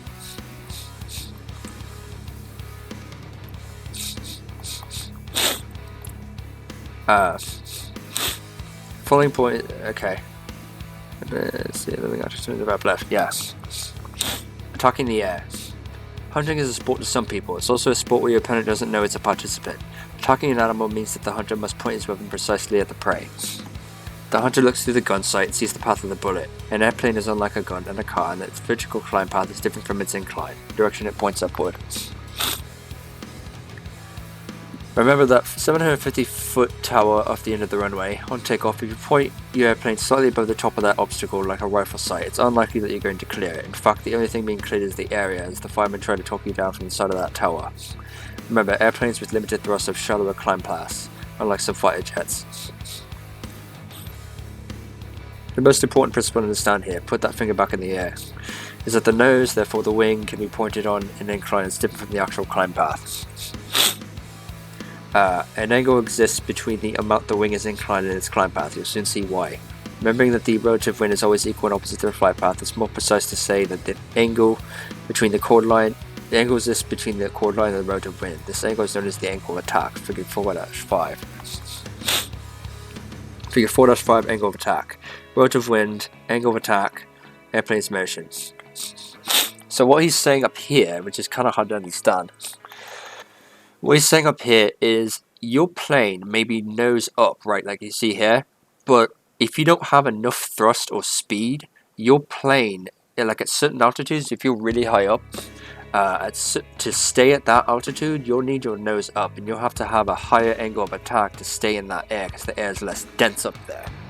Okay, so the relative wind's still going the same way, but your angle of attack is going to be greater the higher you go up to stay in a certain altitude. Okay, when you're low level, when you're like 1,000 feet, you can be nearly straight. You don't have to have your plane nosed up like this to stay at the same altitude. But when you're higher up, you need your nose up to keep the same altitude, because the air is less dense, there's less air going over the wings, and therefore, well, we'll get into this. There's less air going over the wings, and there's less pressure. And we'll get into the pressure, but there's less differential pressure over the wings, and therefore, if there's less molecules going over the wings, then the plane struggles to stay in the air a little bit, so you have to point the nose up a little bit with a greater angle of attack to capture more of that air molecule. Figure 4.6 shows the wing chord line of airplane A, making a 5-degree angle to the relative wind. So 5-degree angle of attack, relative wind is like this, okay? Figure 4.6, angle of attack, how lift develops. A more common way of saying this is that the wing's angle of attack is 5 degrees. Airplanes B, C, and D show increasing angles of attack of 10 degrees, okay, 30 degrees relative wind, and 45 degrees respectively. The greater the difference between the wing and the rotor wing, the greater the angle of attack, and as you are about to see, the wing's lift is directly associated with its angle of attack.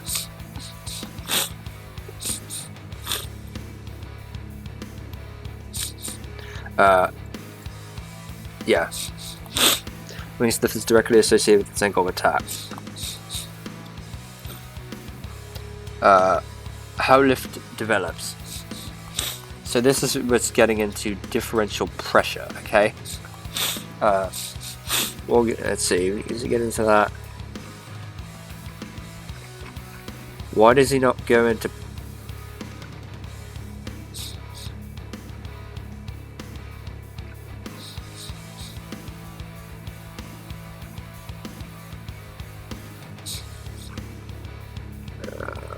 my God.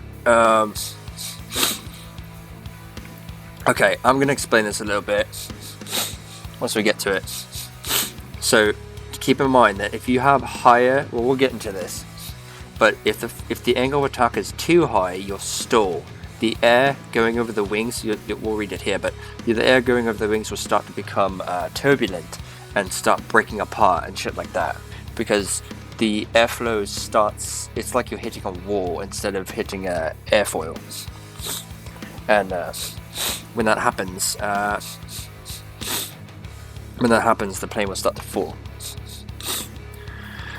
So how lift develops. The wing is the ultimate air slicer. As powerful as any semi-sort of karate chop, it's a persistent device for slicing air in a specific way. Wings are expressly built to plow through air molecules, separating them either above or below, offering little resistance in the horizontal direction. Any horizontal resistance slows the wings down. This horizontal resistance is called drag, and it's definitely a case of less being better.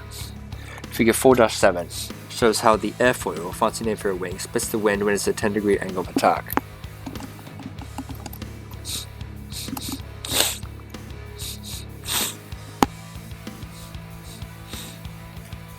So, figure 4-7, airflow over and under the wing. Lift from an airfoil is produced by air flowing over and under the wing. So some airflow goes over and some airflow goes under. See, it's because some airflow goes over, some airflow goes under. I think he better get into this. If he doesn't talk about pressure, then I'm going to have to go back and talk about pressure for you guys. But in short, low pressure at the top, high pressure at the bottom. I'll explain that a little bit later. Airflow strikes the leading edge of the wing, forcing some air over and some under the airfoil. Both the air flowing over and the air flowing under the wing are responsible for generating lift. Let's first examine how the airflow striking the bottom of the wing produces some of the total lift that's developed. Okay, impact lift versus pressure lift, there you go. So impact lift, this is impact lift, okay?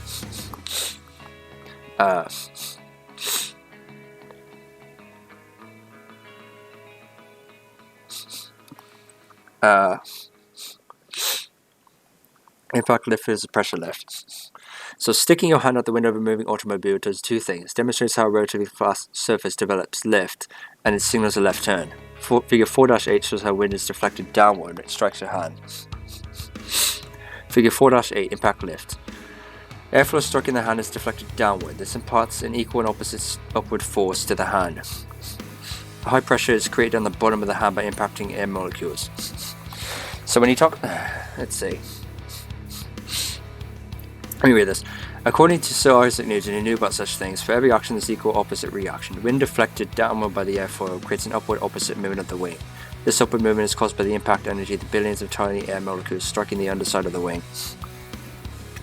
Also, higher pressure on the bottom surface of the wing results from this molecular impact. The wing moves upward, as it were being pushed from below. This type of lift is known as barn door lift or impact lift. It generally contributes only a small portion of the lift, total lift produced by the wings, which means that a man and woman do not fly barn door lift alone. If we could, it would mean a century people would report flying barn doors instead of UFOs. A more subtle and powerful form of lift occurs from curved airflow over the top of the wing. So that's pressure lift. So basically what he's saying here is when he's talking about the pressure, so air has molecules, right? We already talked about this. Air has molecules, okay? Some air is more dense, and other air is less dense. The higher you go in height, the less dense the air is, the less air molecules. The lower you are to the ground, there's more air molecules. So, when you have a wing flying through the air, or a plane flying through the air, some, when he's talking about high pressure, when the airflow hits your hand, let's say, when the airflow hits your hand, it deflects downward. But when he says high pressure just means more dense, and low pressure means less dense. So when the airflow hits your hand, it creates higher pressure, and the reason that is because, let's say you have 5 air molecules, let's say 5 feet apart, okay? There's 5 air molecules, all 5 air molecules are 5 feet apart. When the first molecule hits your hand, it slows down, right? It slows down a lot, and then it deflects downward. But as it slows down, the second air molecule behind it also hits the hand and bunches up against the first molecule. And then the third molecule does the same thing, bunches up the second molecule. And then the fourth molecule and the fifth molecule bunch up against each other, and they all slowly deflect downward and go downward, way closer together. So if you have the air molecules spread out and it hits your hand, those air molecules are going to start smashing into each other, because the air molecules out here are going really fast. Once the air molecule hits here, it starts going really slowly, because you're hitting a wall. It's going to slow you down. So the air molecule hits the hand, slows down, and these guys over here are still going really fast. So by the time this guy, the guy here who hits the hand already, doesn't have enough time to deflect downward completely before these guys over here reach the hand. So when they reach the hand, they start bunching up against each other, and the air becomes more dense, because the air in that little portion becomes more dense. There are more air molecules. There's a higher amount of air molecules in that one little space there. There's more air molecules than out here. There's more air molecules. They're smashing into each other. So the air therefore becomes more dense. It is therefore termed higher pressure, and then that higher pressure is deflected downwards, and some of the lift is pushed up. But as we're going to learn here, there's also airflow that goes over top of the wing or the hand, and that creates a low pressure. So keep in mind, remember, the airflow hitting the bottom of the wing, it has a higher pressure and is traveling slower. Okay, the keyword slower. I'll just give you a little sneak peek. When the air that flows over the top of the wing, there's air hitting this and going down, right? There's also air going over the top of the wing. The air that goes over the top of the wing is lower pressure and is traveling faster than the air down here. And I'll explain why once we get to it.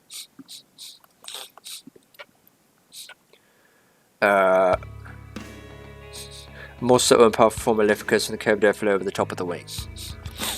This is what we're getting here. Bending the wind with the wing. The Japanese invented the art of paper bending and called it origami. They then experimented with people bending and called it judo.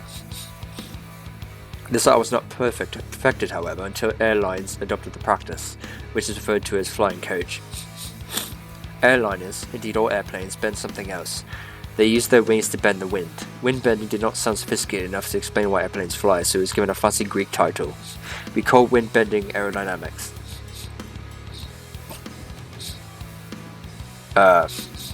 Simply stated, the wing is a precision device for bending or curving the wind downward. But how does the bending the wind over the wing create lift? Let's find out. Figure 4.9 shows a cross-section of an airfoil. Figure 4-9. Airflow above and below the wing at a small angle of attack, okay? Rotor winds going this way, small angle of attack, the chord line's here, okay, going this way. At low angles of attack, the air above the wing is curved, while the air below the wing is relatively straight. Keep in mind, at low angles of attack.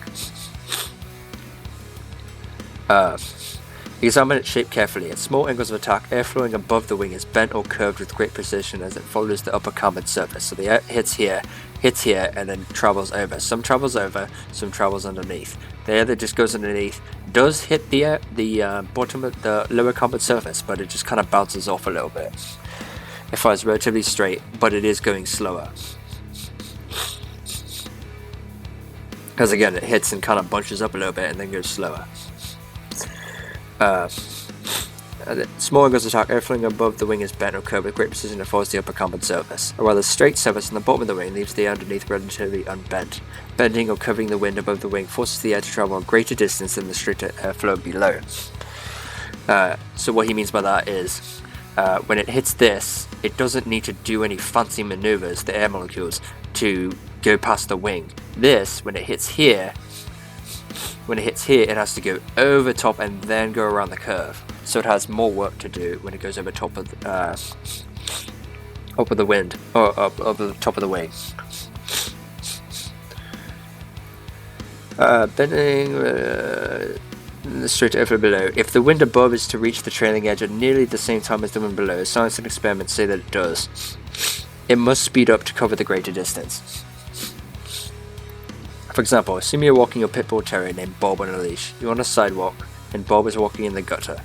Figure 4-10. Direction of walk, distance covered by master. Distance covered by dog.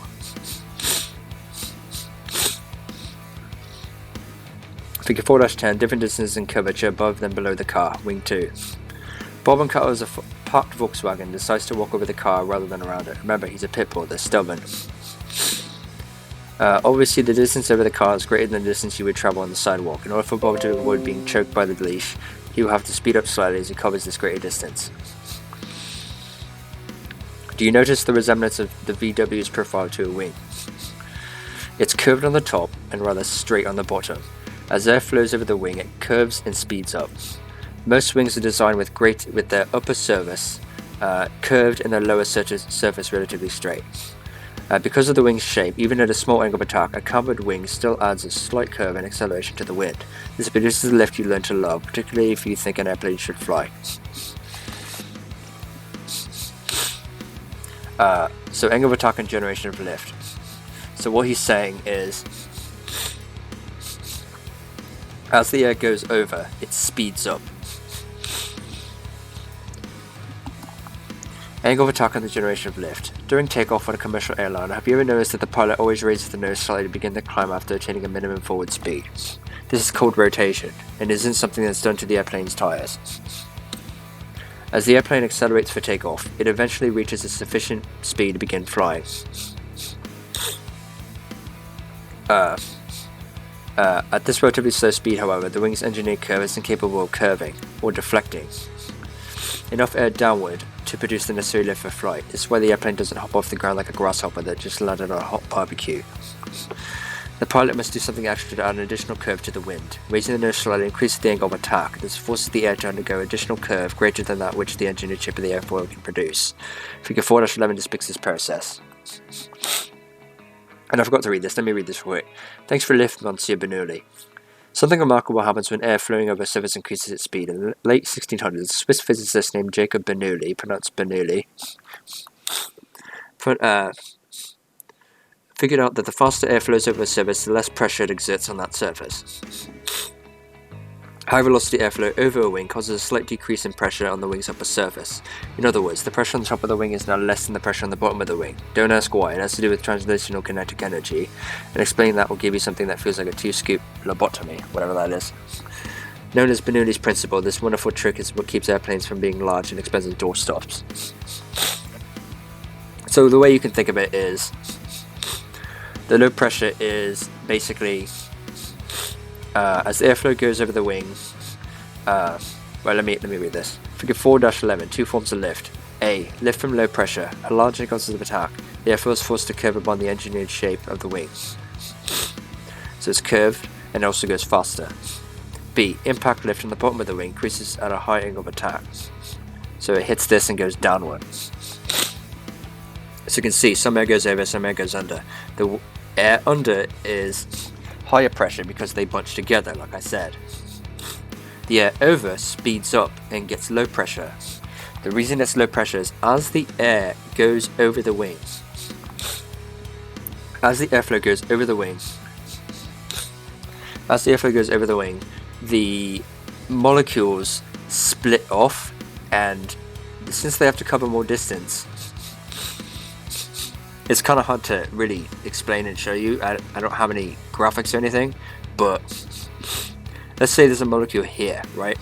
As it goes over, let's say there are two molecules, one here and one here, right next to each other. As this one hits and goes over the top, it starts to speed up, and as this one follows closely behind it, this one, by the time this one reaches the end down here, this one is going over the top. So basically, because it has to cover more area, the molecules, so they hit the wing and then bunch together, right? They're all clumped together. But the air that goes over the top of the wing has to travel a greater distance. So when it speeds up, it spreads, the molecules spread out. So let's say there's 5 molecules, or let's say there's 10, so we can split it. There's 10 molecules, they all hit the wind at the same time. 5 molecules go underneath, and 5 molecules go over top. The molecules underneath are going to be bunched together because of the relative wind, or because of the impact lift. They're going to bunch together and go slower.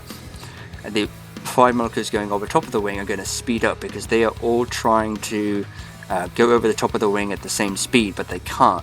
So they spread out because the first molecule at the front starts to go fast, second molecule follows behind, the other one follows behind, but they start spreading out because the molecules start stretching and spreading out because there's more distance that needs to be covered, and they can't do it all at the same time, so it starts to spread out. The molecules start to spread out a little bit. So 5 molecules down below the wing could be like 1, 2, 3, 4, 5 going down, whereas the low pressure molecules are being 1, 2, 3, 4, 5, really spread out, okay? As they go over the top of the wing and they go fast. So basically this is what happens. Goes along, hits it, slow down, slow. Whereas this one, it hits it, goes over the top, and whoosh, quick. Like that. Goes over the top, slow, quick. Slow, quick. That's what the air molecules do. And that pressure difference, called differential pressure, basically, that differential pressure is what keeps the plane airborne, as long as you have a positive angle of attack.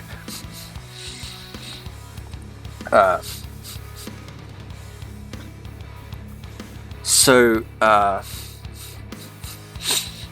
long as you have a positive angle of attack. Now you might be wondering, why is there fuck, I was going to say something, I don't remember what it was. It was important too. Okay, so as the air hits the wing at a positive angle of attack, you might be wondering why there's low pressure and high pressure. So that differential lift, that differential pressure, there we go. Okay, this is what I was going to say. You might be wondering why there's lower pressure and the high pressure, and why they kind of come together down here. The reason is because pressure likes to equalize. Pressure does not like to be out of balance. It doesn't like to be out of place. If you notice, heat, something hot, steam rises, right? Steam is very low pressure because the molecules are spread out, they're going really fast, and the reason steam rises is because the low pressure is trying to equalize with the high pressure around the steam. So the high pressure and the low pressure are trying to meld. They're trying to meld They're trying to meld to each other constantly. So when the low pressure goes over the top and the high pressure goes under the bottom, the reason it's low pressure at the top and high pressure at the bottom is because they're trying to equalize. That's why the plane goes. It's one of the reasons why the plane goes up. They're trying to equalize. The pressure is always trying to equalize. So if there's low pressure at the top and high pressure at the bottom, they are eventually going to equalize down here. So that's why you have. That's why the low pressure going faster over the top. Eventually, that's why the low pressure. That's why there's a pressure difference at all. Is because they're trying to equalize with each other. Motors have to go faster to equalize quicker. Okay, so that's that.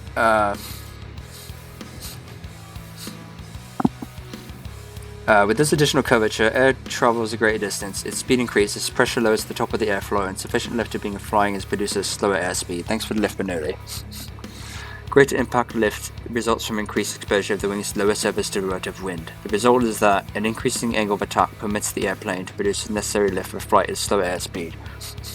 So the important thing to remember is low pressure at the top, high pressure at the bottom, okay? If you don't understand the physics, it's okay, but low pressure at the top, high pressure at the bottom. Now that you know how airfoils generate the required lift at slower airspeeds, you also know why airplanes taking off or landing at slower speeds seem to have a rather nose-high altitude. But what happens at higher airspeeds? Have you noticed that in cruise flight at cruise airspeeds, airplanes fly at near-level flight altitudes? Figure 4-12 shows an airplane at several different angles of attack. 3 degrees angle of attack, 150 knots. 100 degrees angle of attack, 100 knots, 8 degrees angle of attack. 12 degrees angle of attack, 80 knots. 18 degrees angle of attack, 60 knots. Figure 4-12. Relationship between angle of attack and speed. With speed variations in level flight, the relationship between the angle of attack and airspeed is clearly shown. With increasing airspeed, the airplane requires a smaller angle of attack to remain airborne. As the airplane's airspeed decreases, a larger angle of attack is necessary. So that was what I was explaining before. At higher airspeeds, airplanes can fly at lower angles of attack because the wing shapes generate sufficient lift. To slow the airplane, the wing must artificially bend the wind by increasing its angle of attack. An intimate and sizzling relationship exists between the angle of attack and lift. If lift and angle of attack were the Rhett Butler and Scarlett O'Hara Atlanta would be the only thing on fire. At small angles of attack, such as during cruise flight, the engineered shape of the airfoil generates sufficient lift for flight as long as the airspeed is high. The impact of air underneath the wing doesn't play as big as a role in lift development at higher cruise speeds because less of the wing underside is exposed to the wind. In summary, the slower an airplane moves, the greater the angle of attack needed for flight. There is, however, such a thing as too much of a good thing. Bend the air too much instead of flowing smoothly over the wing creating lift, it bubbles and burbles and pretty much fails to be uplifting. We call this condition a stall, and this will be covered in a future class. Now it's time to talk about the details of entering and leaving slow flight as it's done in the air. Okay, so before I continue with slow flight in action, I'm going to go back and teach you guys the flight controls and how it actually works, because now after explaining this, you will be able to understand how the flight controls actually work and the flight control services work. So, remember the angle of attack. This is important. Low pressure over the top, high pressure at the bottom, right? Look at the shape of the wing. So this is my explanation here. So this is not Rod Machado explaining, this is me, okay? So, some airflow goes at the top, some goes at the bottom, right? Low pressure at the top, high pressure at the bottom, right? So, notice the curvature of the wing. The curvature is what makes it low pressure, right? The curvature over the top is what makes it low pressure, causes it to be low pressure, and the high pressure is the straight at the bottom, right? So low pressure at the top because of the curve, okay? Remember what I'm saying here, because of the curve, because I'm going to explain this when we get to the flight controls, okay? So remember that real quick. Straight and level flight. Sorry, my tics are really bad. I'm going to skip ailerons for now, and I'm going to do elevator because it's the easiest one to understand. And I'm not going to do elevator upwards, I'm going to do elevator downwards because it's the easiest one to understand. So I'm going to do this real quick. Well, let me eat some stuff.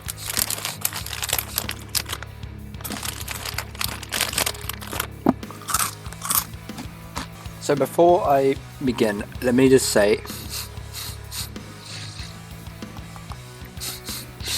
so he says,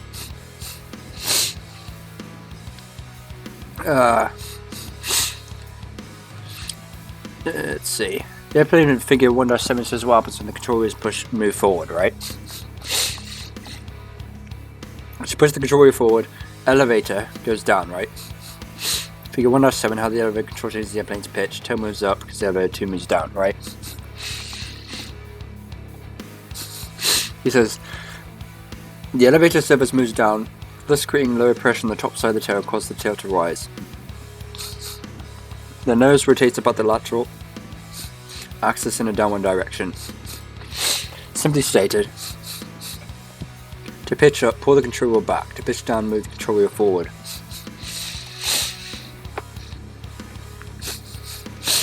So, basically, it says pushing forward the control wheel deflects the elevator downward, which forces the tail upward. This in turn causes the nose to pitch down. Right, so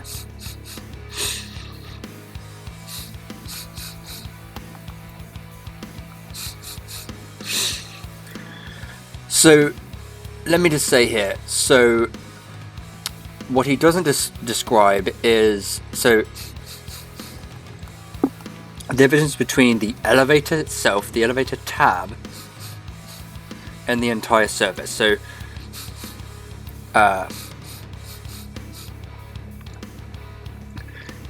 the elevator is not this entire surface, not the whole white surface. It's this little guy right there. That is the elevator. Not every aircraft has an elevator tab. Some aircraft, such as the F-16 Viper, have what's called a stabilator. So, okay, before I get into that, let me just say, this is the elevator, right? This is the elevator tab. This whole surface has a name. So this whole surface, including the elevator, this whole surface is, in total, what's known as the horizontal stabilizer, okay? So this whole section right here is a horizontal stabilizer. The whole surface is a horizontal stabilizer. This whole surface is the horizontal stabilizer. The elevator itself is this little guy right here. You know, it's hard to see, but that's this little guy right here. That's the elevator, and it's also this guy right here. It's not the whole surface, it's just this guy here. And this guy here. That's the elevator tab. So the F-16 has what's called a stabilator. So it's a horizontal stabilizer and an elevator at the same time.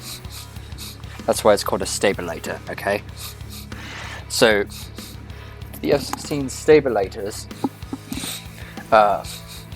difference between an F-16 and the F-16 stabilator and this is that this is just a elevator tab. It's a small little movable surface, whereas the F-16, the entire horizontal stabilizer moves. That's why it's called a stabilator. It acts as a horizontal stabilizer and an elevator at the same time.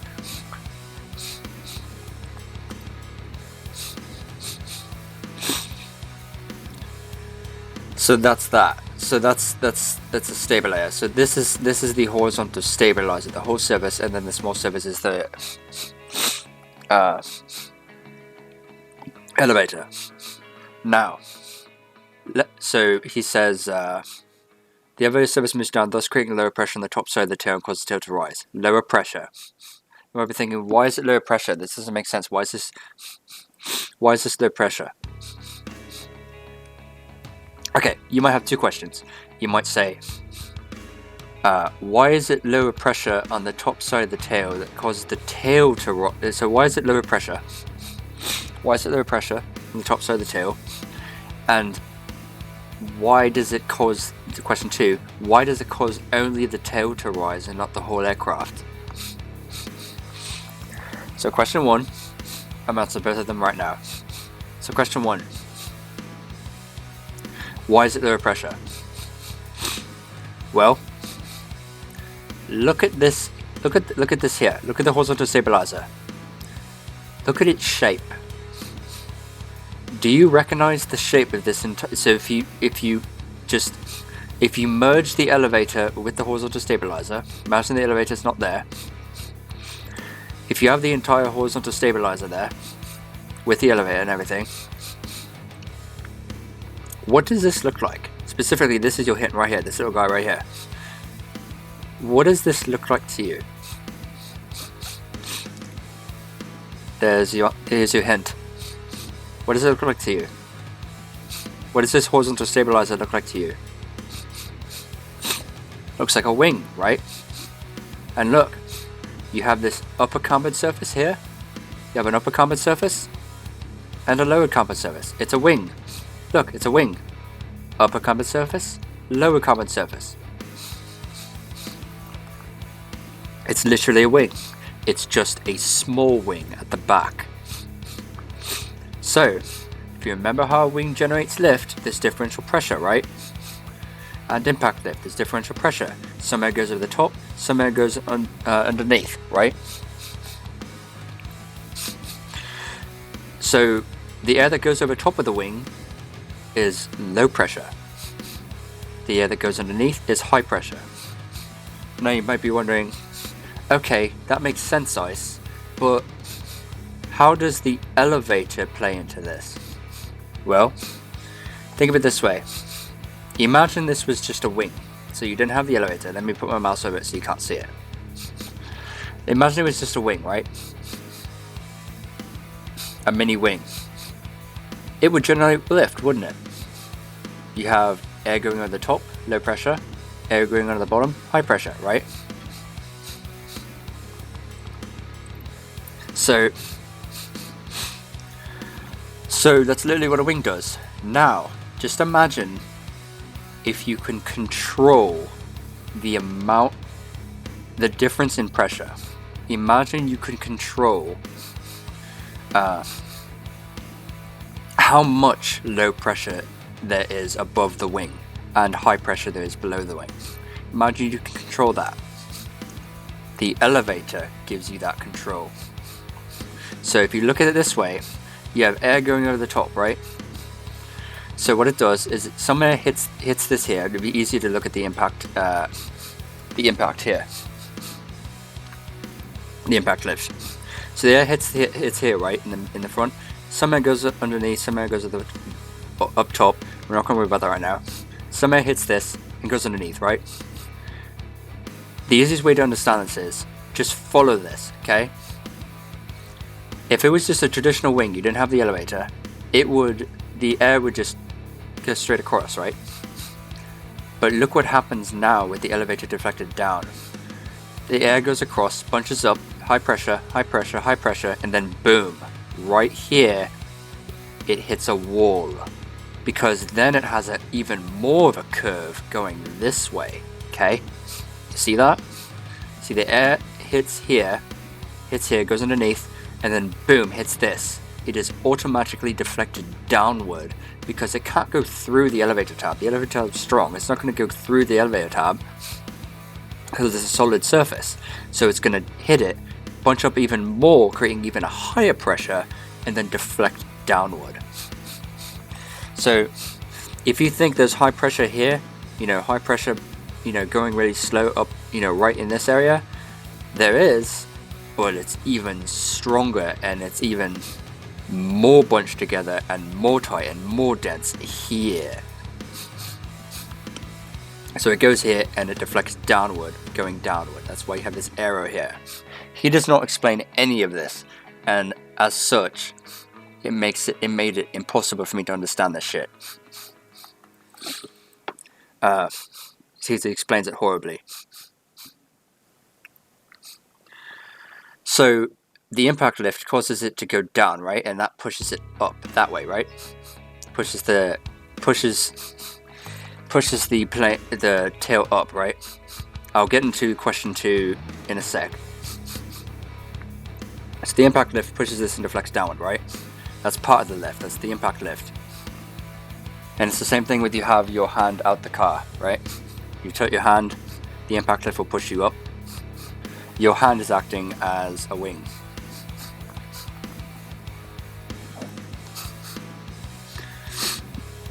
So the pressure that hits this and goes over the top is low pressure, right? We already know it's low pressure going over the top, right? But look at this. Just follow this, okay? Follow the line. Goes over the top, low pressure, low pressure, low pressure. Uh-oh. What do I do now? Well, the air molecules try to follow the surface as closely as possible. So, what happens is, over the top, low pressure, low pressure, low pressure, low pressure. It hits this, and then it tries to follow this here. It tries to follow this curvature down here. So when it does this, it is even more low pressure. So you know how when I said the air molecules will spread out, like over here, over the top, they'll spread out? They'll hit this, go fast, fast, fast, fast, fast, and then they will, and then they will go fast, fast, fast, fast, fast, really fast. Fast, fast, fast, fast, fast, really fast. Because they're already trying to speed up over the top of this, just think of it like a wing. They're trying to speed up over top of this, okay? They're trying to speed up over top of the wing, but they also want to follow the elevator tab. This might be a little bit easier looking at this here. So they try to speed up over this elevator tab, so the little bit of surface the elevator tab does is the little bit of air that goes underneath this is going to go even faster downward than the air going around the rest of the horizontal stabilizer, okay? So the air is going, okay, just like a wing, just like a wing, just like a wing, just like a wing, just like a wing, fast. So the air between here and here is going to go really fast once it reaches the elevator. It's going to go really fast, faster even than the air going over this part here and this part here. So it goes really fast. So that's why it's low pressure over the top of the wing. So keep in mind the curve. Just look at it. It's the same thing as a wing. It's the same curvature as a wing right here. Same curvature as a wing. It's just extra curvature. And if you have extra curvature, it's going to be even more low pressure. And at the same time, even higher pressure down here once it's in this little space here. So that goes into question 2.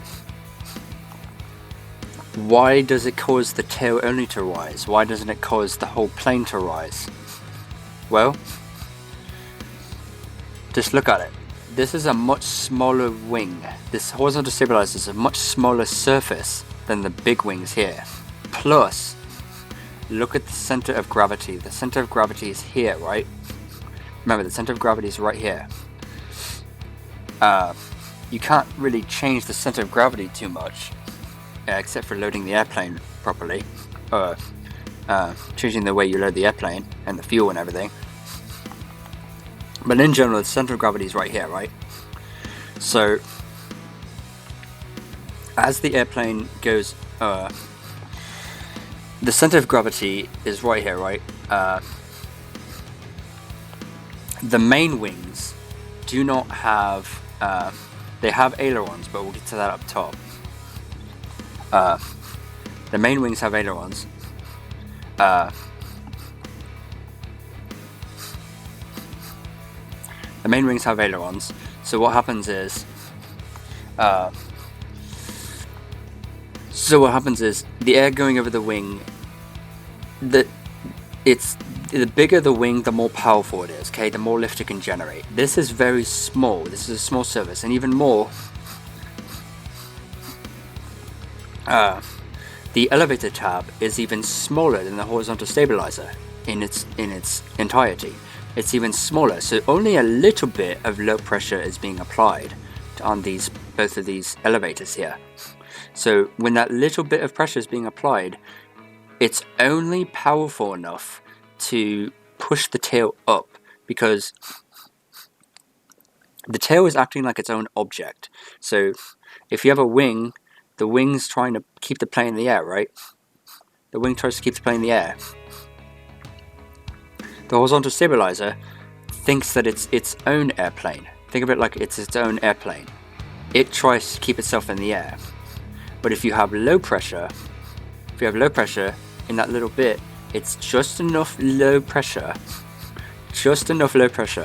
to create enough differential pressure to make the pressures want to equalize with each other and raise the tail.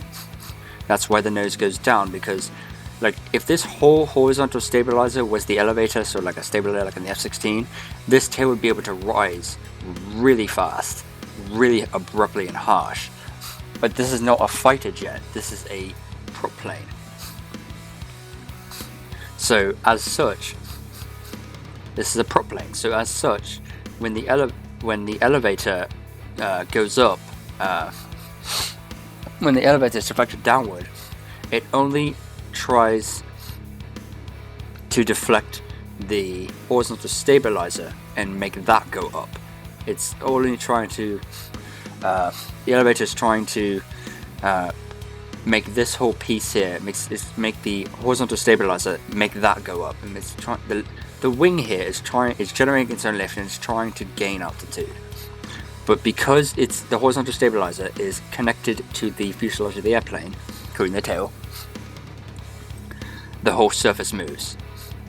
This whole surface here moves. This whole surface here moves, but it's only enough pressure to move this part of the plane. Now, if this horizontal stabilizer was like here, right behind the wings, it would have a low pressure and try to move this part of the body up in the air. But because it's at the back, the low pressure is affecting the back only. Okay? So that's why the tail rises.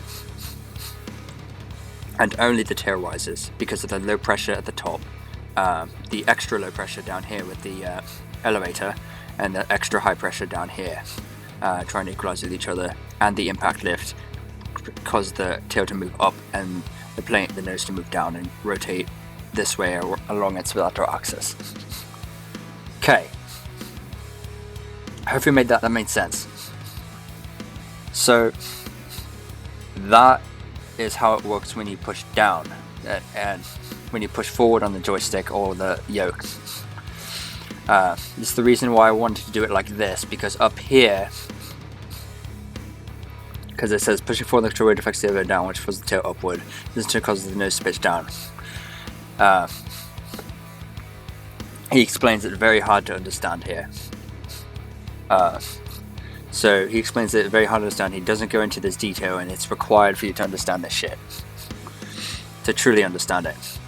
And the reason I didn't do this first is because this is opposite, okay?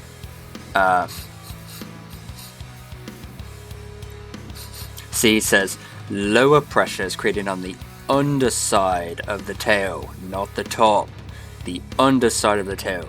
The reason I didn't want to get into this first before explaining you this is because this, if I were to teach you this first, it would counter and be completely opposite to what you already learned about how a wing generates lift. So it would confuse the fuck out of you, okay? Well, most people anyway. It confused the hell out of me. My little autistic brain couldn't understand that shit.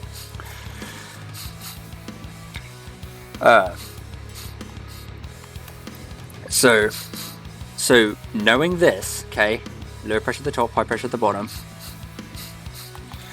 Remember, note the curvature, okay? So pulling back on the control wheel deflects the elevator upward, it forces the tail downward. This in turn causes the nose to pitch up. So how does this work? If you're like, Ice, I don't understand this. Why is it low pressure on the bottom and high pressure at the top? Shouldn't it be the other way around? The answer is no. And the reason is because the easiest way to understand this is flip this horizontal stabilizer, including the elevator, flip it upside down. If you flip it upside down, what do you see? You see this, okay? And what are the rules that apply to this? Low pressure at the top, high pressure at the bottom. So if you flip it upright again to where this is, what was up here is now down here. So low pressure at the bottom, high pressure at the top. So that's the easy way to remember it. Now, the more technical way to understand it is, don't look at the top anymore. Look at the bottom. Okay? The tail moves downward, but why does it move downward? Why is it low pressure at the bottom? And see, he doesn't explain this. The reason it moves downward, the reason there's low pressure at the bottom, is because look at the curvature. Air molecules hit here, they split, right? Some goes to the top, some goes to the bottom. They go here, low pressure, so they go here, and it's relatively straight, right? It's relatively straight.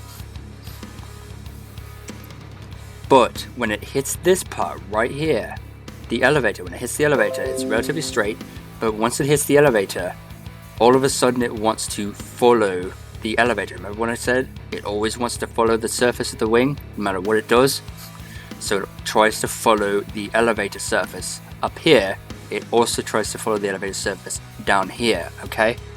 So the air molecule is going here, here, here, fast, fast, fast, and even faster. Fast, fast, fast, fast, fast, really fast. Okay?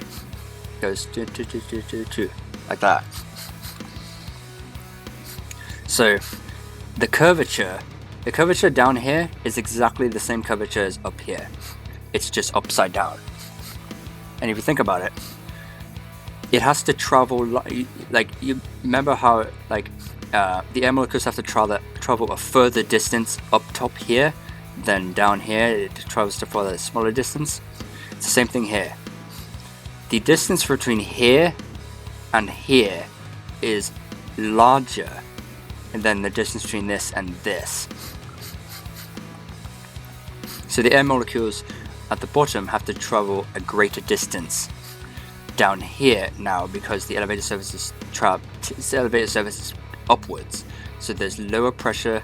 The air molecules spread out because they're trying to go faster, and they spread out from each other and they go really fast. So it's got fast, fast, fast, really fast. And they try to equalize with the high pressure up top. So if there's, well, I kind of give you the answer, but if there's low pressure at the bottom here, what's at the top?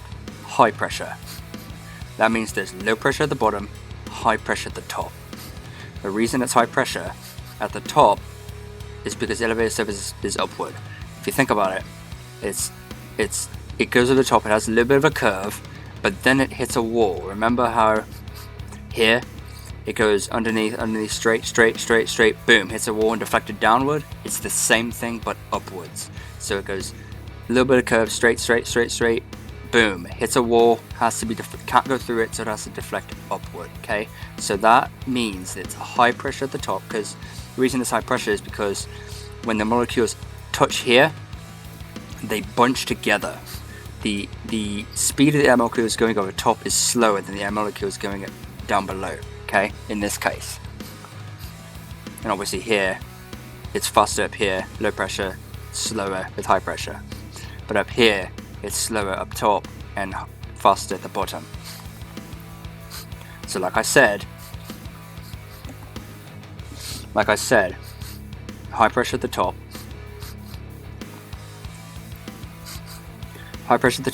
hits the high pressure, hits the trim tab, and it's deflected upward. The molecules smash into each other, go really, really slowly, and then they slowly follow the elevator tab. At least it's still really fast, but it's slower than the air molecules going on the bottom. The air molecules on the bottom are traveling much faster than the air at the top, because the air at the top is smashing into each other and then they're bunching up to each other, creating a very high dense area, and then following the rest of the elevator tab upwards and going to the rest of the way of the airstream. So that's why that works. That's why. So if you deflect this elevator upwards, high pressure at the top, low pressure at the bottom. It's opposite. High pressure at the top, low pressure at the bottom, and that's why. I just explained why. Now, so that's how the elevator works. Hopefully that made sense. Now, what I can explain. I'll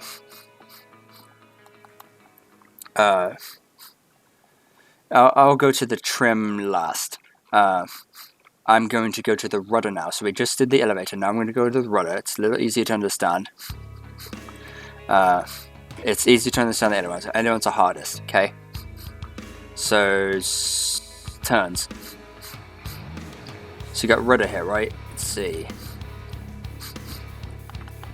So you use the right pedal to have right rudder applied, right? Figure 2.6, how rudder compensates for elevation yaw. Left rudder applied is left rudder. So what this says is, nose yaws to the right, vertical axis. This is a horrible image. God damn it, it's a horrible image. But basically, this is how the plane rotates about the vertical axis. It rotates around it, it yaws, okay? So in figure A, nose yaws to the right, but don't worry about the nose, worry about the tail. Tail moves to the left, okay? So, to make this easy, let's see here. Tail movement goes this way, okay? So look at this. Don't look at this here. Don't look at this just yet. Look at this, okay? See, it says low pressure, high pressure, right? So you might be wondering, why is it high pressure here? Why is it low pressure here? And why does it go this way? Well, it doesn't go this way. This is a horrible fucking image. Oh my god, this is horrible. Oh, I can't believe this. I can't believe they're explaining it. He's explaining it this way. God damn it. This guy's terrible at explaining things. And this is also incorrect. The air, so the air goes this way, right? This is the air, this is the wind. The wind goes this way, right? Hits this and goes this way, right? Do not look at this arrow. It's so fucking confusing. What this arrow basically shows is the tail moves to the left. It swings around to the left like this. That's what this arrow is.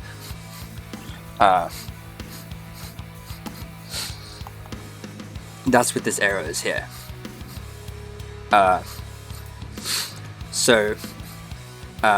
Basically what the wind does for the rudder is low pressure here, high pressure here, right? Look at so the wind goes here, there's an arrow here, and there really should be an arrow here going this way, okay? Conversing with this here, so, okay?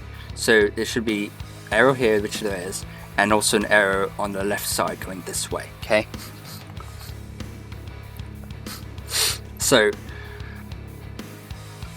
if you're wondering why this is like this, and the air does this, why it's high pressure,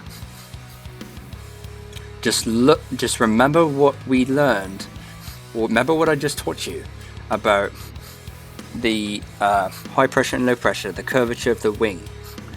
So the tail is, actually first before I say that, the tail is also known as the vertical stabilizer. There's a horizontal stabilizer, which is this part here, but horizontal stabilizer right here, elevator, and vertical stabilizer right here, vertical stabilizer. So what happens is the air hits this, and if you remember from the elevator, if the elevator is pointed down, downward, so just look at this as, look at the entire rudder surface, look at this whole thing here as an elevator. Look at it as an elevator. I know it's not an elevator, but think of it as an elevator that's turned sideways, okay? If you have an elevator and it's pointed and you push the stick forward, the elevator is deflected down, right? The elevator is deflected downward. Now take that elevator and imagine it flipped upright 90 degrees, okay? If you turn it 90 degrees, you get a rudder, okay? It's the same thing as a rudder. It looks the same, it acts the same. So if the elevator is deflected downward, there's elevator is deflected downward here. Let's see here. This is easier. The elevator is deflected downward, let's say. Low pressure at the top, high pressure at the bottom, right? Now, what I want you to do is keep the elevator deflected downward, but keep the elevator deflected downward. Remember where the low pressure and high pressure is. They stay the same, okay? Low pressure at the top, high pressure at the bottom. If you have low pressure at the top and you turn the horizontal stabilizer 90 degrees that low pressure will so if you turn it counterclockwise, turn the elevator counterclockwise, then turn the elevator counterclockwise, it will look like this. It will look like this here. Turn the elevator counterclockwise, it would look like this, right? And if you turn it counterclockwise, the low pressure and high pressure is the same. So if you draw it out, I don't have a drawing thing here, but if you just imagine you have that elevator and you have it deflected downward, keep it deflected downward, and you move the you have the elevator deflected downward, and you move the elevator 90 degrees counterclockwise, the low pressure would be on the left, wouldn't it? Wouldn't the low pressure be on the left? Low pressure would be on the left, because if it's still deflected downward, you will see exactly what you see here. So the low pressure is the left, high pressure is the bottom. And an easier way to understand this is just look at what the wind is doing. Wind's going along, hits a wall, bunches up, gets dense, creates a really high pressure, and then slowly moves this way. So it goes along, hits this, and has to deflect this way. So that's why it's high pressure, because the molecules are hitting the rudder, and since it's deflected to the right, it's hitting, the molecules are smashing into each other when it hits this, and then it's deflected to the right. So that's why it's high pressure, it's more dense. Now the low pressure portion is the air on the other side. The air goes along, and then oops, look at this curvature. It has to go, it wants to follow the curvature of the wing. The rudder's like another wing. Think of it like another wing. The rudder, or the air, wants to follow the curvature of the rudder precisely, very precisely. So to do that, it has to speed up. So the molecules reach this point, have to speed up, spread apart, creating a really low pressure, and they go this way. So some air goes here, bunches up, denses up, creates a high pressure, and then goes this way. Air goes here, low pressure, and then even more low pressure as it tries to go faster along the curvature, and then it goes this way. So that's why there's low pressure here and high pressure here, but the wind flow is this way, okay? Just like you see here, it's this way. This arrow, just don't worry about it. Just scratch off this arrow. Don't even look at it, because it's extremely confusing. Don't look at it. All it's saying is the direction of the tail movement. That's all it's saying. So that's what the rudder does. Now the rudder, keep in mind, is this surface here. It's just this surface. It's not the whole thing. The whole thing is the vertical stabilizer. The whole tail is called the vertical stabilizer. The rudder itself is just the movable surface, yeah? Now, for the rudder, when you move it to the left, it's just the opposite. You have the curvature here. You have the wind going this way, this thing. Oops, it's hitting a wall, it's bunching up, getting really dense, and going this way very slowly. It's going along. Oops, there's a lower curvature, I need to speed up. Go speed up, quick. Low pressure, really low pressure, and to the rest of the airstream. Now you might be thinking, why does the tail move left and why does the tail move right when you do it to the left? It's because, remember, the air molecules are trying to equalize. High pressure wants to equalize with low pressure and vice versa, okay? So the high pressure wants to equalize with the low pressure, and basically what's happening is, as the airflow is going here, it's generating lift. The rudder itself is generating lift. However, it's generating horizontal lift, not vertical lift because it's perpendicular. It's perpendicular to the it's parallel to the vertical axis. It's vertical. The rudder is vertical. The tail is vertical. So it can't give upward motion. It can only give sideways motion. So as the rudder moves to the left, let's say, like here, the tail swings to the right because there's a pressure difference. There's differential pressure here, low pressure here, high pressure here. They try to equalize, so the tail moves to the right, and you have that impact pressure hitting the high pressure area here and deflecting off. Same thing here, high pressure here, tail goes to the left because there's differential pressure here. The pressures try to equalize, so the tail moves to the left.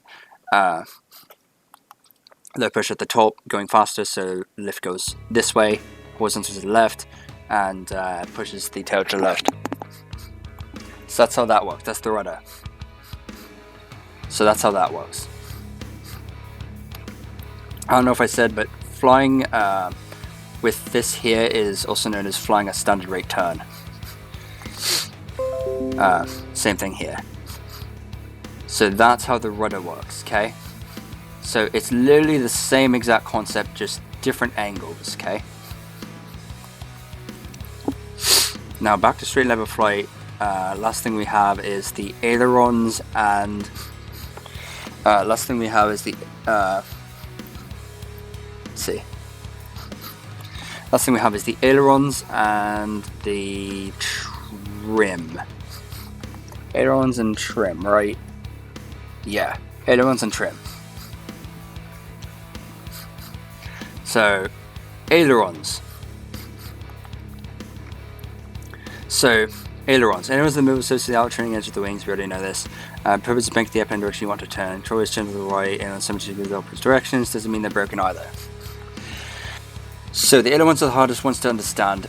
However, let me say this right now. The concept is exactly the same, except it's working oppositely depending on which wing you're looking at, okay? So the pressure here is opposite than the pressure here, okay? So let's look at it this way. Let's look at it this way, okay? So you have a wing, right? Left aileron lowers, right? Why does it lower? Why does it create more lift? Left aileron lowers, right? The reason it lowers and the right aileron raises is because you're trying to create lift on the left wing. If you remember, if you notice, when you turn to the right, the left wing goes up this way, right? And the bottom wing, or the right wing goes down if you're turning to the right, right? So look at what's happening here. Use the same concept as this here, okay? Look at the left. Let's just look at the left wing for now. Don't worry about the right wing. Let's look at the left wing.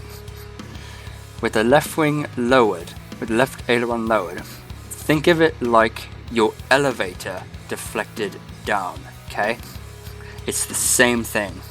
Where's the low pressure and where's the high pressure? Low pressure is at the top, high pressure is at the bottom. Okay. If you go up here, same thing. Low pressure at the top, high pressure at the bottom. And keep in mind, just with the elevator, low pressure, really low pressure at the elevator surface because it is deflected even more, right? So there's even more low pressure here, which causes the tail to rise, right? If there's more low pressure here, the tail rises, right? Here, if there's more low pressure even here, which there's even more low pressure here because it's deflected downward, this wants to rise because remember, it creates lower pressure, even low pressure, the high pressure at the bottom. It basically hits the air going over the top, speeds up in this little area here, going even faster downward, just like the elevator. It's exactly like the elevator, it's just at a bigger surface. That's the only difference. It's the bigger surface and it's only on one side of the aircraft. That's literally the only difference between the aileron concept and the elevator concept. So if there's low pressure at the top, high pressure at the bottom, high pressure hits the aileron and it's deflected downward, they bunch up, get slow, and they are high pressure and they deflect downward.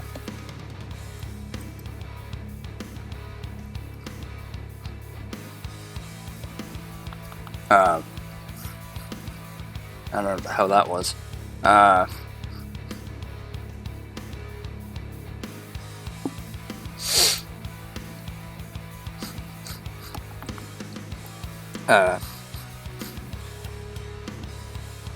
Yeah, so, and they're deflected downwards, so that's how that happens.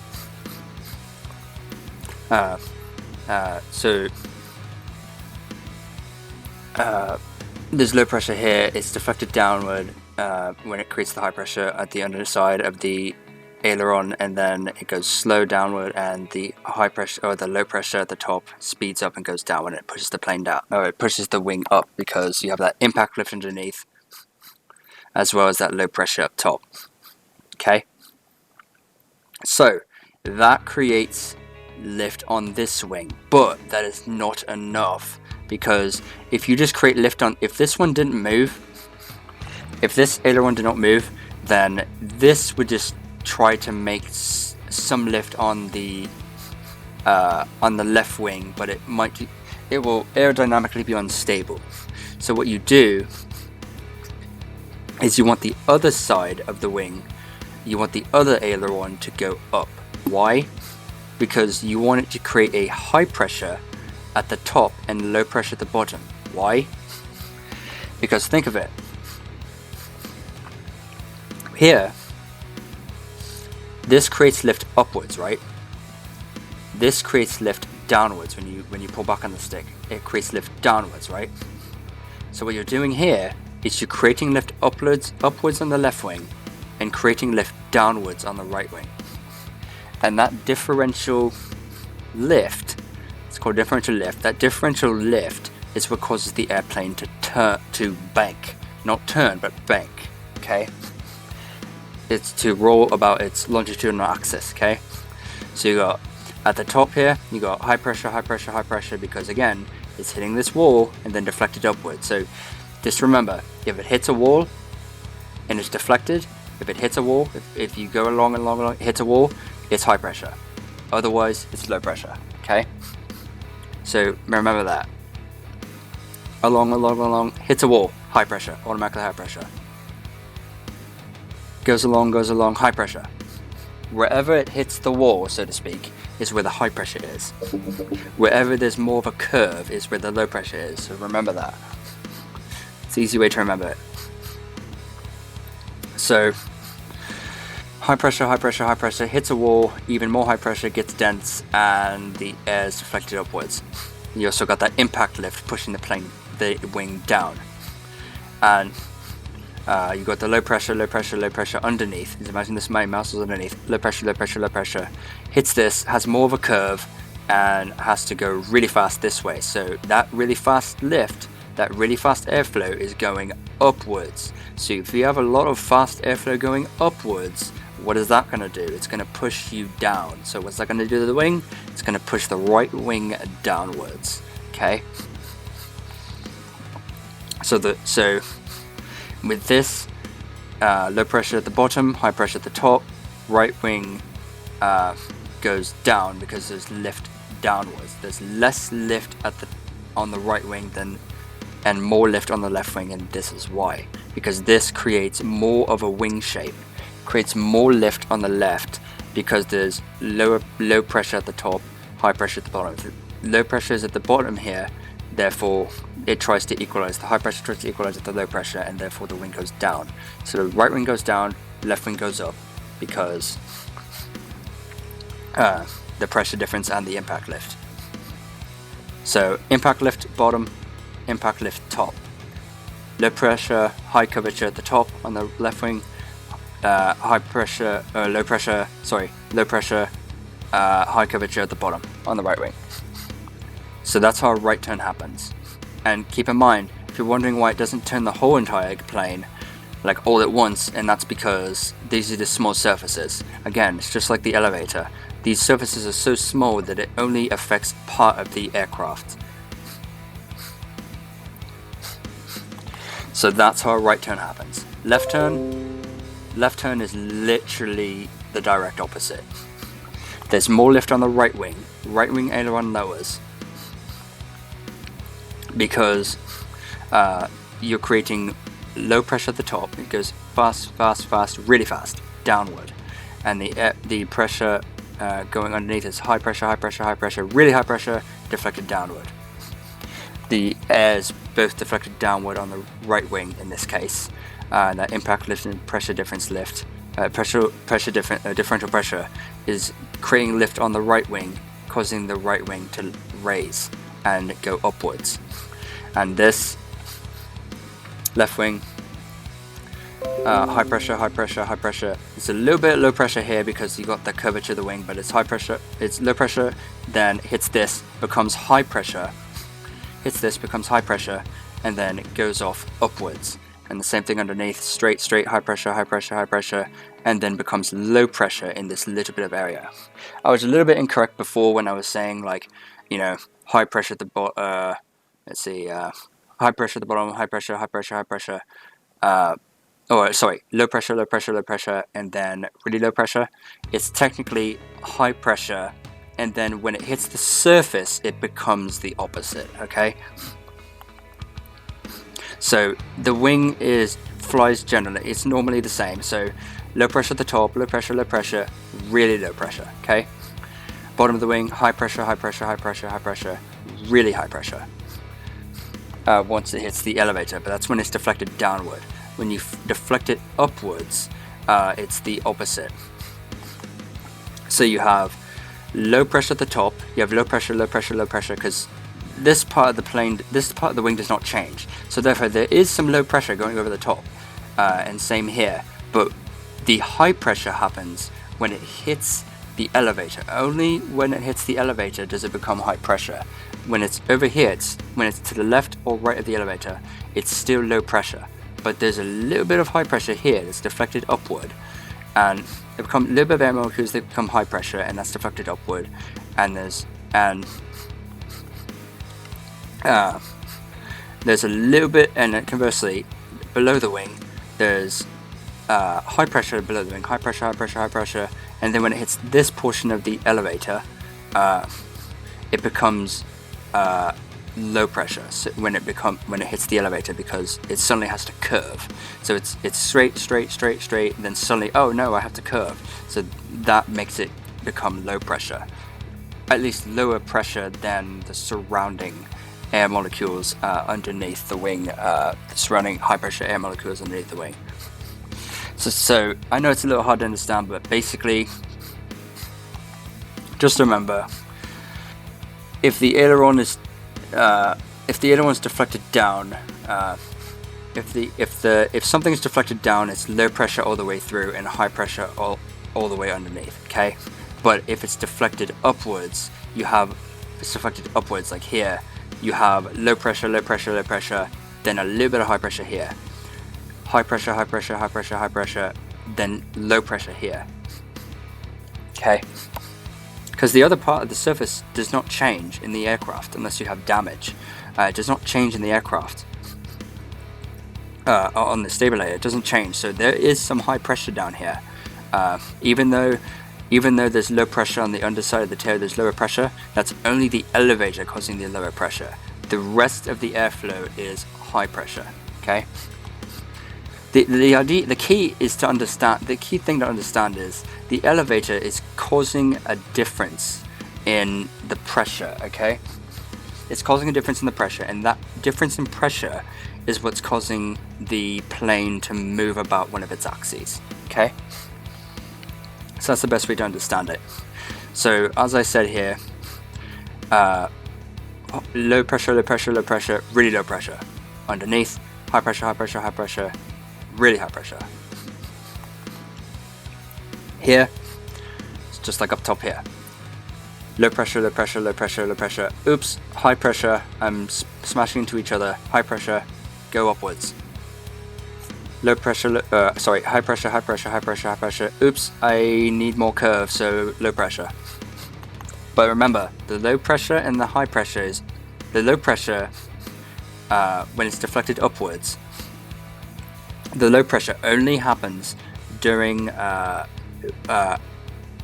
only happens with the size of, basically the low pressure is only the size of the tab of the aileron tab. So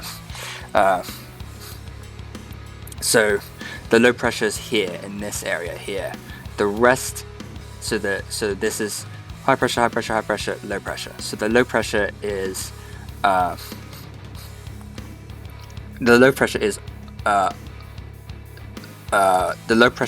only the equivalent of the tab itself. Same thing here. The extremely low pressure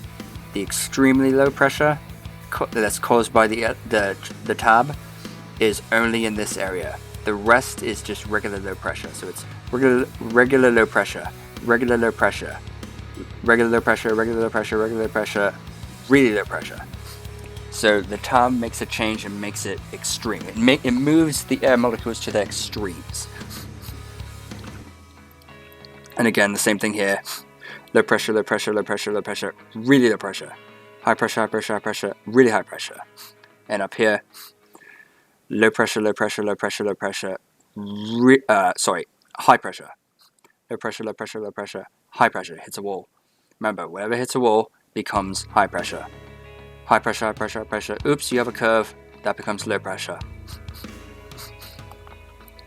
So here you have low pressure at the top, high pressure at the bottom, causing lift to go upwards for the right wing, and conversely you have low pressure, low pressure, low pressure, high pressure right here, and that's just enough high pressure and just enough low pressure. So you got high pressure, high pressure, high pressure, low pressure, just enough low pressure here, and just enough high pressure here to produce less lift on the left wing and produce a little bit of lift downwards.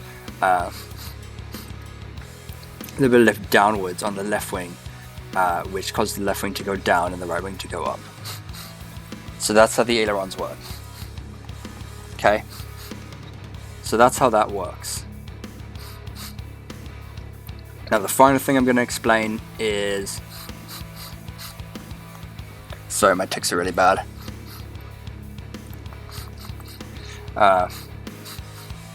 So I'm going to, hold on, I'm going to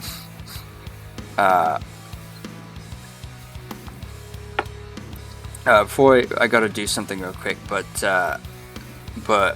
I'm going to explain this when I get back, so hold on. So I'm going to explain this when I get back, so hold on. I'll be explaining the trim and how this works, because the trim is a little bit different. It's the same concept, but it's a little different in how it actually causes the elevators to move up, for example. So yeah, I'll be right back. So trim tabs. So we're going to learn about trim tabs now. So the trim tabs, as we know, trim is usually located below the throttle in the center of the airplane. Applying nose up trim moves the tab down, creating a small low pressure area at the end of the elevator. This causes the elevator to move upwards. So you might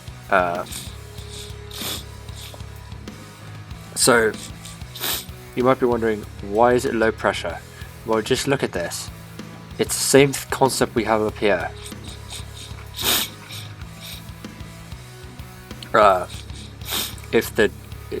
Look at the elevator. Imagine it's a trim tab. If the elevator is a trim tab and the tab moves down, you got low pressure at the top, right? You got low pressure area right here. It's the same thing here. So if you have the trim tab going down, you have a low pressure area right here, and that causes a pressure difference between the top and the bottom. There's high pressure at the bottom because high pressure goes underneath, hits a wall, and then goes down. It's high pressure. Then you have low pressure at the top, right? You have low pressure at the top. So low pressure at the top, high pressure at the bottom, and that causes the elevator to move up. Now you might be wondering, why does it not cause the entire Why doesn't it cause the tail to go up? Well, that's because the trim tab is very small. The low pressure area at the top the low pressure area at the top of the low pressure area at the top of the pressure difference in the impact lift on the little elevator tab here, or on the little elevator trim tab, it's such a small effect that the most it can do is move the elevator upwards. So it's small on the elevator, so it moves the elevator upwards. Now you might be thinking, does that move your control surface? Like, does that move your joystick backwards? The answer is no. And the reason is because when the trim tab is lowered, this creates low pressure at the top. This creates more lift on the top side of the elevator, the entire elevator, which causes the elevator to move upwards. Now, one thing you need to realize is, if you're stationary and you're not moving on the ground, so basically the elevator will only move upwards, the trim tab only works and only moves the elevator upwards when you're flying through the air.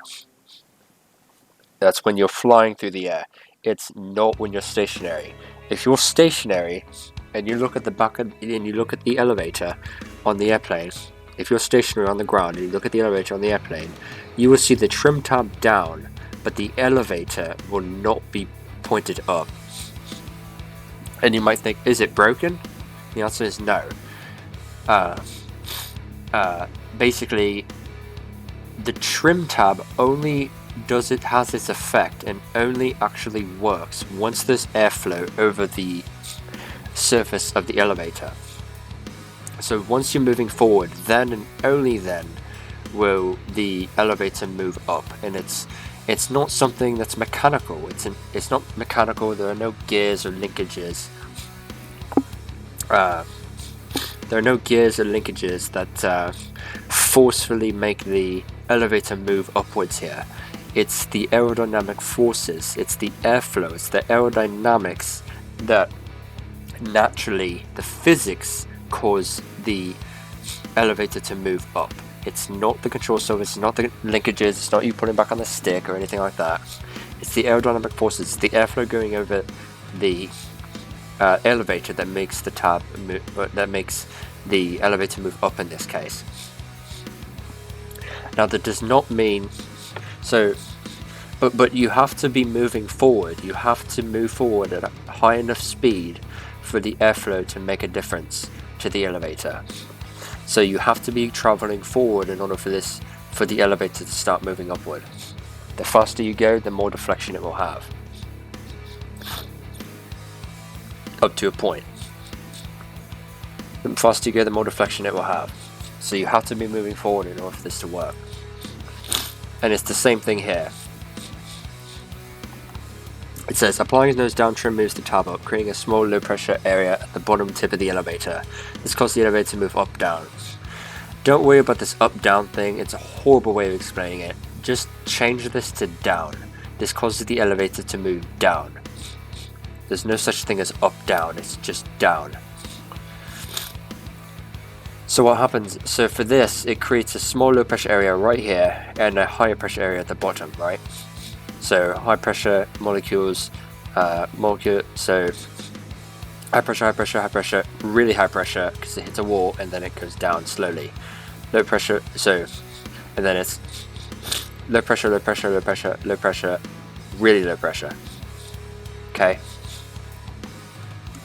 So what's happening is you have a little bit of high pressure here and then a little bit of low pressure at the so you have low pressure going over the top here, right here on this side. You have low pressure going at the top here, but then it hits this. That creates a small high pressure area, and then once it hits the trim tab, that trim tab moves the elevator upwards because it's low pressure. Where the trim tab is, it's low pressure. See, the air is going down, so it's low pressure. Here it's the same thing but opposite. So what happens here is lift. So here lift is created on the upper side of the elevator, causing the elevator to move up.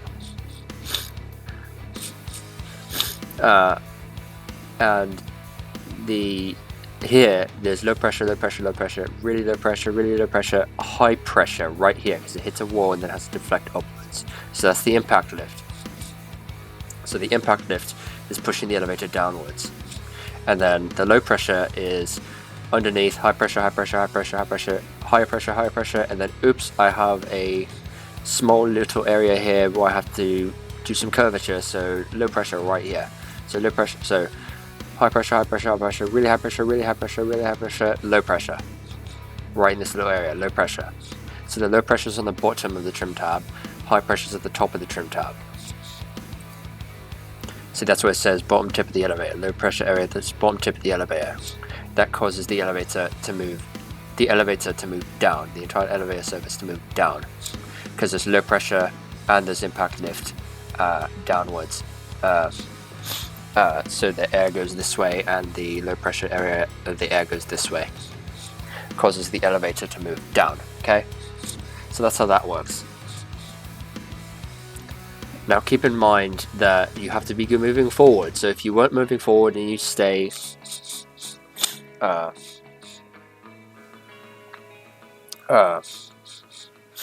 if you're moving forward and you have this nose down trim, if you move the elevator forward, if you go forward and you have the nose down trim and then you go to stationary, you stop on the ground or whatever, you'll trim your elevator. I'm not entirely sure because I haven't tested it, but the because it's not moving the control surface itself, well, like it's not moving the joystick or anything, or the linkage as much. The trim should turn to, the elevator should return to neutral. The elevator itself should return to neutral, except for the trim tab. The elevator itself should return to neutral when you stop on the ground. But as you're moving forward, the aerodynamic forces going over the elevator over the trim tab cause the elevator to move down. So that's the main thing you've got to remember. It's the aerodynamic forces that make the elevator move and adjust with these trim tabs and stuff. It's not the trim tabs themselves that when you move the wheel, the trim wheel, it's not causing the trim tab to move down and the elevator to move up. No, it's just causing the trim tab to move down. That's all it does. Controls the elevator trim tab down. That's all it does. Same thing here. The trim wheel only adjusts the tab itself, not the entire elevator. And it's not the trim tab and the elevator either. It's just the trim tab. Okay? So keep that in mind. But you have to be moving forward for it to work. Okay? So, that's trim. I just explained everything for you. Hopefully that was easier to understand. Hopefully you guys understood it. I don't know how else to explain it. I explained it the best I could. There's probably other people that explain it better than me, but yeah, that's that. So that's that. So we did the trim tab and we did everything, okay? So, with that said, back to slow flight. Since we did all that, back to slow flight.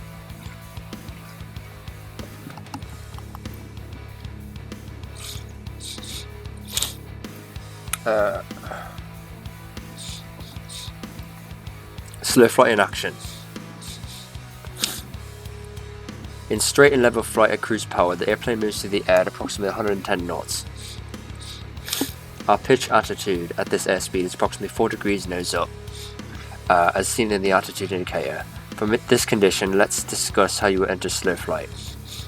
Let's make this realistic by supposing that you're preparing to land and must slow the airplane to 75 knots to keep from weed walking the airplane ahead of you. To enter slow flight while maintaining altitude. 1. Reduce the power to flight idle.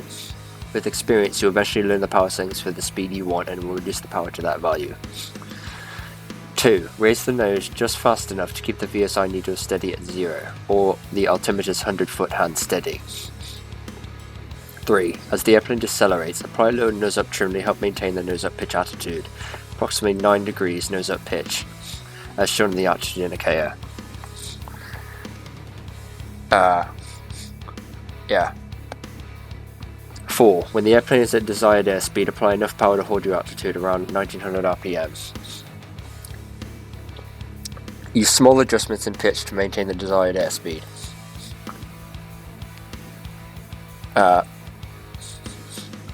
5. Make a final trim adjustment if necessary to maintain the pitch altitude, which gives you the desired airspeed.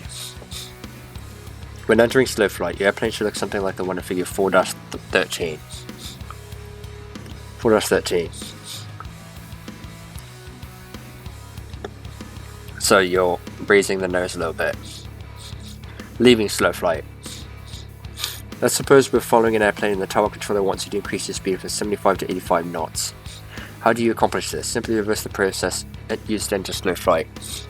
To leave slow flight, number 1, increase the power a bit, say to around 2000 RPM. 2. Lower the nose just fast enough to keep the VSI needle steady at 0, the altimeter's 100-foot steady. 3. As the airplane accelerates, apply a little nose down trim to help maintain the desired pitch attitude. This is approximately 6 degrees nose up pitch, as shown in the altitude indicator. When the airplane is at the desired airspeed, apply enough power to hold your altitude. Use adjustments in pitch to maintain this airspeed. Remember, use pitch to change your airspeed, throttle to control your altitude. 5. Make the final trim adjustment if necessary to maintain the pitch altitude, which gives you the airspeed you want, 85 knots in this instance.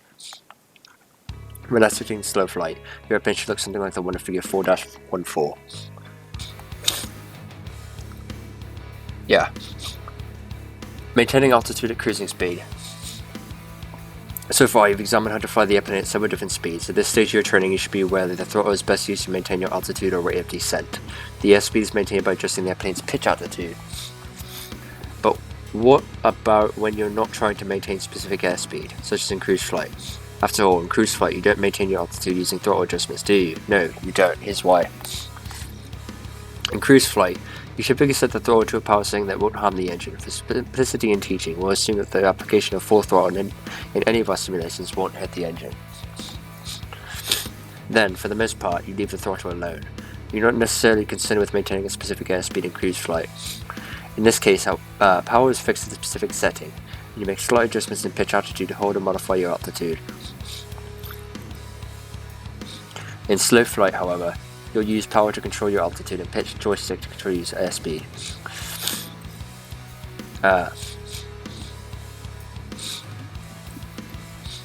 This might be the opposite of what you'd guess, as you'll soon see. However, this is the basic technique I want you to use when landing an airplane. You're on your own. Now I want you to proceed to the interactive lesson and practice slow flight in the airplane. Your ultimate objective is to maintain altitude and heading while trying to fly at various slow flight speeds. At first, you'll find it a bit tricky to maintain airspeed and altitude while flying a precise heading, so establish your priorities as follows. First, just pitch to give you the airspeed you want. Then, while maintaining that pitch altitude, make smaller adjustments in power to hold your altitude. If you feel lucky, try slow flight in turns. But be careful in those turns. Remember from lesson 2 that a slight increase in pitch altitude was necessary to maintain altitude in a turn. Now that you know how to use the throttle, you'll want to add a little bit of power if necessary to help maintain altitude in a turn. The steeper the turn, the more power you'll need. Be generous with the use of trim in slow flight, although it's best not to trim in turns since turns are transient conditions.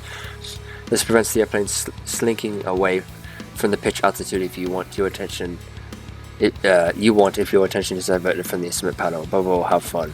Click the Fly This Lesson Now link to practice what you just learned. Okay.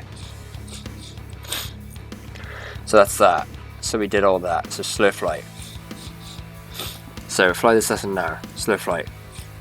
In this lesson you learn about flying the airplane at an airspeed just above stall speed. Estimated time to complete 15 minutes.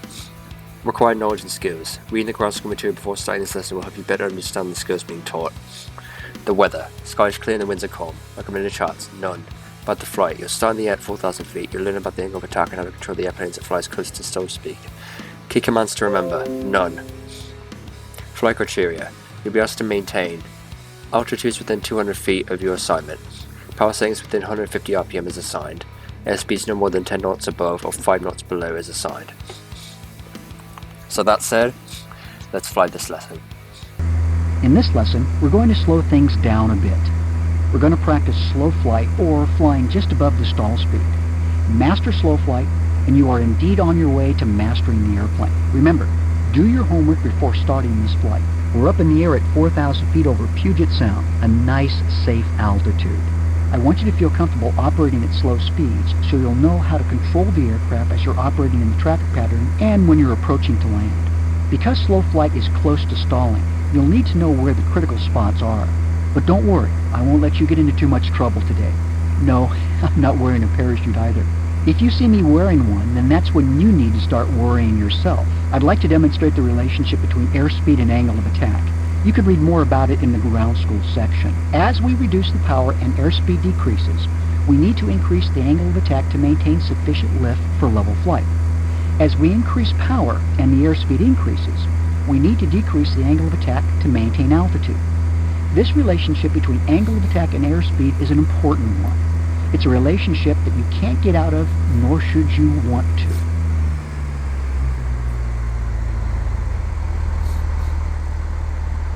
Watch how I must increase the pitch attitude, or angle of attack in this case, to hold altitude as the airplane's speed decreases. As the airplane slows down, I must increase the angle of attack to maintain sufficient lift to keep the airplane flying in level flight.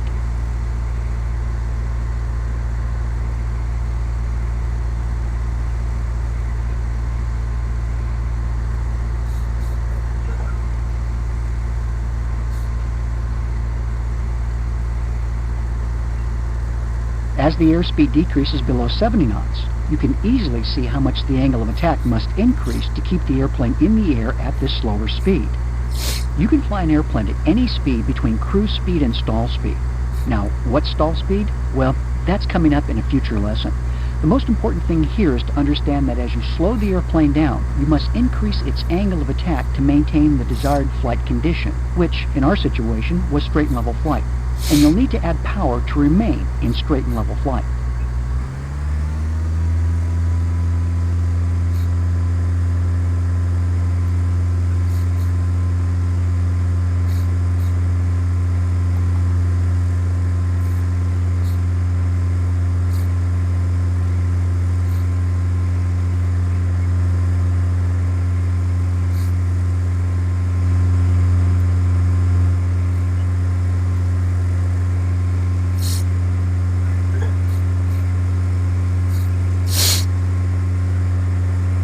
Is he gonna say anything? Come on, mate. Are you ready? Let's go. Reduce the power to about 1500 RPM and allow the airspeed to slow to 60 knots. Okay.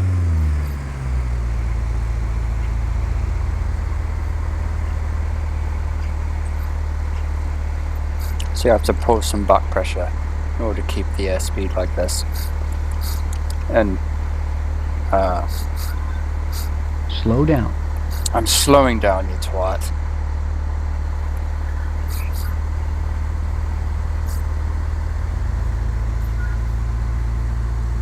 I'm at 1500 RPM, what the fuck? You're too low. Climb. Oh my god, mate.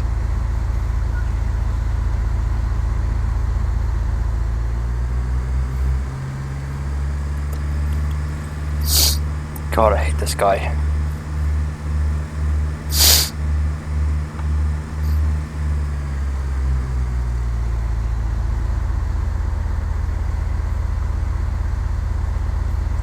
So, it's really hard to maintain up to the 1500. When you get there, you'll have to increase the power to nearly 2000 RPM to maintain 4,000 feet at 60 knots. Yeah, no shit.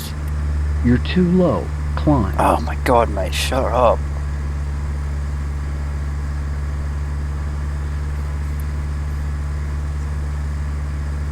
Make small adjustments to pitch to maintain 60 knots and adjustments to power to hold 4,000 feet. I'm doing constant. Use sufficient nose-up trim to reduce the back pressure needed on the joystick to keep the airplane in this attitude. This is how you enter slow flight while maintaining your altitude. So, if you're following a slower airplane as you're approaching to land, at least you know how to slow down to avoid chewing off the tail of his airplane with your propeller, right? This is also another reason why we practice slow flight.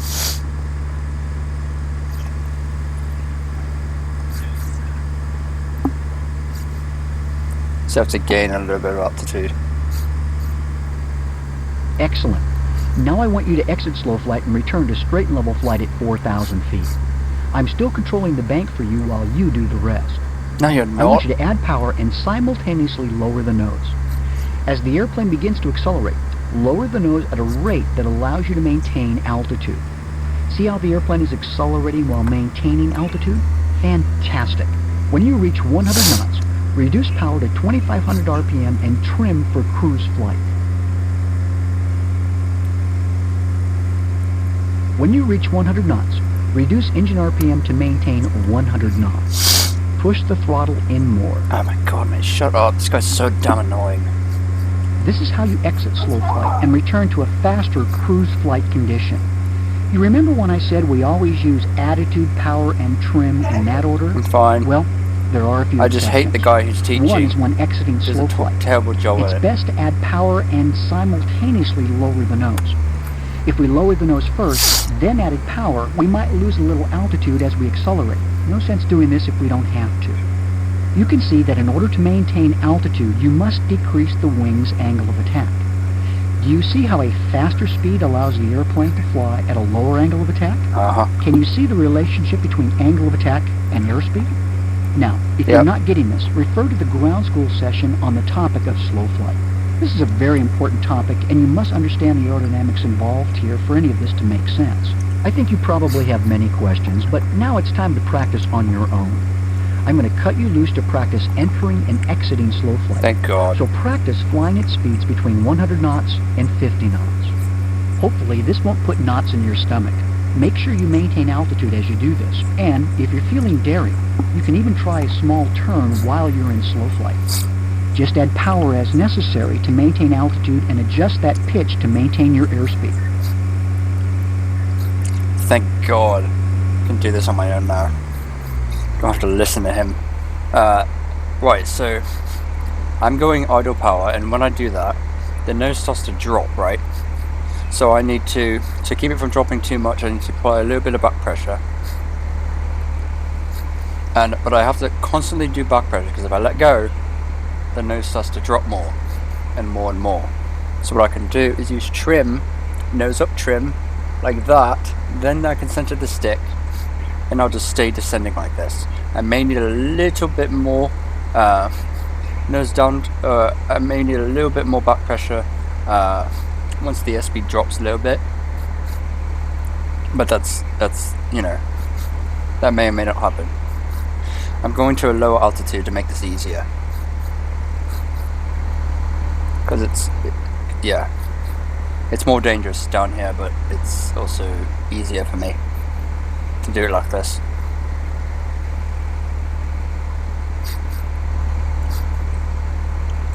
Right, so what I can do is so I can raise the nose and go straight flight, right?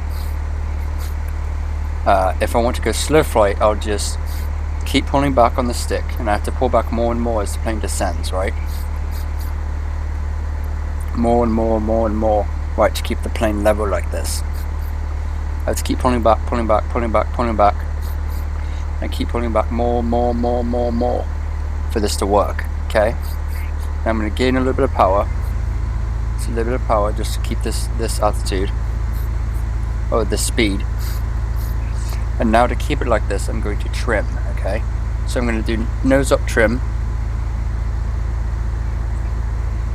just like that, to keep the nose like this, so I can center the stick and stay here, right? Now I may need to give a little bit of power just to keep the altitude the same. Remember, power controls your airspeed. power controls the altitude, and pitch controls the airspeed. If I want to slow down, I pull up just a little bit, and you see the airspeed decrease. If I want to speed up, lower the nose just a little bit, and the airspeed increases, right? Now when I raise and lower the pitch, I may need to add or decrease the throttle just a little bit to keep the altitude, the VSI, the vertical speed indicator, down here at 0. So I'm going to keep it at 0 here, be at 1800 feet down here. Now I'm going to try a slow flight turn, okay? So to do that, so I'm going to give it a little bit of power because I'm descending a little bit. Give it a little bit of power, a little more power. Little more power. There we go. Now I'm maintaining altitude at 1800 feet exactly, okay? So I'm okay with I'm not worrying about the airspeed right now. I'm just worrying about the altitude. I'm gonna go a little bit slower. I'm gonna go to 70 knots. So to go to 70 knots, I'm going to pitch up just a little bit and give some power. Or actually decrease power, sorry. I'm going to decrease power because I don't want to gain altitude, I just want to slow down. Decrease power and raise the nose. Now we're at 70, right? We're at 70 knots. This is 70 knots, so the airspeed's increasing a little bit, so I'm going to pitch up just a little bit. And see, we're pretty good, we're pretty much perfect here. And we're flying slow now. Now I'm going to try a turn. So to turn, you just bank the wings. The torque is turning the plane to the left, because since we're slow, the torque is starting to turn the plane to the left. So what I'm going to do is turn to the left, bank to the left 10 degrees, do a standard rate. So doing a standard rate turn here at 70 knots. And I'm going to keep the bank angled like this here at 10 degrees. As you can see, right here in the turn coordinator, standard rate turn. I'm a little bit non-coordinated, just a little bit. No, I'm coordinated. I lost some altitude there, but that's okay. So I'm keeping a 10 degree standard rate of turn. I am getting some airspeed, but that's okay. I'm going to pitch the nose up just a little bit and lower the throttle just a little bit to arrest the altitude and get the airspeed back. So I'm going to nose up just a bit, and I'm going to trim like this.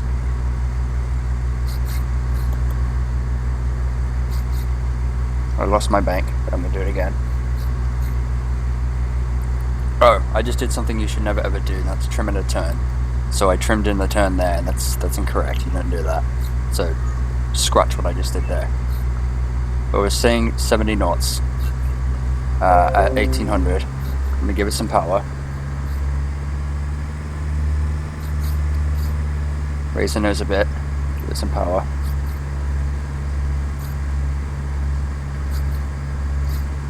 Now lower the power.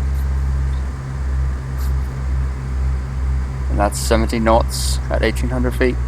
Now I'm going to roll out and then lower the nose by using the trim in this case.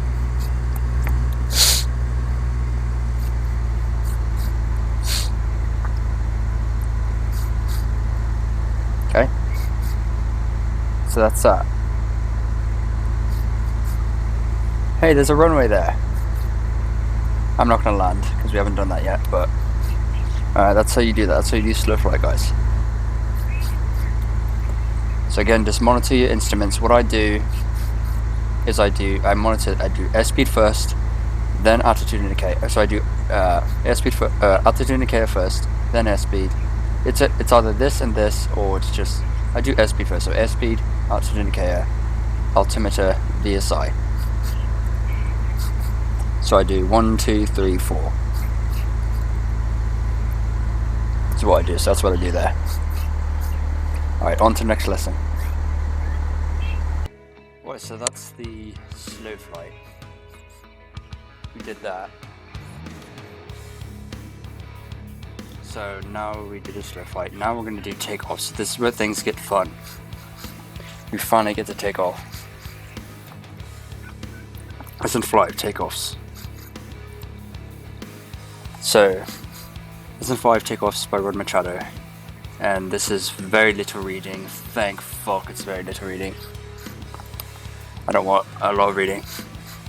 So, years ago, a fellow flight instructor had a student who spent a few too many hours on the high seas. On his first flight lesson, he walked out to the airplane, loosened all 3 tie-down ropes, tossed them aside and yelled, "Cast off!" Apparently he still had a little seawater in the brain. Sorry, but airplanes don't do cast-offs, they do takeoffs. And once you're in the air,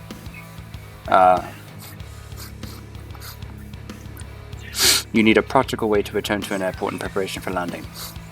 It's similar to bringing a boat into dock. Take my glasses off. You don't just barge into the herd of boats heading for port. You get in line and follow the other boaters and fishermen back home. This way, they don't get upset, which can lead to fisticuffs, and that will put the fear of caught in you.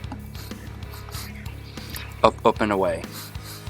On takeoff, your objective is to accelerate the airplane to sufficient speed where you can raise the nose to a climb altitude. This is sometimes known as rotating.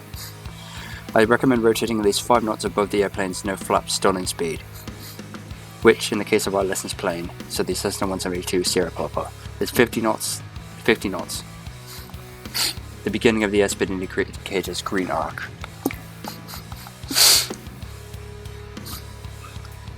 When the airspeed indicator shows 75 knots, raise the nose to the altitude that results in an 80-knot climb.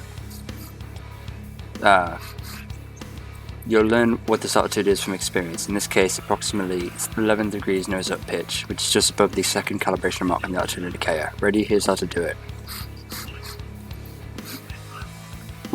So here. First, apply full power and accelerate down the runway center line.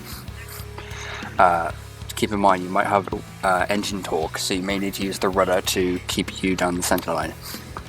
When the airspeed indicator shows 55 knots, the airplane's ready to fly. So fly. Rotate the nose to 11 degree positive pitch as seen in figure 5-1.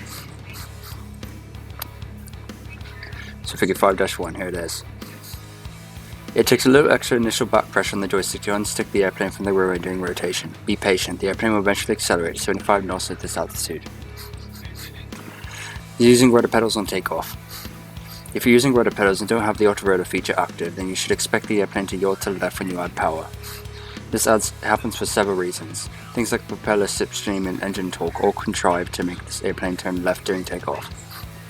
Just add enough right rudder to keep the airplane in line with the runway. Of course, if you don't have rudder pedals, don't worry about the airplane tending to turn left on takeoff. Flight Simulator's auto rotor feature will prevent these forces from affecting you. Click the Fly This Lesson Now link to practice what you just learned. Of course, because it must eventually come down. When it does, better be able to land properly. That's why our next class will cover landings. Fly This Lesson Now. In this lesson you'll learn to take off. Estimated time to complete 10 minutes. Acquire knowledge and skills. Reading the ground school material before starting this lesson will help you better understand the skills being taught. The weather. The sky is clear and the winds are calm. Recommended charts, none. About the flight. You'll start on the ground next to the departure runway. You'll learn how to taxi onto the runway and take off. Key commands to remember. Numpad 4 to look left and numpad 6 to look right. Be sure the numeric light in the keyboard is lit. Flight criteria. You'll be asked to maintain airspeed within 5 knots and pitch altitude within 10 degrees as assigned. So with that said, let's fly. Alright, here we go.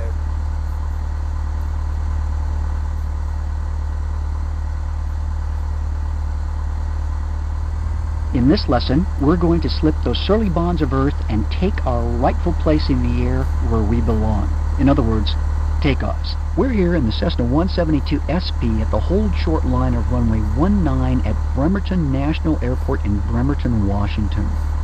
We aren't going anywhere just yet, so relax just a second. Takeoffs are easy, and it's great to get airborne. There's not much to it. As you probably remember, all you had to do is set full power and steer down the center of the runway. When you get enough speed, simply raise the nose a bit and the airplane will take off. All we're doing here is accelerating to a sufficient speed so that the wings can generate the lift necessary to keep us in the air. We do, however, want to make sure of a couple things first. The most important thing to remember is that we always take off into the wind when possible. By pointing into the wind, we start with a little air blowing over our wings to begin with. This means that we'll be able to reach our minimum liftoff speed of 55 knots sooner and become airborne sooner. In the process, we'll use less runway during the takeoff roll. Today, we have calm winds, so takeoff direction isn't an issue. Check the final approach path for airplanes. Use the hat switch or make sure your numlock light is on and press the number 4 key on the numeric keypad. Then check the runway for airplanes by using the hat switch or the number 6 key.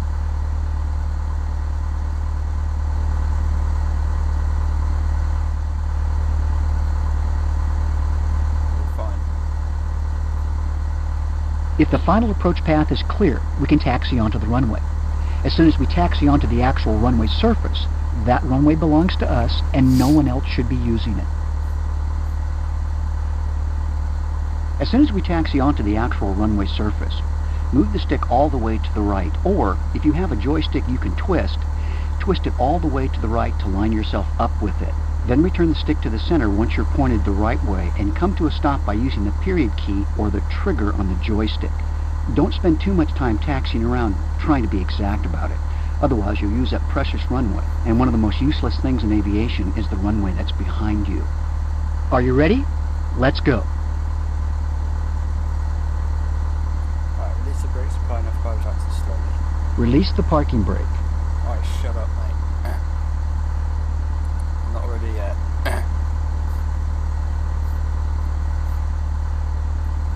So here we go.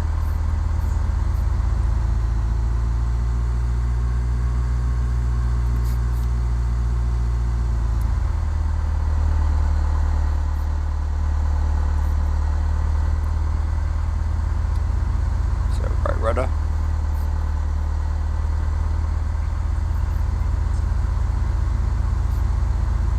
Oh god, this is sensitive.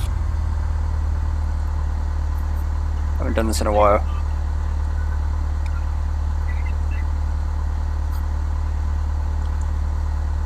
All right, Captain. Let's do the before takeoff checklist. Cabin doors and windows closed and locked. Flight controls free and correct. Fuel selector both. Mixture full rich. Elevator trim at takeoff setting. The before takeoff checklist is now complete.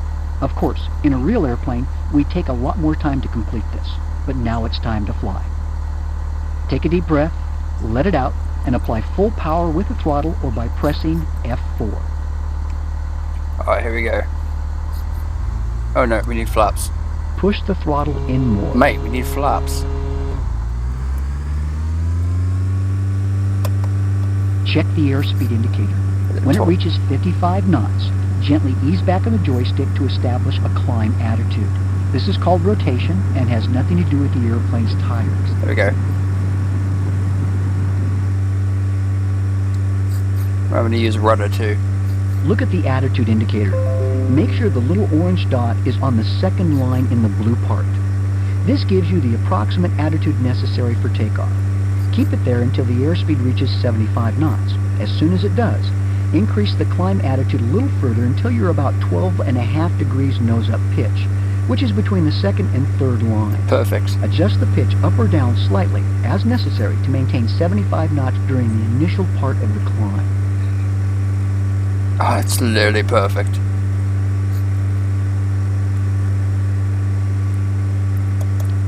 .500 feet AGL, lower the nose slightly. Oh, I'm way too high. So to 85 knots. Pull back on the stick. Mate. You said 500 feet, 500 feet AGL, sorry. I don't have a radar altimeter on this, so I don't know what the fuck. Okay. Speed up. Oh my god, this guy's annoying.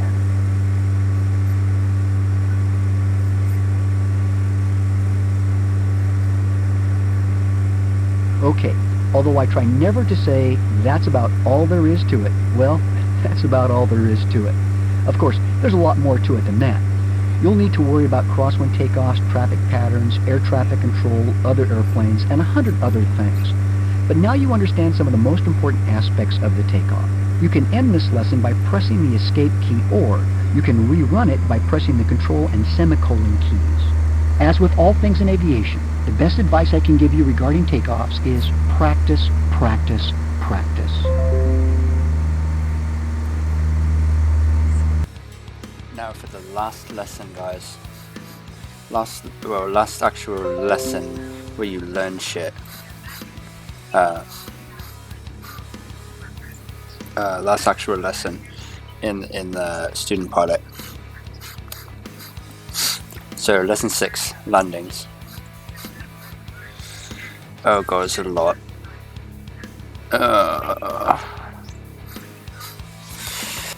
Oh well. Okay, so lesson 6, landings by Rod Machado. There's a saying that every pilot knows, and since you're going to be a pilot, you should know it too. Takeoffs are optional, landings are mandatory. Landings are to a pilot what a beautiful painting is to an artist. When you look at Leonardo da Vinci's Mona Lisa, or its famed counterpart, the Mona Lisa, you'll see a beautiful work of art. To pilots, a good landing offers the same satisfaction. I intend to show you how to paint that beautiful picture on a runway of your choice. We're going to approach this class a little differently than I would in the actual airplane. I plan on teaching you how to land before teaching you about flying the traffic pattern, which will be discovered in the private pilot curriculum. That way, when I teach you to take off and fly a traffic pattern, you can actually land instead of dropping at Earth with the grace of a butterfly that's overdosed on caffeine. Besides, something tells me that if we don't do landings now, you'll be out there practicing them yourself. So let me help you put your hand in the cookie jar. I always tell my students that airplanes will land themselves. Well, almost. All the pilot has to do is nudge the plane toward the runway and twiddle the throttle a bit. Let's examine how this is done by landing an airplane in your brain, or put it another way, by using your imagination to make your first landing. Your first mental landing. Before we get started, I'd like to note that we'll use a 65 knot approach speed for these ground school examples. Our actual flight lessons will be used 75 knots. This increase in approach speed will make it easier for you to acquire landing skill in the simulator. Always refer to the approach speed reference data on the knee board for the aircraft you are flying. For this visualized example, I want you to imagine that you're lined up with a long runway. Visualize yourself at 500 feet above the ground while approaching us at a speed of 65 knots. The power is set to idle. Mentally adjust the pitch to maintain 65 knots. This will require about a 10-degree nose-up pitch, as shown in figure 6-1.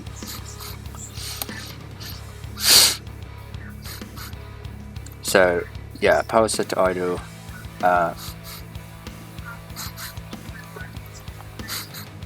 This shows the airspeed indicator, which is a little bit weird, but you want it to be 65 knots. Of course, you should also imagine trimming the airplane to maintain 65 knots. Now for the best part of this example, imagine flying 65 knots at this pitch altitude all the way down to touchdown with the power set to idle. What do you think will happen? If you said that the airplane will land, you're correct. In fact, as long as you maintain an airspeed of 65 knots, the airplane will almost land itself.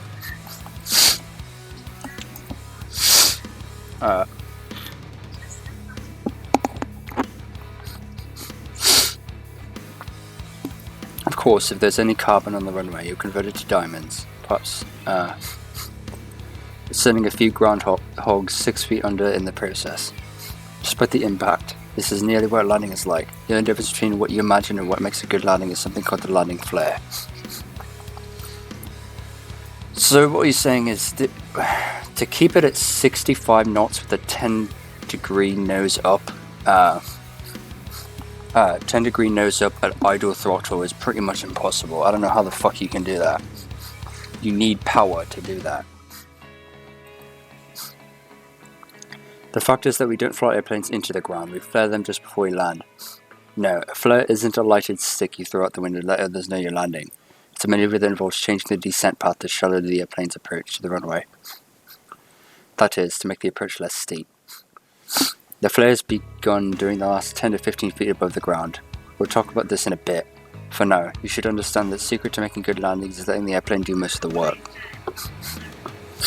In other words, if the airplane is trimmed for the proper airspeed,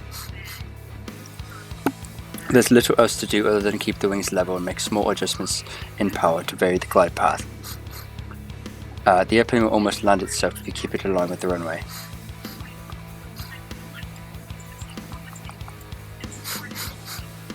Landing details. Why did I choose 65 knots as the speed to fly the final approach? Final approach is the portion of the landing pattern where the airplane is lined up with the runway. Pilots typically use a final approach speed that is 30% over the airplane's stall speed. In our case, the airplane's no-flap stalling speed is 50 knots. This is where the green arc begins in the airspeed indicator. Thus, a plus 30% speed is 65 knots.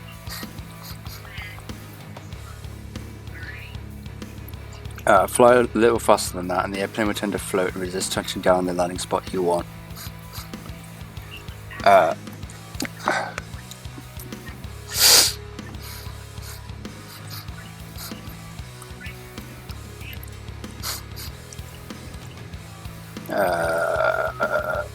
Tend to float and resist touching the landing spot you want, yeah. Approaching too fast is one of the biggest mistakes new pilots face when learning to land. Fly a little slower, however, and you'll place the airplane uncomfortably close to your stall speed. Controlling your airspeed is perhaps the most important quality for a successful landing. For our lessons airplanes, 65 knots keeps the nose gear just a little higher in relation to the main gear, shown in figure 6-2.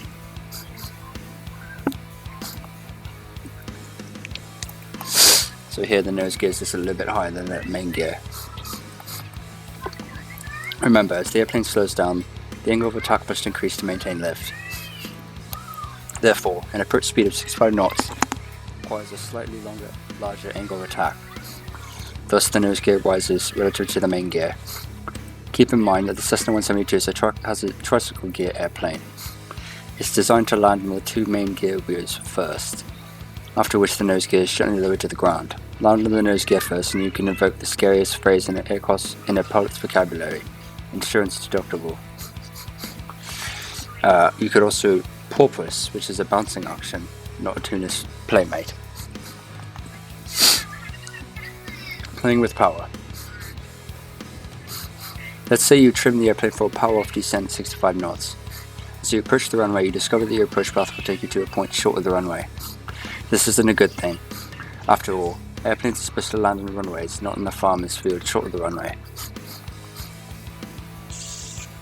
How can you tell if you're going to land short in the first place, and what you should do to correct this problem?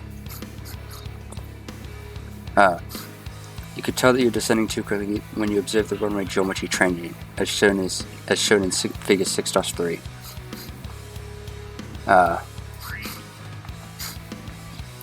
Figure 6-3A is what the runway should look like over the panel when you're on an acceptable glide path. Figure 6-3B is what the runway looks like when you're too low, below the desired glide path. So that's this here.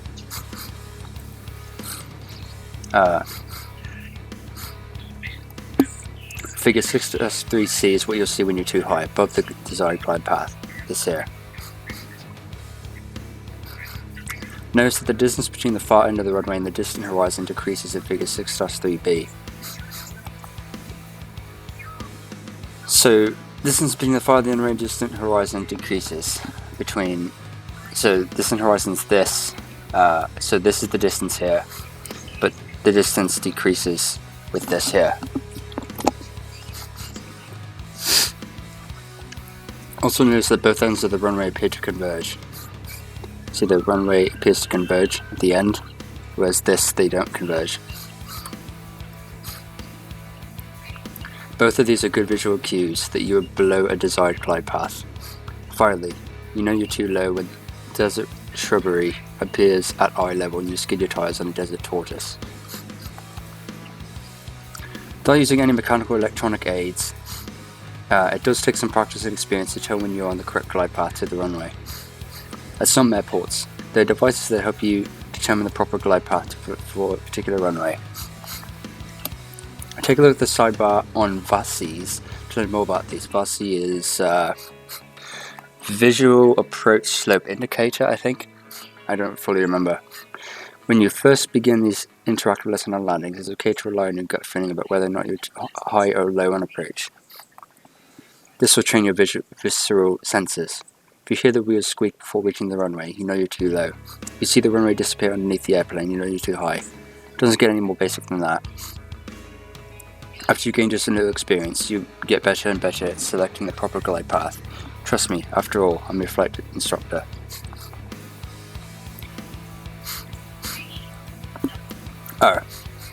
Visual approach slope indicator, there you go. Under poor visibility conditions or at night, the lack of outside visual cues sometimes makes determination of proper landing glide path difficult. Fortunately, there is something known as the Visual Approach Slope Indicator, or VASI, that provides you with a visual clue as to the proper glide path to fly. By the way, VASI is pronounced VASI. It's not something in which you put flowers. A VASI usually consists of two pairs of light bars along the side of the runway. It's often called a two-bar VASI for this reason. The two VASI bars are usually 500 to 1,000 feet from the approach threshold, as shown in figure 6-13. Figure 6-13, the two-bar VASI, visual approach slope indicator. These lights project either a red or white color, depending on your altitude. The colors are constant and don't actually change within the box. What does change is your height, which allows you to look at the VASI from different angles and see different colors. So, red over white indication on the VASI means you're on the proper glide path. Think red over white, you'll be alright. White over white, so white here, white over white indication on the VASI means you're above the proper glide path. Think white over white, you'll soon be out of sight. Red over red indication on the VASI means you're below the glide path. Think red over red, you'll soon conk your head. I don't like that very much. What I use is red over red, you're dead. That's what I do. It's much easier to remember that way. Red over white, you'll be alright. White over white, you'll soon be out of sight. And red over red, you'll be dead. So that's what I use. When you're below the proper glide slope, both VASI bars show red. Some pilots remember this signals trouble by thinking of it as red over red, you'll conk your head. It's much easier to think red over red, you're dead, because that's how important it is. If you're low, it's not like, oh no, you conk your head. No, it's like, no, if you're too low, you can die. So you have to be very, very careful. You should level off until you see red over white. Red over white means you're above the glide path for the bar closest to you and below the glide path for the bar farthest away. This is a complicated way of saying you're on the glide path that will plunk you down halfway between the two bars. A good way to remember this is red over white, you're alright. Of course, if you're too high, both bars will show white. A good memory aid for this is white over white, you'll soon be out of sight. Increase the descent rate until the upwind bar turns red. So, increase it so this one turns red. I believe it's this one. Yeah, increase it so this upwind bar turns red. What is that? I don't know what that is. You can expect the VASI's red and white bars to transition through a pink color as your altitude in relation to the proper glide slope changes. If you see flashing red over flashing white, then you're making an approach to a police car. Now you're in really big trouble. Besides, it's not natural for the VASI bars to chase cars down the highway. When we practice landings in this lesson, you'll notice another type of visual glide slope indicator at Bremerton National Airport. Figure 6-14 shows a puppy, precision approach path indicator. So this here, the puppy. It uses red and white signaling colors in an arrangement of 4 horizontal lights to identify the correct glide path. These 4 horizontal light units appear to change color as your glide path varies. If you're above a 3.5 degree glide slope, the puppy shows all 4 light units as white. when on a 3-degree glide slope, which is standard, the right 2 lights are red and the left 2 lights are white.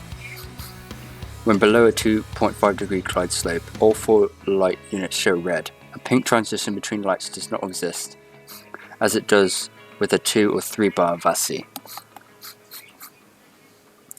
So 3 bar VASIs, I don't remember how to read a 3 bar VASI. But yeah, 3 bar VASIs, I believe with 3 bar VASIs you want the middle one to be red and the rest to be white. Don't quote me on this, I could be wrong with this. Someone in the comments, if you know what I had to read 3 bar VASIs, please let me know, because I don't remember, and I can obviously look it up, but I don't really want to right now. Actually, fuck it, I'm just gonna read it, look it real quick. 3 bar VASI.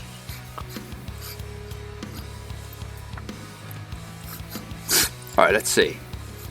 Of course, this horrible image. 3 bar VASI. God, I can't read that either. The fuck? Alright, white VASI light, red VASI light. 2 standard cockpit, 2 bar. 3 standard cockpit, high cockpit, 3 bar. Okay. I don't know the difference between high cockpit and standard cockpit, but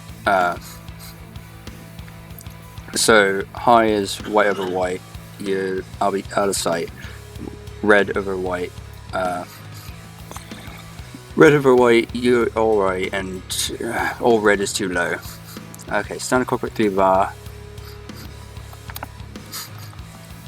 Okay, so high, so 3 bars. This is too high. This is high. No, this is very high. This is a little bit high. This is on glide slope. Okay, so the top 2 are red and the bottom is white. So that's on glide slope. So really high, high, on glide slope, too low. So the cockpit is the same on glide. Oh yeah, this is different. So standard cockpit, you have white. You have high, on glide slope, low. So high cockpit 3 bar is 3 white. So all white. So that's high. On glide slope is high. On glide slope is that. So 1 red. Low is 2 red. So high on glide, so 1 red is on glide slope. Low is 2 red. Really low, dangerously low is this. I don't know the difference between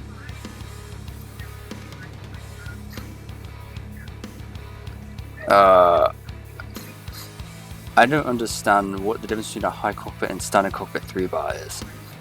So someone let me know that in the comments, because I don't know what the difference between that is, okay? So I don't know the difference between that. But basically, the important thing to remember is the standard cockpit. So most of the time you have the standard cockpit 3 bar, so you have white here, too high, this is very high, high, on glide slope, low.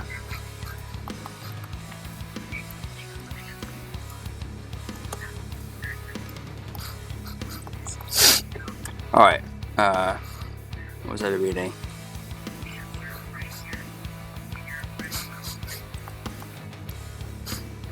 Right, so position of path indicator, puppy.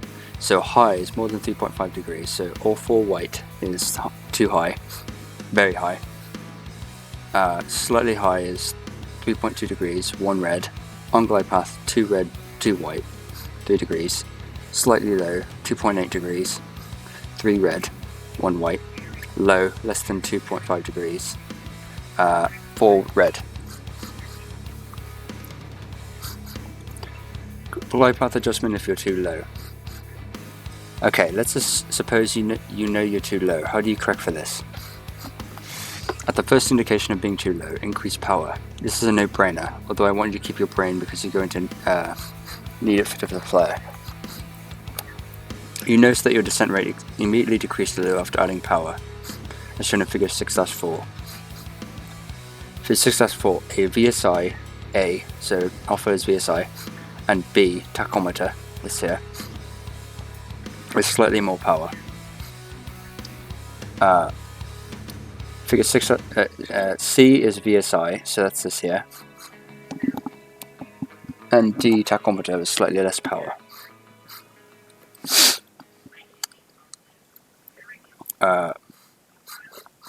And the reason the descent rate decrease when adding power is because your the reason that happens is because your rate of descent. The reason that happens is because your nose starts to rise a little bit. Small power adjustments make small adjustments in glide path. Use whatever power you need to get the airplane to the runway. All the while maintaining an approach speed of 65 knots. Ideally, your glide path should take you straight to the runway without numerous vertical bends or curves in the airplane's trajectory. If this were only a perfect world, it's not. Therefore, be willing to make any power adjustments to vary the glide path as necessary to make it to the runway. Remember, when landing, use your throttle to control your altitude and your pitch to control your speed. On the other hand, if you're way too low, it's perfectly reasonable to add power and hold your altitude until you're in position for a normal glide to the runway. Once again, experience will tell you when you're in a position to reduce power and begin a normal glide to the runway. Of course, if you've misjudged and are really low, you should start a climb. Then, when you're high enough for a normal glide to the runway, you reduce power and commence the descent. It may look like a spaghetti approach, but it's your approach. However, you should be prepared for an al dente landing. Do whatever it takes to get to that runway. Make sure you use your trim during this process too. What if you're too high? We'll cover that shortly. For now, let's look at how to flare the airplane for landing. The landing flare.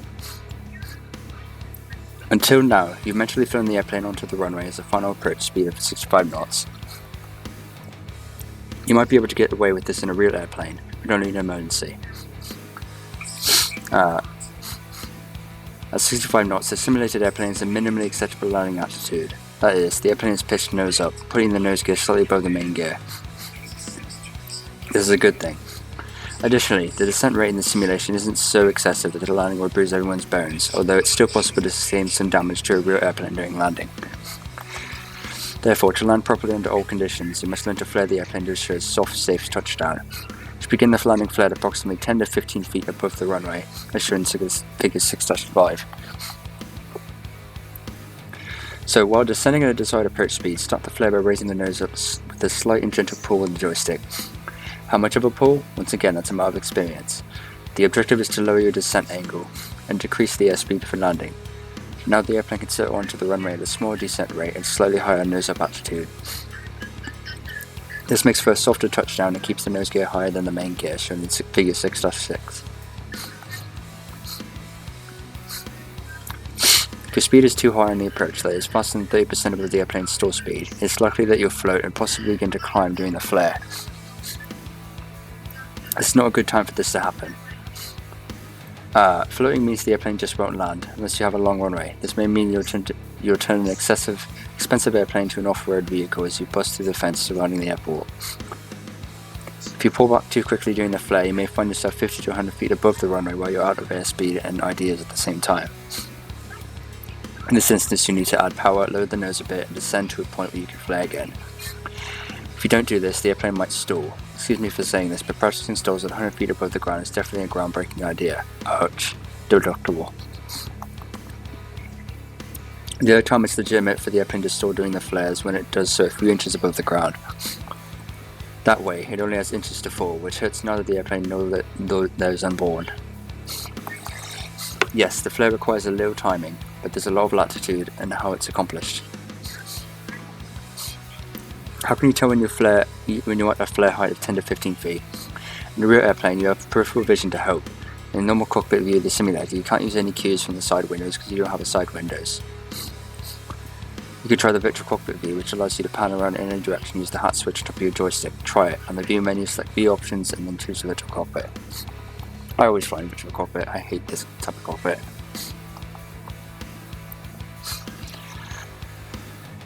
With practice, even in the normal cockpit view, you develop your ability to determine if your height above the runway. In the meantime, you can use the altitude of the runway or airport elevation as an aid. Suppose, for instance, the airport's elevation is 2,787 feet above sea level. You can begin your flare when the altimeter reads 2,800 feet. Of course, this is only a helpful hint when learning to land in a simulator. You shouldn't be doing this when you become a pilot and landing a real airplane. It will make your co-pilot nervous. There's one more nifty idea to help you land smoothly if you're having a hard time identifying when to flare. When you even think you're getting close to flare height, add just enough power to slow the descent rate to 100 feet per minute while maintaining your approach speed, as shown in figure 6-7.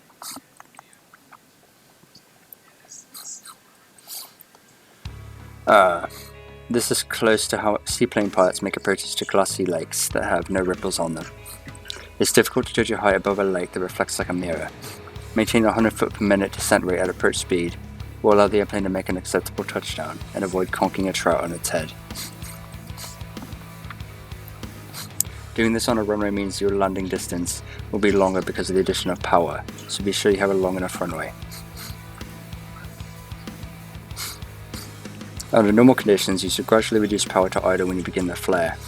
Then you should gently raise the nose to flare altitude and allow the airplane to settle onto the runway at this altitude. If you need a better idea of how high to raise the nose, try raising it to a 14-degree pitch attitude on the altitude indicator. At this attitude, the airplane will settle onto the runway. As the airplane continues to slow down, you need to increase the back pressure on the joystick to maintain the desired nose-up flare attitude. Once you've touched down, gently reduce any joystick pressure to lower the nose gear onto the runway. In airplanes, the nose gear provides directional control after landing. It's also not unusual to lose sight of the runway over the panel as you begin the flare. In a real airplane, you could jack the seat up to get a better view. No, the instructor isn't going to put you in his or her lap to give you a better view. In the simulator, you have neither a jack nor an instructor to give you a boost. Raise the simulated seat by pressing Shift plus Enter. Don't worry, this is an ejection seat. Raise the seat as high as you need to get the best view. To lower the seat, press Shift plus Backspace. Wonderful, you have a flare for the flare. Of course, there's something of an art to perfecting this, but you eventually master it with practice. Now that you understand the flare, let's discuss how to do it with full flaps. When do we use flaps? When the airplane is too high and we need to increase our rate and angle of descent. Let's discuss flaps in detail before we discuss how to land an airplane using them. A flap over flaps. Ever wonder why the wings of large commercial airplanes sprout aluminum prior to takeoff and landing? Fast airplanes require small, thin wings to achieve the eye-popping velocity needed to satisfy today's speed-hungry air traveler. The problem with thin, small wings is they stall at high speeds. Most jet airliners would have to take off and land at close to 200 miles per hour to achieve a safe margin above stall if they couldn't enlarge, curve their wing surface area enough to create a temporary low-speed wing. Engineers, however, design wings to do just that by supplying them with flaps. Extending and retracting flaps changes the wing's lift and drag characteristics. Lowering flaps lowers the trailing edge of the wing as shown in figure 6-8. So figure 6-8, how flaps change the wing's curvature. A. Wing slightly curved, flaps up. B. Wing curved more. So it's literally, when flaps are lowered, the wing's curvature increases, surface area can increase too, and the chord line moves to increase the wing's angle of attack. This allows the wing to produce more lift for given airspeed. So if you think about it, what's happening here is you have low pressure over the top, right, and you have high pressure on the bottom. When you do the flaps here, since the flaps are much bigger than the ailerons, the flaps cause even more low pressure going over the top and higher pressure at the bottom. This allows the plane to stay in the air slower because you have more lift on that wing. there's more lift pushing the plane up, pushing the wing up. So low pressure at the top, even more low pressure over here, and high pressure, even a lot, very high pressure here. So that's why it increases the lift on the wing. That's why increases the lift on the wing. That's why it can fly and stay in the air slower. The wing's lift is increased in two ways. First, the lower trailing edge increases the angle the quarter line makes with relative wind. Greater lift results from this increased angle of attack. Second, the lower trailing edge increases the curvature on part of the wing, resulting in increased air velocity over the wing's upper surface. See, it's the low pressure. That's what he's talking about, the low pressure. Many flaps even increase the wing's surface area by extending downward and outward, as the Cessna 172 does. Because of the larger angle of attack and greater curvature, flaps provide you with more lift for a given airspeed. What's the reason for putting flaps on small airplanes? First and foremost, they create the lift necessary to maintain flight at slower airspeeds. When landing, your goal is to approach and touch down at a reasonably slow speed. You certainly don't want to touch down at cruise speed. Such a high-speed landing might just turn your tires into 3 little puffs of smoke. Flaps allow you to approach and land at slower speed while maintaining a safe margin over the stall speed. Slower speed on touchdown means less runway is used to stop. This is an important consideration if the runway is short. Alternatively, if the wind is gusty, you might consider approaching with little or no flap extension. At the slower speeds allowed by flaps, the airplane becomes more difficult to control because the controls are not as responsive. Let's see how effectively the flaps increase lift by referring to the airspeed indicator as shown in figure 6-9. So figure 6-9, flap speed range. A. Flaps extended. So you have the green arc and the white arc. So the green arc is here. It's the normal speed range. The white arc is here. The white arc is B. Oh, sorry. The white arc is B. So the white arc is the end of the white arc is the maximum speed you can have with before lowering flaps. So A is flaps extended. So A is flap extended. So here, 53 knots. 53 knots, beginning of the white arc. No flaps is B, 60 knots, beginning of green arc. So what that means is when you have flaps, your slowest speed you can fly is 53 knots. If you have no flaps, the slowest speed you can fly is 60 knots. Beginning of the white arc, B, is known as the power off, full flap stalling speed, in non-accelerated flight at the airplane's maximum allowable weight. It's the speed at which the airplane soars with flaps fully extended, power off and the gear extended. Figure 6-9, the airplane will fly when 53 knots of wind blows over the wings if they are below the critical angle of attack. The high speed end of the white arc is the maximum speed you can fly with flaps fully extended.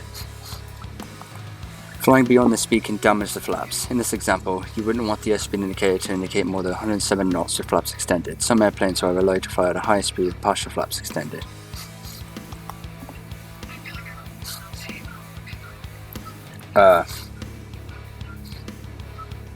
Bringing broken or bent airplanes back from a flight isn't a good idea, even if they are rentals. You'll find out how bad an idea it is when you get the bill for unbending the metal. Notice that the white arc, B, so here, the white arc, begins at a speed 7 knots slower than the green arc, A. In an earlier discussion, we learned that the green arc is the power off stalling speed with flaps retracted, gear retracted too. This airplane must have 60 knots or more of wind flowing over the wings to fly with flaps retracted. With flaps fully extended, you can touch down to slower speed, 7 knots slower to be exact. The full flap stall speed on the airspeed indicator assumes the airplane is flying its maximum allowable weight. But as might say, those who sow wild oats definitely eventually have crop failure. In other words, you don't get something for nothing. Flaps provide you with lift, but they also produce drag. Full flaps create a low speed wing. Try to accelerate it, and at some point drag defeats your efforts. Fortunately, the first half of flap travel usually provides more lift than drag. The last half usually provides more drag than lift. This is why some aircraft manuals recommend only 10 to 25 degrees of flaps for takeoffs on short fields. Usually 1 or 2 notches on a 3 to 4 notch manual flap system. So what he's saying is, if you bring the flaps down too much, it will start to do more drag than lift. It'll start to slow the plane down even more, and you'll lose altitude. So when you're taking off from short stripped fields, you don't have full flaps, you have just partial flaps. If you're too high while on approach to land, you can select full flaps to increase the airplane's drag. It's common to use flaps only when descending within the traffic pattern and not when descending from cruise flight. After all, cruise flight descents are efficient and fast at higher speeds, where the drag is greater. If you wanted to descend with flaps from cruise flight, you'd have to slow the airplane down below maximum flap extension speed, top of the white arc, before applying flaps. This would be cumbersome. The airplane can descend faster at cruise speed with reduced power, while getting you to your destination sooner. Since flaps provide more lift at slower speeds, think carefully about how and when they are attracted while airborne. If you're making a full flap approach and it's necessary to go around, that is, give up the approach, climb and return for another landing attempt, don't retract the flaps all at once. This would be like having someone remove a part of your wing at a slow speed. The sudden, often dramatic increase at a stall speed will place you near a stall before you can accelerate it to a safer speed. Apply full power first, then retract the flaps in increments. In airplanes with 30 to 40 degrees of flap extension, retract the flaps to the least drag maximum lift position. Usually this position is found at 1/2 flap treble, depending on the airplane. In airplanes with 3 notches of manually applied flaps, retract 1 notch first, followed by the other 2 once the airplane begins to accelerate. Landing using flaps. You can apply flaps using the flap handle, figure 6-10, or by pressing the F7 key. You can retract them by pressing F6. That's in increments, by the way. Figure 6-10, here's the flaps. Since flaps alter the lift and drag characteristics of the wing, be ready to adjust the pitch to maintain the airspeed you want. Applying full flaps creates a lot of drag. Flap application also causes the airplane to pitch up, requiring forward pressure on the joystick to maintain your airspeed. Here's how the process might go if you're too high and you need to add flaps to compensate. So if you're too high, since the full flap stalling speed for this airplane is 40 knots,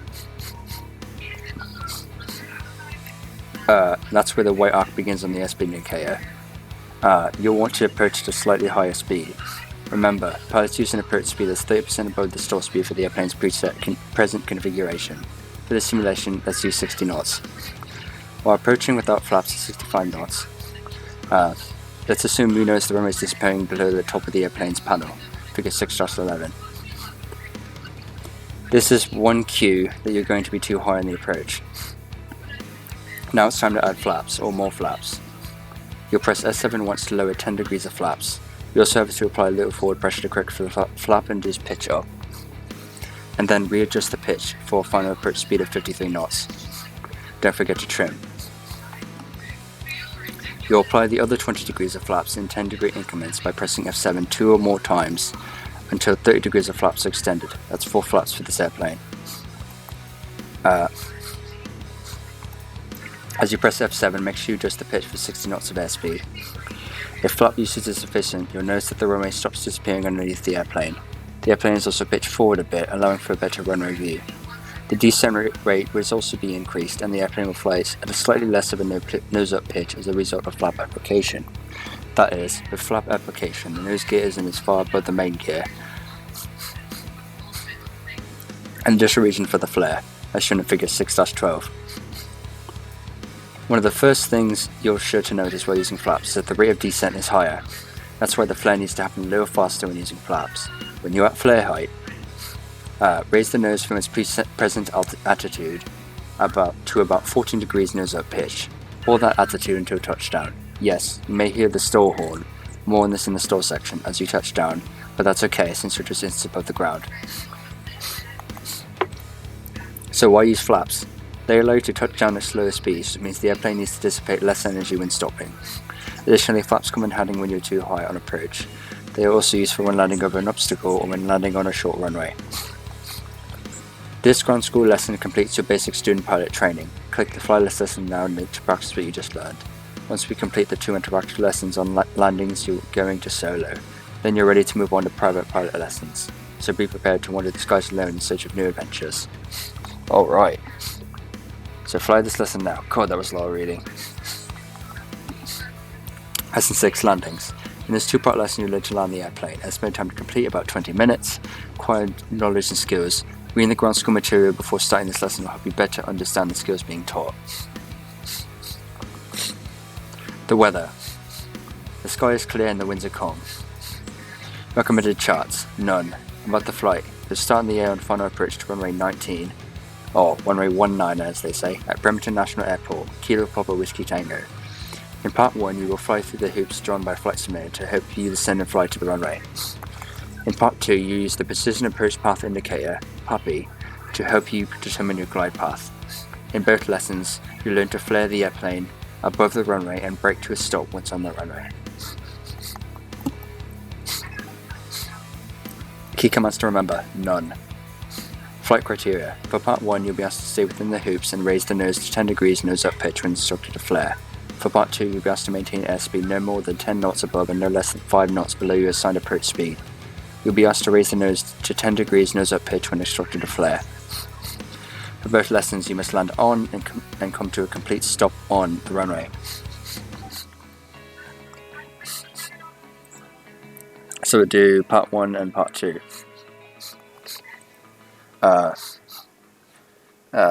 Complete stop on the runway. Right.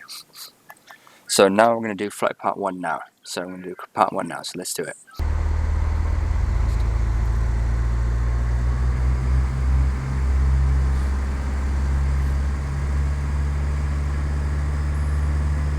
I've got the airplane, so you just relax a bit. In this lesson, we're going to land back at Bremerton National Airport. It's almost dinner time, and I hear they have some pretty good fish and chips there. You already did one landing back in the intro flight. Today, we're going to do several more, but we're going to learn a great deal more about what's going on. I've configured the airplane for a descent at 75 knots with 10 degrees of flaps, which will be our final configuration for landing on this approach. We'll land without full flaps on this demonstration. I think it's time for you to take the controls. Notice that our power setting is 1900 RPM. This allows us to descend at a 500 foot per minute descent rate. I'm adjusting the pitch to maintain 75 knots. If at any time I thought I was too high, I'd reduce the power perhaps a few hundred RPMs at first. If I thought I was too low, I'd add power perhaps a few hundred RPMs initially. Yes, I'd always readjust my pitch to maintain precisely 75 knots. The question is, how do you know if you're too high or too low? You may have noticed the hoops we're flying through. That's a device used in Flight Simulator to help pilots become familiar with the maneuvers required for landing. As long as we stay inside those hoops, we will land right on the runway. Don't worry about hitting them. They're magic hoops and they won't hurt us. Ordinarily, we'd fly a standard rectangular traffic pattern to approach Bremerton and land. But today we have a clearance for a straight-in approach. Of course, the key to making your first landing a good one is to let me, your instructor, help you, which I'll gladly do. You will, however, do the most important part, and that is the landing flare. In the meantime, understand that the secret to landing any airplane is to keep from working too hard. When you have the airplane properly trimmed for the right airspeed, and you keep the wings level and make small adjustments to power, the airplane will practically land itself.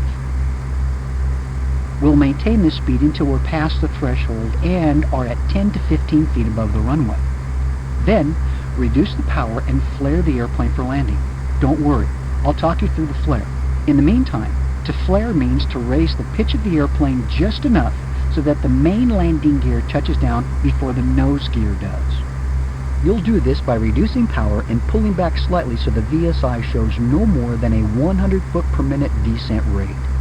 Then, as the airplane slows further, you'll raise the nose to a 14-degree nose-up pitch attitude and hold the nose there until the main wheels touch down. See the beginning of the runway? That's the runway threshold. You always want to land beyond the threshold. So he talks about thresholds. It's here. This part, this part.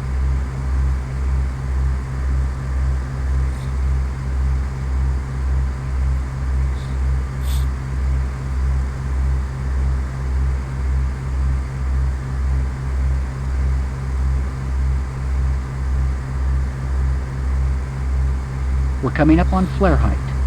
As you approach within 100 feet of the runway, resist the temptation to start pulling back. This is a common problem with students during their first few attempts at landing. Wait until you're at flare height to start pulling back on the joystick.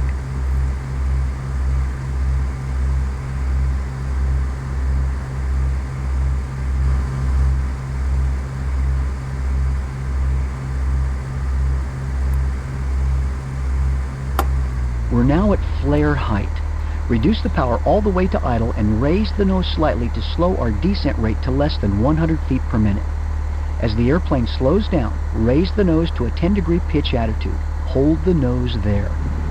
As soon as we touch down, lower the nose to the ground and activate the brakes by holding down the period key or the trigger on your joystick. We'll stop here on the runway and talk about what we've done. Okay, ready.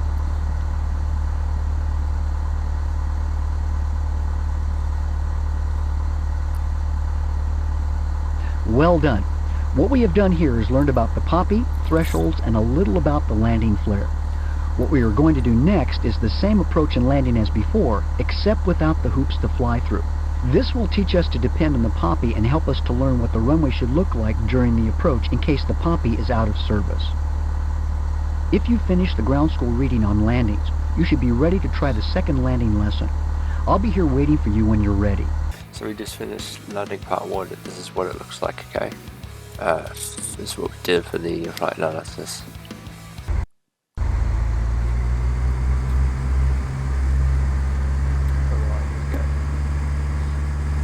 This is the second landing lesson. If you haven't taken the first landing lesson, hit the escape key to end this lesson and go back to lesson 6. We're back on a long final at Bremerton National Airport. The approach is the same as the first landing lesson, except we don't have the hoops to fly through. This time, you'll control the airplane on the approach as well as during the flare. The only thing I'll do is keep your wings level for you throughout the landing. As before, the airplane is about 4 miles from touchdown at 75 knots with 10 degrees of flaps extended with the same power setting and descent rate as before. Okay, you've got the airplane. Take the controls. The Korrio. Always remember to use pitch to maintain our airspeed of 75 knots and use power to control the glide path. Here's one more tip for you. Take a look at our vertical speed indicator. At 75 knots, this airplane will need a descent of almost 500 feet per minute to make the runway.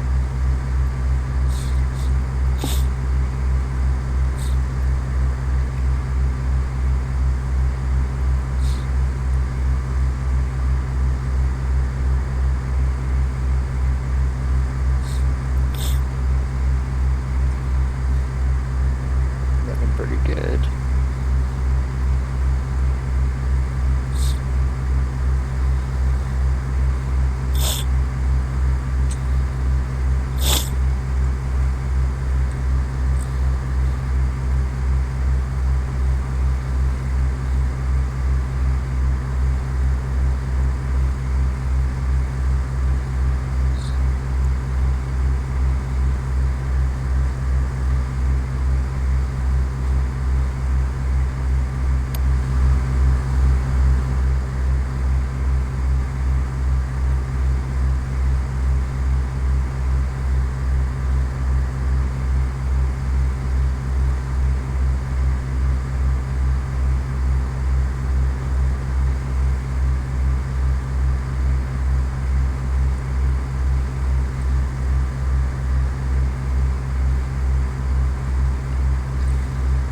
A little bit high, so we'll go a little lower.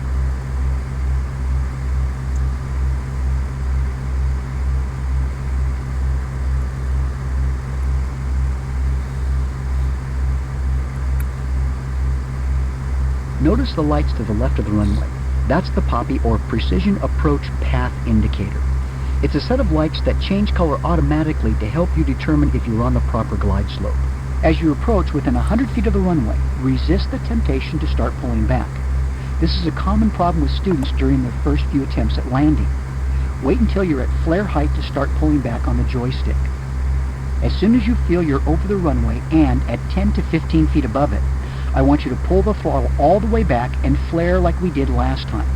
Remember, we land with the power at idle in this airplane. If you find yourself gaining altitude during the flare, Ease up on the back pressure and let the airplane settle back toward the runway. Then begin the flare again. Looking pretty good. We're coming up on flare height. As soon as we touch down, lower the nose to the ground and activate the brakes by holding down the period key or the trigger on your joystick. We'll stop here on the runway and talk about what we've done.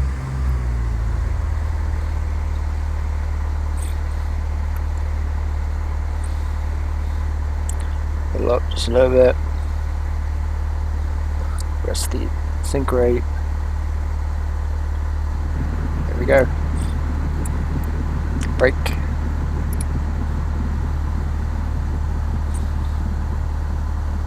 Perfect.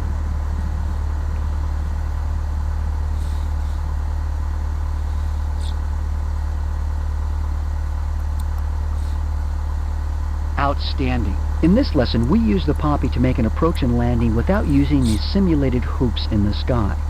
Please replay this lesson as often as you need to until you feel totally comfortable with it.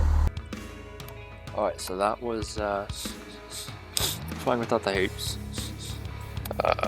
It wasn't a full-on landing because the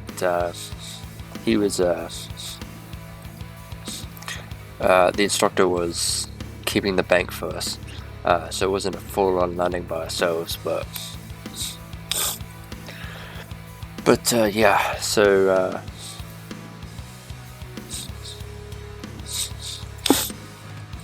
it wasn't a full-on landing by ourselves, unfortunately, but we basically got it down. We did it. So we started here, we went down, down, down, down, down, and we made it. So the glide slope is pretty good. Looks like it's pretty good in the glide slope.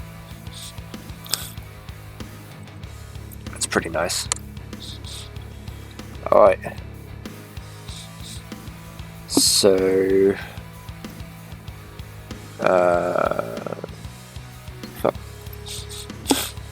right, so that's that. So now, last one, guys, last one for this video. Lesson 7, your first solo. How much reading? Okay. Lesson 7, your first solo. By Rod Machado. One of the greatest pleasures a flight instructor can have is to solo a student. Since you are my student, I have the great pleasure of soloing you in this lesson. This is the time in your training where you get to test your mettle in the mettle as you take the Cessna 172 around the airport for a single traffic pattern circuit by yourself, alone, individually, unaccompanied, solo. Solos in real life are pretty scary, but yeah, anyways, let's be clear about how solo works. You'll fly on your own without any direct help from me, your instructor. It doesn't mean that you fly closer to the ground than flying solo. Nor does it mean you'll sing without musical accompaniment in the airplane. Although you're certainly welcome to do so if you feel inspired. How you like to amuse yourself when I'm not with you is your business. I'd like to offer for you consideration that great opera classic O Sole Mio. This lesson, your flying performance will be entirely up to you. I will, however, be talking to you via the radio, so I can, in a manner of speaking, airwave to you.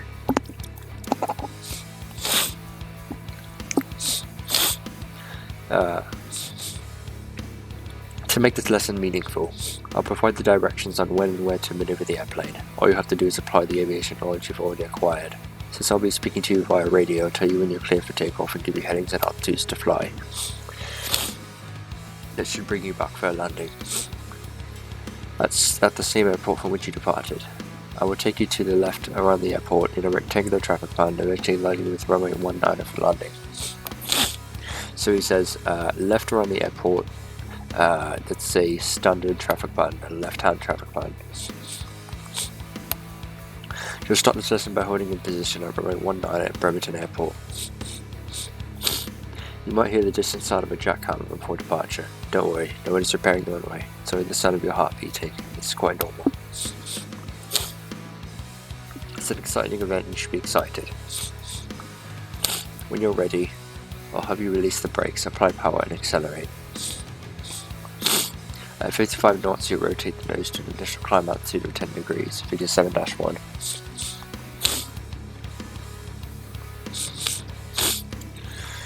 Right, so that's that.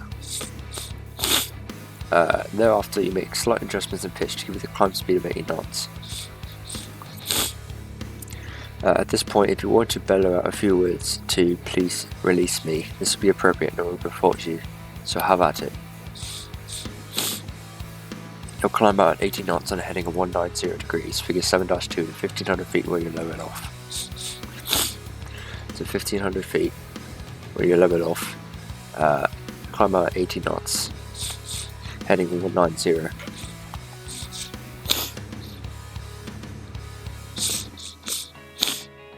You'll want to adjust your power to keep your airspeed below 100 knots and make sure the airplane is properly trimmed. Remember, an untrimmed airplane means you must use excessive muscular force to fly the airplane. If you want to build big biceps, do it in the gym, not the airplane. Never fight with your airplane. During this solo, expect you to maintain your altitude within plus or minus 100 feet, your airspeed within plus or minus 10 knots, your heading by plus or minus 10 degrees, and your requested pitch altitude within plus or minus 3 degrees. I'd also like you to make all turns at no more than 20 degree bank, so try and keep your bank angle within plus or minus 10 degrees of 20 degrees. At this point you're training, I know I can bank on your skill at doing this, unless I'm nuts, in which cash I'll cash you in.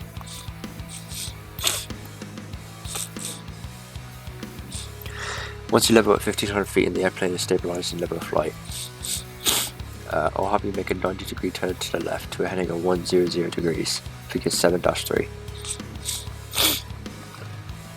So heading of 100 degrees, which is right there.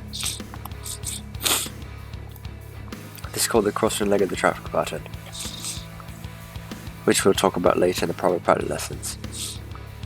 Keep in mind the runway is somewhere behind your left shoulder at this point. So we're basically doing a circuit, we're doing a rectangle. Unless you have an old but serious football injury that resulted in both soldiers now being on the right side of your body, you should be able to look to the left and see the runway, figure 7-4.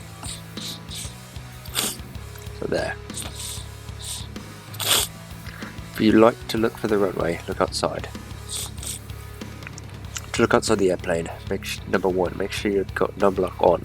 Number 2, press 1 or 4 on the numeric keypad, or move the joystick's hat switch, or use track IR. For simplicity's sake, I'll refer only to the numeric keypad method from now on. When I give you the cue, I want you to make another 90 degree turn to the left to a heading of 010 degrees. This will have you flying in the opposite direction of takeoff, with the runway somewhere off your left, figure 7-5.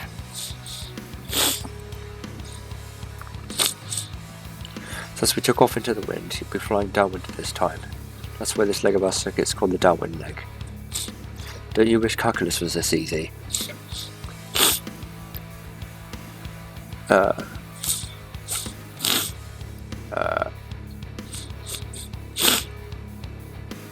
Press 4 again on the numeric keypad and see if you can find the runway. When the airplane is abeam the runway's landing threshold, meaning the runway numbers at the beginning of the runway on which you'll land are directly off your left wing as shown in figure 7-6. I want you to add 10 degrees of flaps in preparation for landing.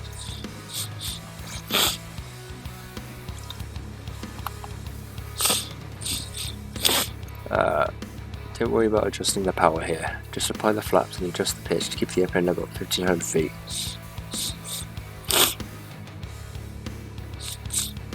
So when it says a beam,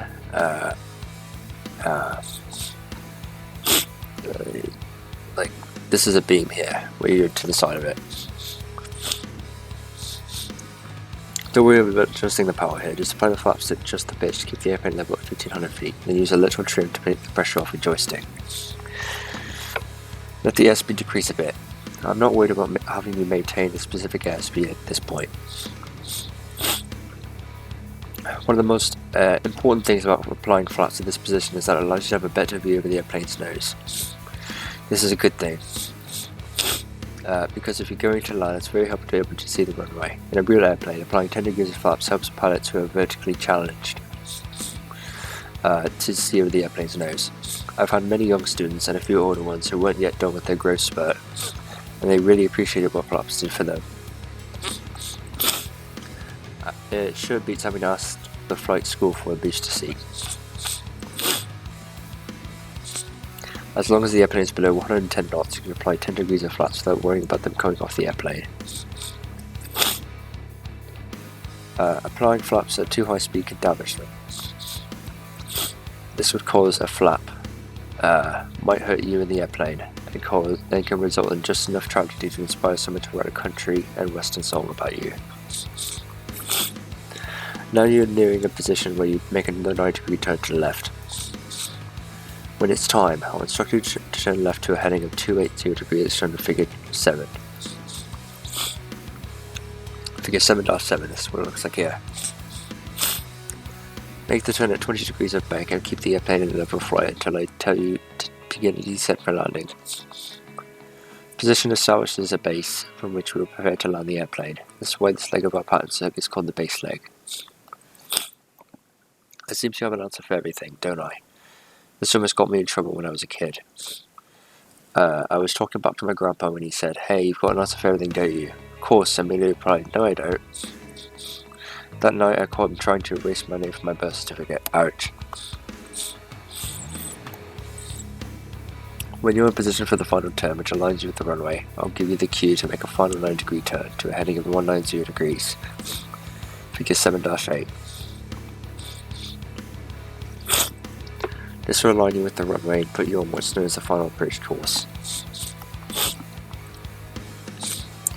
You should see the runway directly ahead of you, figure 7-9. At this point you have to decide when to begin slowing the airplane down and starting your descent for landing.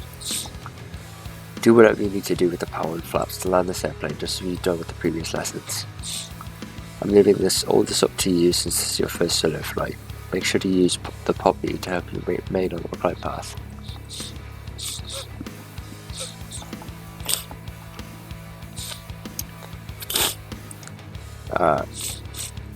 If this were solo in a real airplane, you'd see a little bitty fellow standing by the side of the runway cheering you on. So just imagine that you see me down there waiting for you to arrive and land safely. I won't be saying much from here out loud, you're on your own, so whatever you do, don't start singing the lyrics from another song. Absolutely, I could cry. When you land, you'll hear me congratulate you on a job well done. I will of course expect you to do a few lines from Frank Sinatra as I did it my way while whistling the theme from Top Gun.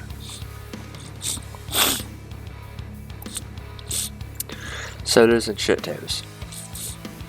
No one knows the origin exactly of when it became the custom to cut the shirt tail off of a fledgling student pilot's shirt, but it's a tradition that's still practiced by thousands of instructors on the occasion of a student's first solo flight. Some say it's from the old days of the open tandem cockpits, when the instructor sat in the rear seat and the student sat in the front seat. To get the student's attention, the instructor would lean forward and tug on the student's shirt tail. Solo flight equals no instructor, hence no need for shirt tail tugging. It's a fun custom, and there's nothing that brings more pride to me as an instructor than when I'm watching a student pilot take to the skies alone for the first time. Now it's your turn to solo. Get out there, make me proud. If you're successful, then print out your solo certificate at the end of your flight. You'll see that it's an image of a torn shirt tail commemorating this exciting event.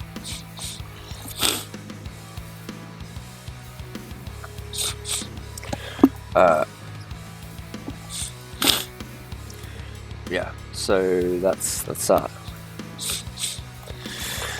So this is the last flight. We are ready, we have enough knowledge to fly our solo. So, lesson 7, your first solo. In this lesson you'll fly solo around the pattern. Upon successful completion of the flight you earn a solo certificate. Estimated time to complete 15 minutes. Required knowledge and skills. You should complete all the student lessons and be comfortable with the skills required to take off, climb, level off, turn, descend and land. The weather. The sky is clear and the winds are calm. Recommended chats, none. About the flight. You will depart on runway 19 at Birmingham International Airport. Your instructor will communicate with you by handheld radio during the flight. He will give you instructions on when to take off and climb to 1500 feet. He'll instruct you when to turn to fly around the pattern. You will fly an approach back to runway 19 and land. Your instructor will not be able to help you control the airplane in any way, but he will help you out with verbal instructions. Once lined up with the runway, he will let you complete the approach and landing without verbal assistance. If you land and come to a complete stop on the runway, your instructor will issue a certificate. Key commands to remember: F7 to lower the flaps in 10-degree increments. Flight criteria: you'll be required to maintain altitudes within 100 feet of your assignment, power settings within 100 RPM as assigned, airspeeds no more than 10 knots above assigned airspeed except on takeoff, where you must rotate at no more than 10 knots above and no more than 5 knots below 35 knots. Heading within 10 degrees as assigned, pitch within 3 degrees as assigned, and bank within 10 degrees as assigned. So it's a lot of stuff to maintain at the same time. So yeah, you think I'm ready? I think I'm ready. Let's do it. Alright, that's solo.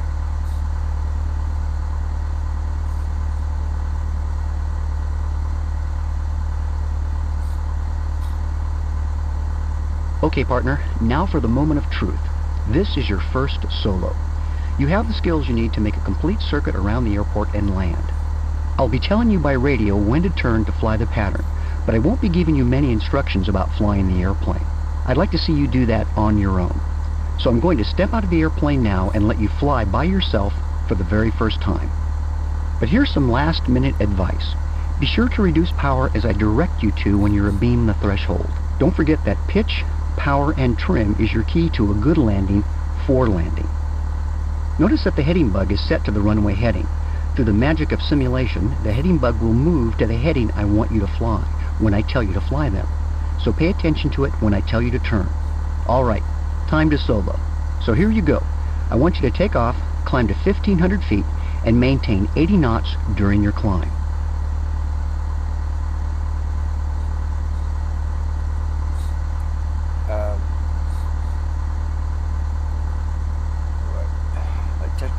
Push the throttle in more. Mate, give me... That's all. Just need to go. Stay on the center line. See how I do.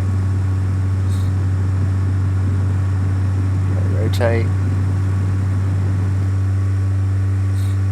Continue your climb to traffic pattern altitude. When you level off at 1500 feet, reduce your power to 2200 RPM, which will have you flying the pattern at about 85 knots.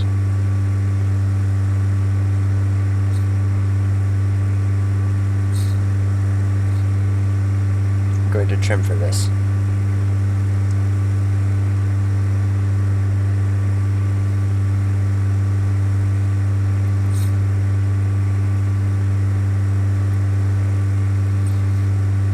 Alright, so far we're doing pretty good. Looking at the airspeed, altitude, and that, and the heading.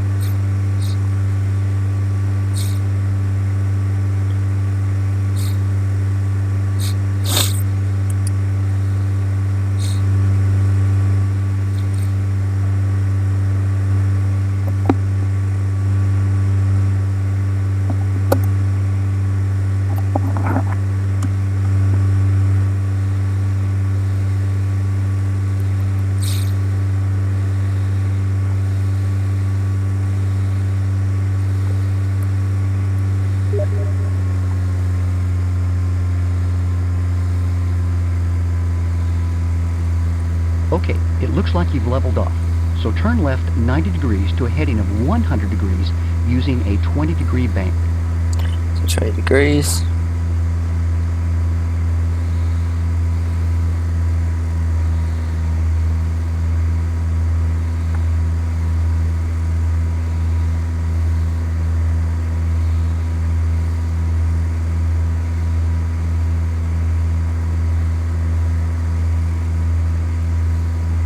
You're too high. Descend.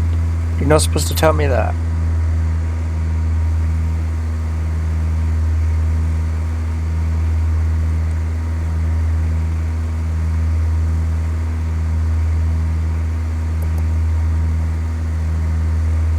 You're too high. Descend. You're not supposed to tell me that, mate.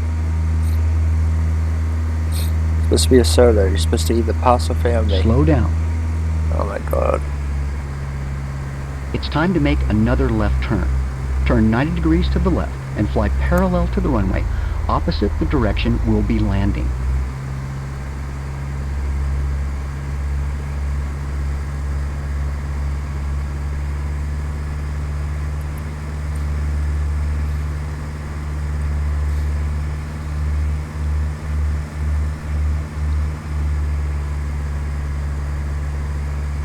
You're looking good.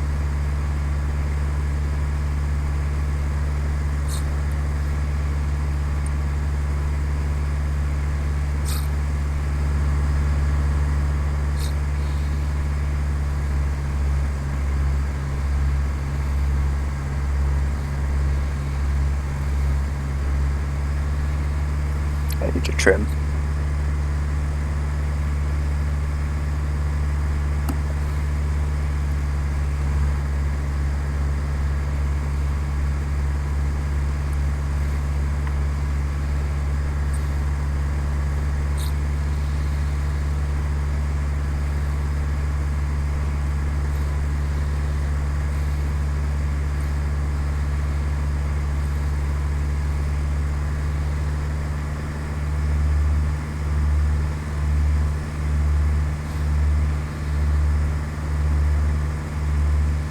It's perfect.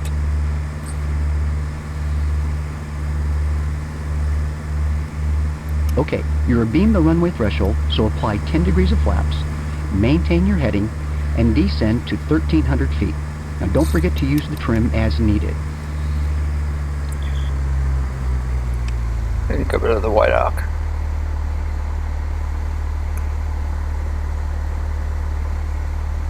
Lower your flaps. Shut up, I need to lower the white arc.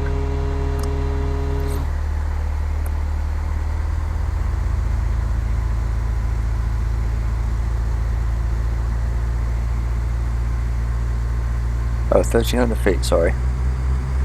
You're paying attention.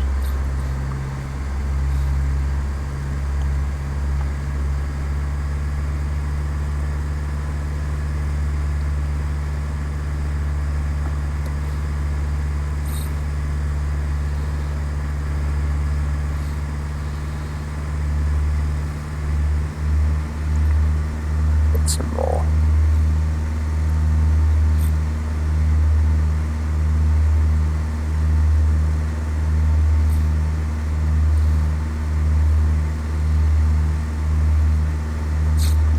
Now it's time to make another 90-degree turn to the left. So turn left to a heading of 280 degrees.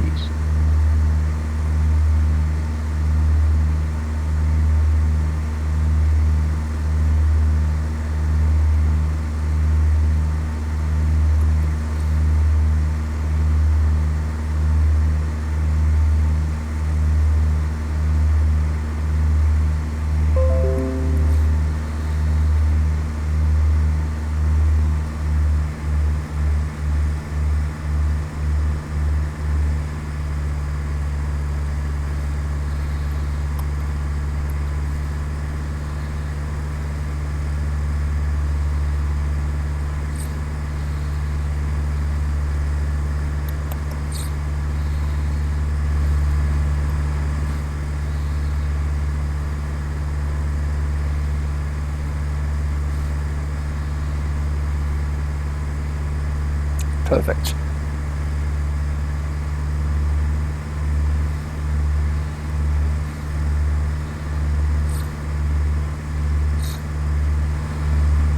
Now it's time to make your last 90-degree turn to the left. So turn left to a heading of about 190 degrees, and then make adjustments to line yourself up with the runway.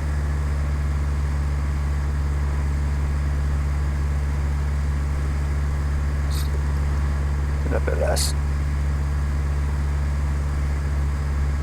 Bank the wings more.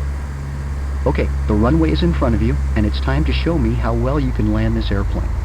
You're too high. Reduce power. I know. Don't give me any chips, mate.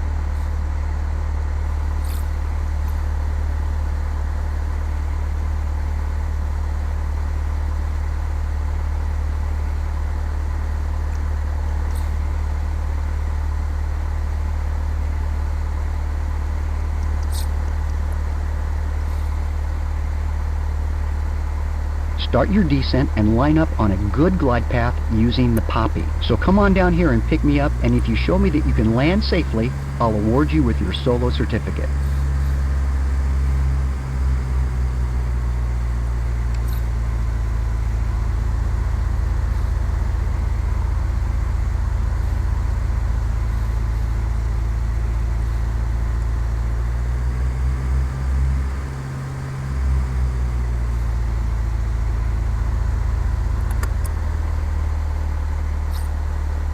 Perfect.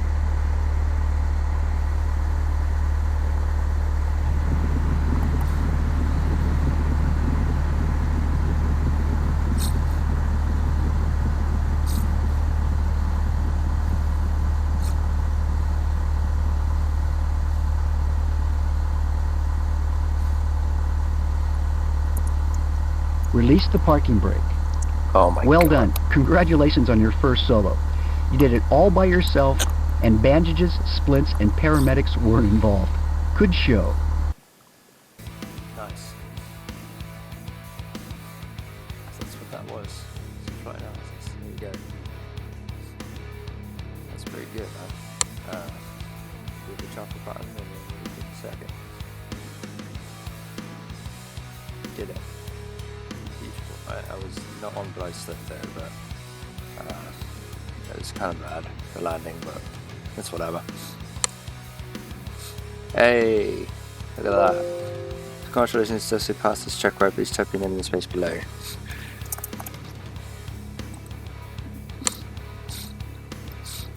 Look at that, be it known throughout the aviation world that Iceman has successfully completed a first solo flight, and that his or her shirt tail has been cut off in commemoration of this achievement as a tradition. Chief Examiner. Nice. Rod Machado.